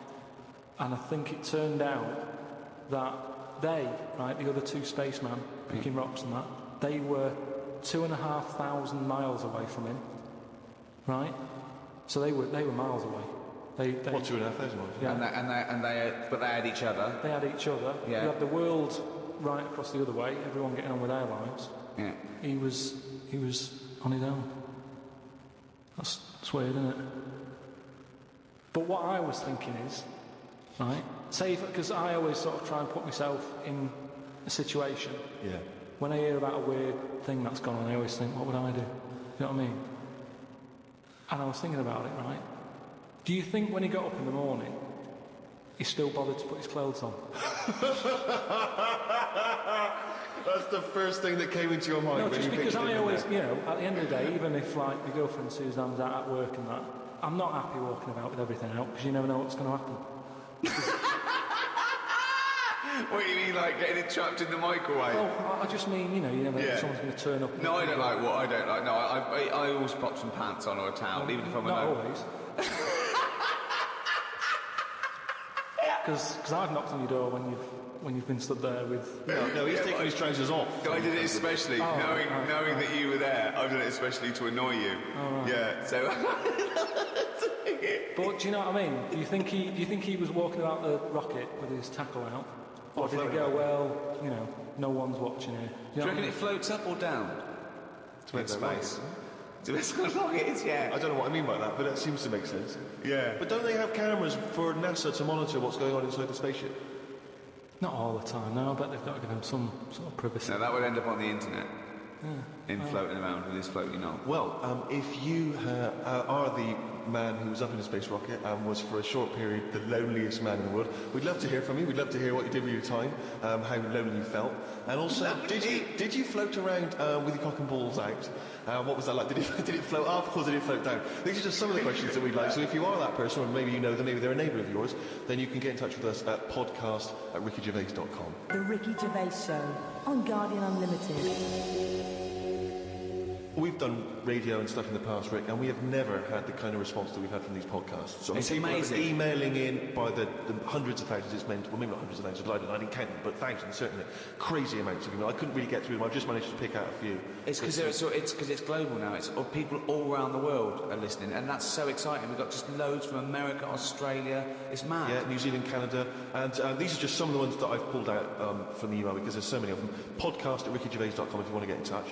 Rob says he listens to the show in his exams, which I'm sure cannot be a good idea. I mean... No, because that's a waste. What I'd do is the night before, I'd record all the answers and then listen to that, as opposed to me, you and Karl Pilkington. But surely you're not allowed to listen to your stereo or your iPod in an exam. That would be crazy, wouldn't it? Well, he's probably got it's probably up his back, a little wire, wired to him, covered in sort of like some sort of fake flesh and hair, and then just pops into his ear. It's all changed now, though, isn't it, as well? What do you mean? Well, they're allowed calculators and that, isn't it? It's just sort of... Sorry, I had calculators in my exam. What world? What do you know about exams, Carl? You never showed up. But what I'm saying is, years ago, a calculator wouldn't have been allowed. We've moved on a bit now, haven't we? What year was this, though? I have an iPod. With loads of people with abacuses? I don't know. Anyway, Rob's question was this. Brilliant. I've never heard him admit that before. I think we've broken his spirit. Carl, you go, I don't know. Oh no, we might have put an end to the phenomenon that is Karl Pilkington. Monkey news still to come. He's back! Anyway, listen. Rob's question is this, Carl. It's specifically to you. Carl, if you could have a superpower, like Superman, what would your superpower be? Can I suggest consciousness? Yeah. Can I have the power of thought? Remember, you've already got opposable thumbs. Cross that one off the list. Oh, go on, Carl. There are so many to choose from. Telepathy, X-ray vision... Flight, invisibility... Choose it wisely. Strength, intelligence. But why have I been picked? Oh, for God's sake! No, but I'm just saying... It's Rob's question for you. But I'd just say, does anyone else want this? Or... Do you know what I mean? Oh, what do you wish you could do that's impossible is the question, What do you mean? Because with that comes a responsibility. With enormous power does come great responsibility. So, would you like spidey senses? Is that what you're saying? Would you like some senses? Would you like some sense? The power of sense? Come on, Carl, you know what these superheroes do. They can I know, but it always... freeze things. They're never happy, are they? Do you know what I mean? Spider-Man that wanted to tell that girl that he could climb walls and that, he's like, I can't. Superman didn't never tell Lewis and that. Who's Lewis? Who's Lewis? Yeah. It's just a pen pal, Superman. Lewis! His little secret chum! Yeah! Alright, Superman. Hello, Lewis, what are you doing? Superman, who are you? I can't tell you, Lewis. Brilliant. You know, Hulk, he wasn't happy. So... But you're being allowed to choose the superpower. You don't have to get it forced upon you like the Hulk. Hulk, he wasn't happy. It's true, he's got a theme. He has got a theme. There's not many happy superheroes, are there? Leaving aside the superheroes you're already aware of, yeah. What superpower would you want? You don't have to fight crime with it, Carl. Everyone around the world now is thinking, what can Carl choose? Let's deliver it to him now, Carl. Think about it and give us the answer, please. Let me just remind you of some of the other things. Invisibility. All the time, though, or can I sort of turn that on and off? Let's say you could turn it on and off. Would that interest you? Yeah. I'll have that. Right. Okay, and what would you do with this power of invisibility?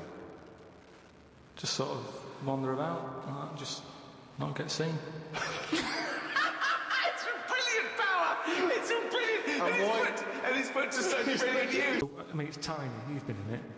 I've got windows on one wall, door to get in on the other, kitchen on the other, mirrored wall on the other. So there's no space for art. There's no space for art. I'm intrigued how you sit at home.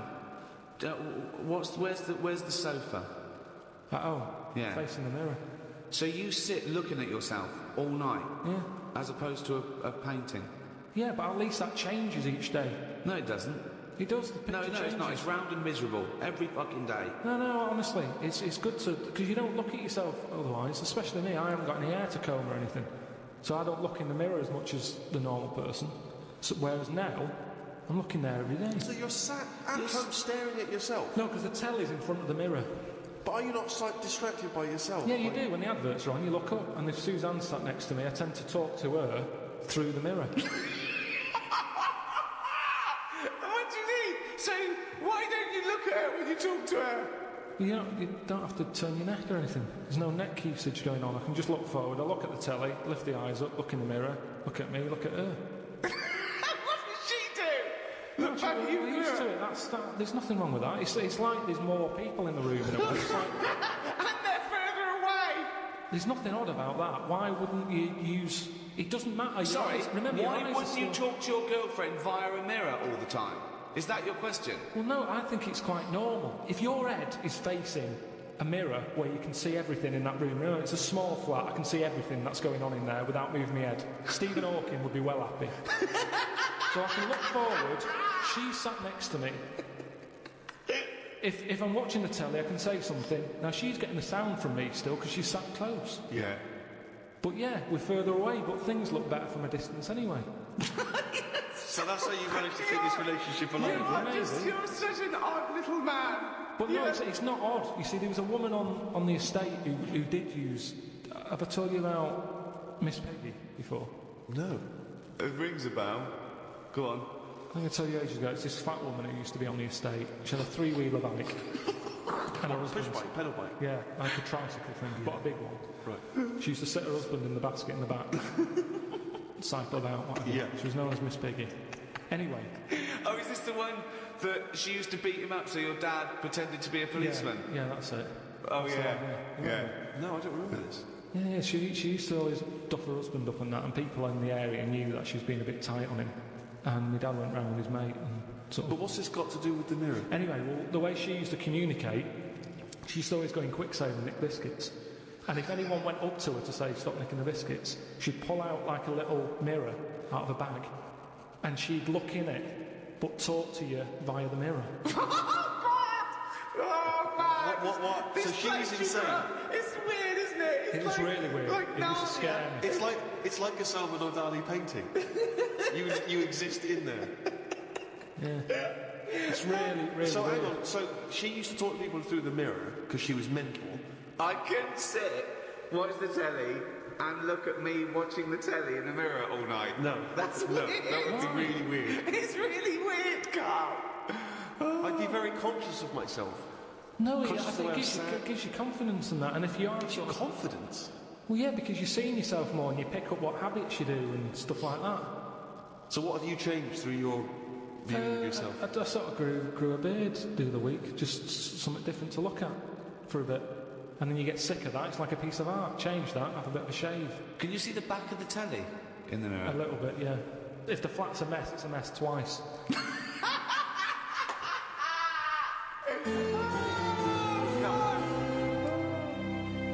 The earliest art, which we know, which we call cave paintings, they date back between 30 and 10,000 years BC. Even those people tried to brighten up their cave with a bit of art. So in many ways, they were more advanced than you. Yeah, but they didn't have a big mirror.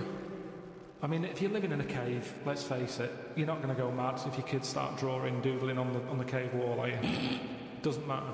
Right. Brighten it up. But they always did the same thing. It was always a yak, wasn't it? Well, It was always a yak. yeah, but they drew what they saw. I mean, yeah, I love the fact that 30,000 years ago they're being criticised for being a bit literal. No, but surely, if all you ever see when you step out the cave is a yak, do something different on the wall for when you get in. Why is it always a yak on every wall? Is it always a yak? It's always a yak. Whenever you see these Tom Robinson Time Team programmes... Who's Tom Robinson? He's the guy who did Motorway, isn't he? Yeah, and a 70s singer-songwriter. Tony Robinson, you mean? Tony Robinson, whenever you see him digging around, they say, hold up everyone, get the brush, what's this? It's always a yak. Yet they pretend they're interested. So you're saying that you wouldn't have, you'd have been, no, I'm not going to draw a yak, I just saw a yak outside. This is what I'm saying to you about trends. One person has it, the next caveman goes, oh, I'll have one of them, oh, I'll do a yak. Why was there no one just doing something a bit different? Well, it's not true. They did. It's not true. This thing about it's a yak. It's just in your own head. The programmes I've seen, I've been to Pompeii, where they had doodling on the walls, and that was all like knobs, tits and arse, all over the shop. Now, do that now, people go, that's a disgrace, rub that out, clean that, get it down. Whereas now, if you see one in Pompeii, they go, oh, look at that, look at the detail on that. Well, that's what I'm saying, this snobbery in art, it's the same knob, the knob has not changed. Yeah, but I imagine in 50,000 years' time, if they dig up, a cubicle and there's tits and arse, people take pictures of it won't again. be. This is the interesting thing with the way we live now. We're cleaning stuff up constantly now. There's no almost no record of our time because we're getting rid of everything. We clean everything up. Everything's clean. Getting rid of rubbish. Recycling everything. Well, that's a very good point. Is graffiti a valid art form? Some of it is. I think it is, yeah. I mean, we're not talking about the classic spunking dick, which is still, I mean, it's still great, isn't it? Well, I mean, if you see a lovely clean white wall and you see a spunking dick on it, you're going to laugh. Always laugh. Do you add hair to the testicles when drawing a spunking dick? A few. The testicles. Because it's always clean. My testicles are always clean. Really? Yeah, I put the 4 or 5 bristles sticking out straight. See, I always thought that was a kind of commoner version. Mine looks like, I don't mean my real one, I mean my... Your illustrative. Yeah. It looks like 2 gooseberries and Thunderbird 2. Do you add much detail at the tip of the penis? No, it's a straightforward. It's dissected across, just a line across to show the helmet. Yeah. Then one little line for the do eye. you tend to keep the same number of droplets coming out? Droplets? I do 3, but I don't do the line. I actually do the little teardrop. The little teardrop droplets. Yeah. And that is the spunking dick. As when I was at school, it was referred to, and this may be specific to Bristol, it was referred to as the sacred. I've just drawn a sacred. Oh, really? I don't know where the origin of that was. Some graffiti is funny. I saw one in London. It just said, Rachel is a big-arsed, big-chinned cunt. Now, I think Rachel's going to see that and know, well, I'm the only big-arsed, big-chinned cunt round here. I don't know how big her chin was. Sure.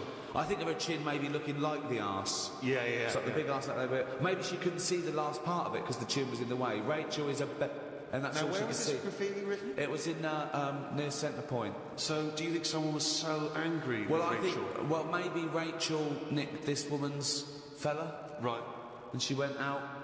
Yeah, and school that. Yeah. In a lot of different places. I saw one that was something, I think it was back in Bristol, it was something like, Michael Peters is gay. And I always wondered if that was Michael Peters himself, who was having trouble coming out of the closet. Yeah. And was just writing that in a number of different places. So that by the time he finally mentioned people, they went, oh yeah, I knew that. Anyway, I saw it in the toilet. Sculptures. What do you think of sculptures? I mean, because that's something that really is getting into the 3D world there, isn't it? No longer do you have to represent something as 3D. You can make something. The statues are amazing, aren't they? They're clever, aren't they? I mean, they always look the same. Well, that's not true, is it? Because recently there was quite a controversial one, a huge one in London. The pregnant thalidomide woman. What do you think of that? I saw that. Thoughts? I wouldn't have it in my house. Well, that wouldn't be rude, because it would just be you, Suzanne, and a pregnant thalidomide watching telly. I don't know what he was trying to say. It's maybe she was saying, OK, we've had the human form. This is an example of the human form. Yeah, but you think she started off trying to do normal, and it was like, oh, I've chipped a bit off.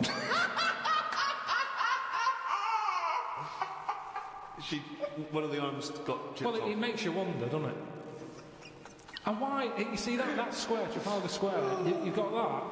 Nelson's column, he's got one arm and a leg missing or something and a patch over his eye. And you've got the thalidomide.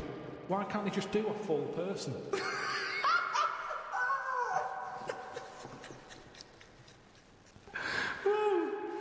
That was what they saw. That was what the artist saw. It's about confronting us with certain preconceptions of what we expect of the human form, what we expect of sculpture. It's probably a little ironic comment as well on the famous Rodin. It's been wrapped up with all kinds of ideas of maternity, of the human form, of what sculpture is. Why wouldn't you put that in a big public place? But what about the subject? Did you think, who's that subject? Who is that woman? No, not really, because the thalidomides are around and we've all seen one. It's not like a shocking image. It's one of life's little things that it chucks out. There's some out there. So it's not shocking, is it? I don't understand what you mean. I think what I thought is, it just goes to show we're sort of running out of ideas. What do you think of people who are so angry at art, they try and censor it, or they try and destroy it? Do you think art should ever be censored? It's where you put it. If it's in a gallery, then it doesn't have to be censored. If it's in Trafalgar Square, where everyone's wandering around having a nice time, you don't want a 12-foot cock. So it's all about where you put it. I think some art looks better because of where it is. Angel in the North, that's a bit of art, but it's a bit of a surprise, isn't it? You're driving along a miserable motorway. Yeah. Oh, what's that over there? Gives you something for your eyes to look at again. Motorways are the most boring place to drive. But you go, look, there's a bit of art over there. Yeah, but then again, should you be looking at art when you're going at 70 miles an hour along a motorway? Well, yeah, because it's really big. You can keep your eye on it and look in the mirror. It's not a problem. Wait till you go past it and look in the mirror like normal. So you like the Angel of the North? Because it's something in the middle of nothing. Right, but if you put it somewhere else... Stick it in Trafalgar Square, you'd go, oh, more clutter. Now, you've spoken, Karl, about, art and what impact does it have, blah, blah, blah. And as Ricky's just pointed out, of course, in some instances, art has been considered incredibly controversial, very provocative, and has been banned.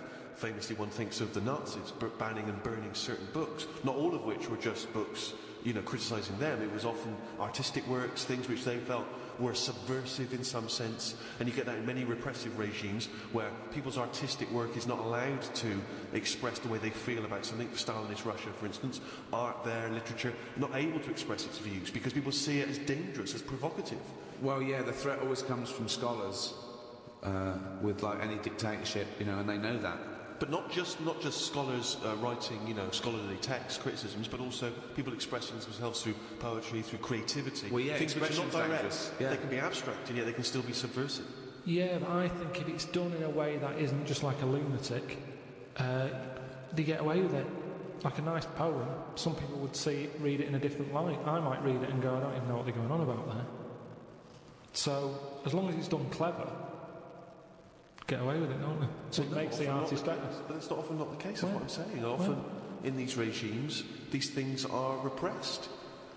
No, but there's always like code words and that you can use and they can't have you on it. Such as?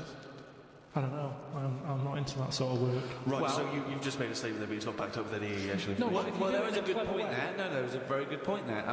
The McCarthy era, where he was threatened by communism infiltrating the country, and he thought that entertainers might be a part of that, the conspiracy.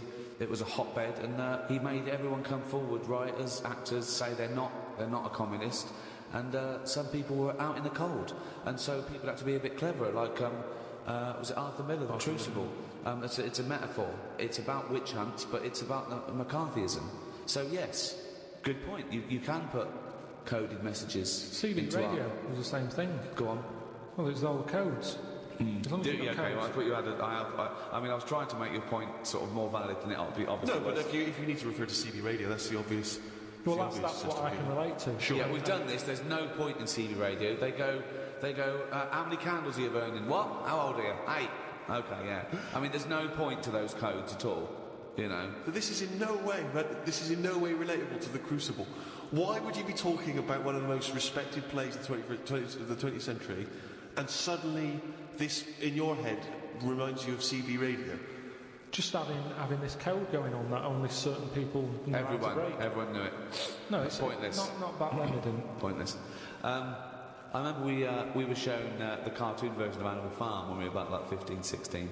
We were discussing it afterwards about, Napoleon, oh yeah, great, oh yeah, communism versus, the poor proletariat and all this. And this bloke went, you lot make me sick. It was just a nice film about some animals. Brilliant. Yeah. What's your take on that, Carl? No, go on, what's your point? Because you can see the irony there, can't you? I haven't seen it. No. If you want to do a serious point, don't use animals. No? Well, I disagree with there because we're going to get onto literature later, and I think my favourite is probably Charles Dickens, and I think the greatest story ever told is A Christmas Carol, and there's only one way that could ever be improved, and that is a Muppet Christmas Carol. That's absolutely right. Yeah. So, and I think I think people could take a lesson from that and maybe do other films with the Muppets. A Muppet Schindler's List. Yeah. I mean, you could make it so moving, couldn't you? Schindler's List in space. Yeah. Well, I think it would certainly help bring that story to a wider audience. I think so. Yeah. People who are, like Karl, who were put off perhaps by the depressing black and white of it, they would suddenly see the Muppets singing and dancing. Miss Piggy's Choice. Miss Piggy's Choice, yeah. Well, we talked about that. What? About things like that in art as well. Do you think that bringing something so serious to the masses, like films do, things like the Holocaust and like Sophie's Choice, where she has to choose which child lives and dies. Why does she have to pick? Well, because the Nazis were horrible, nasty, evil people. Well, which one did she pick? I don't think that's the point. I don't think that's the point. I love the idea that this is not a betting game. No, but I imagine this is like deal, no deal. It's kind of, you're down to the last two. Which one are you going to go for? God. But why did you ask which one did she choose? Because even if he'd said the names, Robert and Alison, what difference would it make? You don't know the story. Why is it because then I'd ask more then.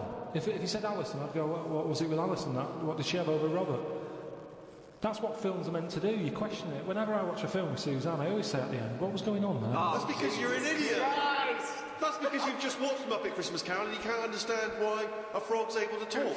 I'm all for films with a good storyline. Yeah. Brilliant. That's a perfect point. One extraordinary point. He's going to follow this up, mate. He's going to follow this up. He's got something here. Carl, go on then. What's your take on films? Films are really good. You can get lost in them. Right. And you like one with a good story? I mean, whenever anyone asks, it's always the same. It's Elephant Man. It's Kez. Mission Impossible 2. Mission Impossible 2. These are what you consider great works of film. I'm just saying these are ones that I've enjoyed recently. There's so many films that I haven't seen, yet you always say, oh, have you seen so-and-so? What, Mission Impossible 1? There's good news for you. 3's out. That's true. One of the most striking art exhibitions that I ever attended, Carl, was an exhibition of outsider art, something I'm sure you're very familiar with. Outsider art, of course, is work that is made by people who are often institutionalised for mental health problems, or they are just incredibly, they're people who aren't in any way part of the art establishment. Well, they're right up to psychopathic murderers, clinically insane mass murderers would count as outsider art. I went to an outsider art exhibition in New York. It was incredible, and I bought a painting of this guy. He's a chronic schizophrenic, and he paints in tar, like road tar, that he gets from roads, and he paints in that on wood he finds in sort of skips, and it's incredible because it's sort of like scratched in, and it's amazing. And there's this thing of Jesus being helped down off the cross, and you have to study it, but it's there, and it's quite incredible that it's just scratched in this wood by tar. And there's loads of things that I was walking around. Admittedly, I was walking around there going, this is fucking mental. And James was going, you've got to stop saying that. Because, of course, some of the people are mental.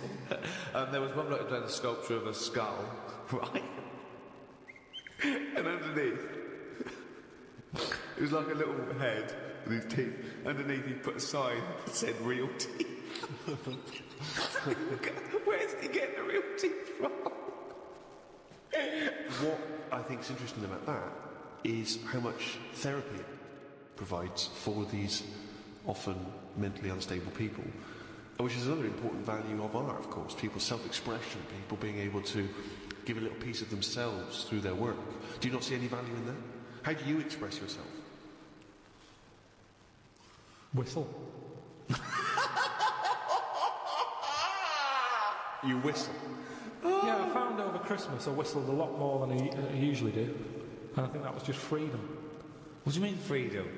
Right, freedom. expand on this point if you would. Well, that's what art is, isn't it? It's you being free of all the world's heaviness. When you see, that's a great quote, that. That's great, that. For art is freedom. I love that, because I think you really hit on something there. Would you include the free of all the world's heaviness? Well, I know what you meant. I know what you meant there. Would you include that one in it? I mean, I would include the world's heaviness in my freedom. You know, some artists are attracted to the dark side, the heaviness of the world. But I just want to return to you whistling as your artistic expression of freedom. I mean, why do you find yourself whistling more? That's what was weird. So just take us through a typical day. When would the whistling begin? So this was you spent Christmas down in Kent with Suzanne and her parents. Yeah. Could I suggest something? Your freedom was thinking, I'm in my own place now. I'm going to annoy them. Well, it was mainly it's when we were playing Scrabble. And they were taking ages to have their go, and couldn't have the radio on because the boiler affects the radio. It works, it just gives something off. Every time it kicks in, the radio goes all staticky. Right. So I just was sort of supplying the soundtrack. think you've really hit on something there. Would you include the free of all the world's heaviness? Well, I know what you meant. I know what you meant there. Would you include that one in it? I mean, I would include the world's heaviness in my freedom. You know, some artists are attracted to the dark side, the heaviness of the world. But I just want to return to you whistling as your artistic expression of freedom. I mean, why do you find yourself whistling more? That's what was weird. So just take us through a typical day. When would the whistling begin? So this was you spent Christmas down in Kent with Suzanne and her parents. Yeah. Could I suggest something? Your freedom was thinking, I'm in my own place now. I'm going to annoy them. Well, it was mainly it was when we were playing Scrabble. And they were taking ages to have their go, and couldn't have the radio on because the boiler affects the radio. You've got boiler problems down in Kent as well? It works, it just gives something off. Every time it kicks in, the radio goes all staticky. Right. So I just was sort of supplying the soundtrack. And what kind of things would you be whistling? It was like, I just sort of did a whistle medley. It was going from one thing to another. A wedley? And a man was impressed. She was like, oh, you can whistle, can't you? I was going, yeah. And then she was saying, how loud can you go? I was just doing all different levels. So this sounds like the scene from One Flew Over the Cuckoo's Nest. The boiler's setting off the radio. I can whistle. Oh, you're good whistling, aren't you? Oh, yes, Scrabble. Talk about outsider art. I love the fact that Carl's life is like living in a home. When you're in your 80s. Yeah. But you felt that this was your way of expressing yourself. I just found it odd because I don't whistle that much. I think just because I think I'm fed up most of the time when I'm in London. And you don't whistle when you're fed up. Whistling's a happy thing. You never get an angry man suddenly breaking into a Well, whistle. the people who aren't whistling are usually pissed off. But yeah, the bloke was whistling. It's like, it's the least. He's the least annoyed person in the room when someone's whistling. Same as holding a drill. The only person that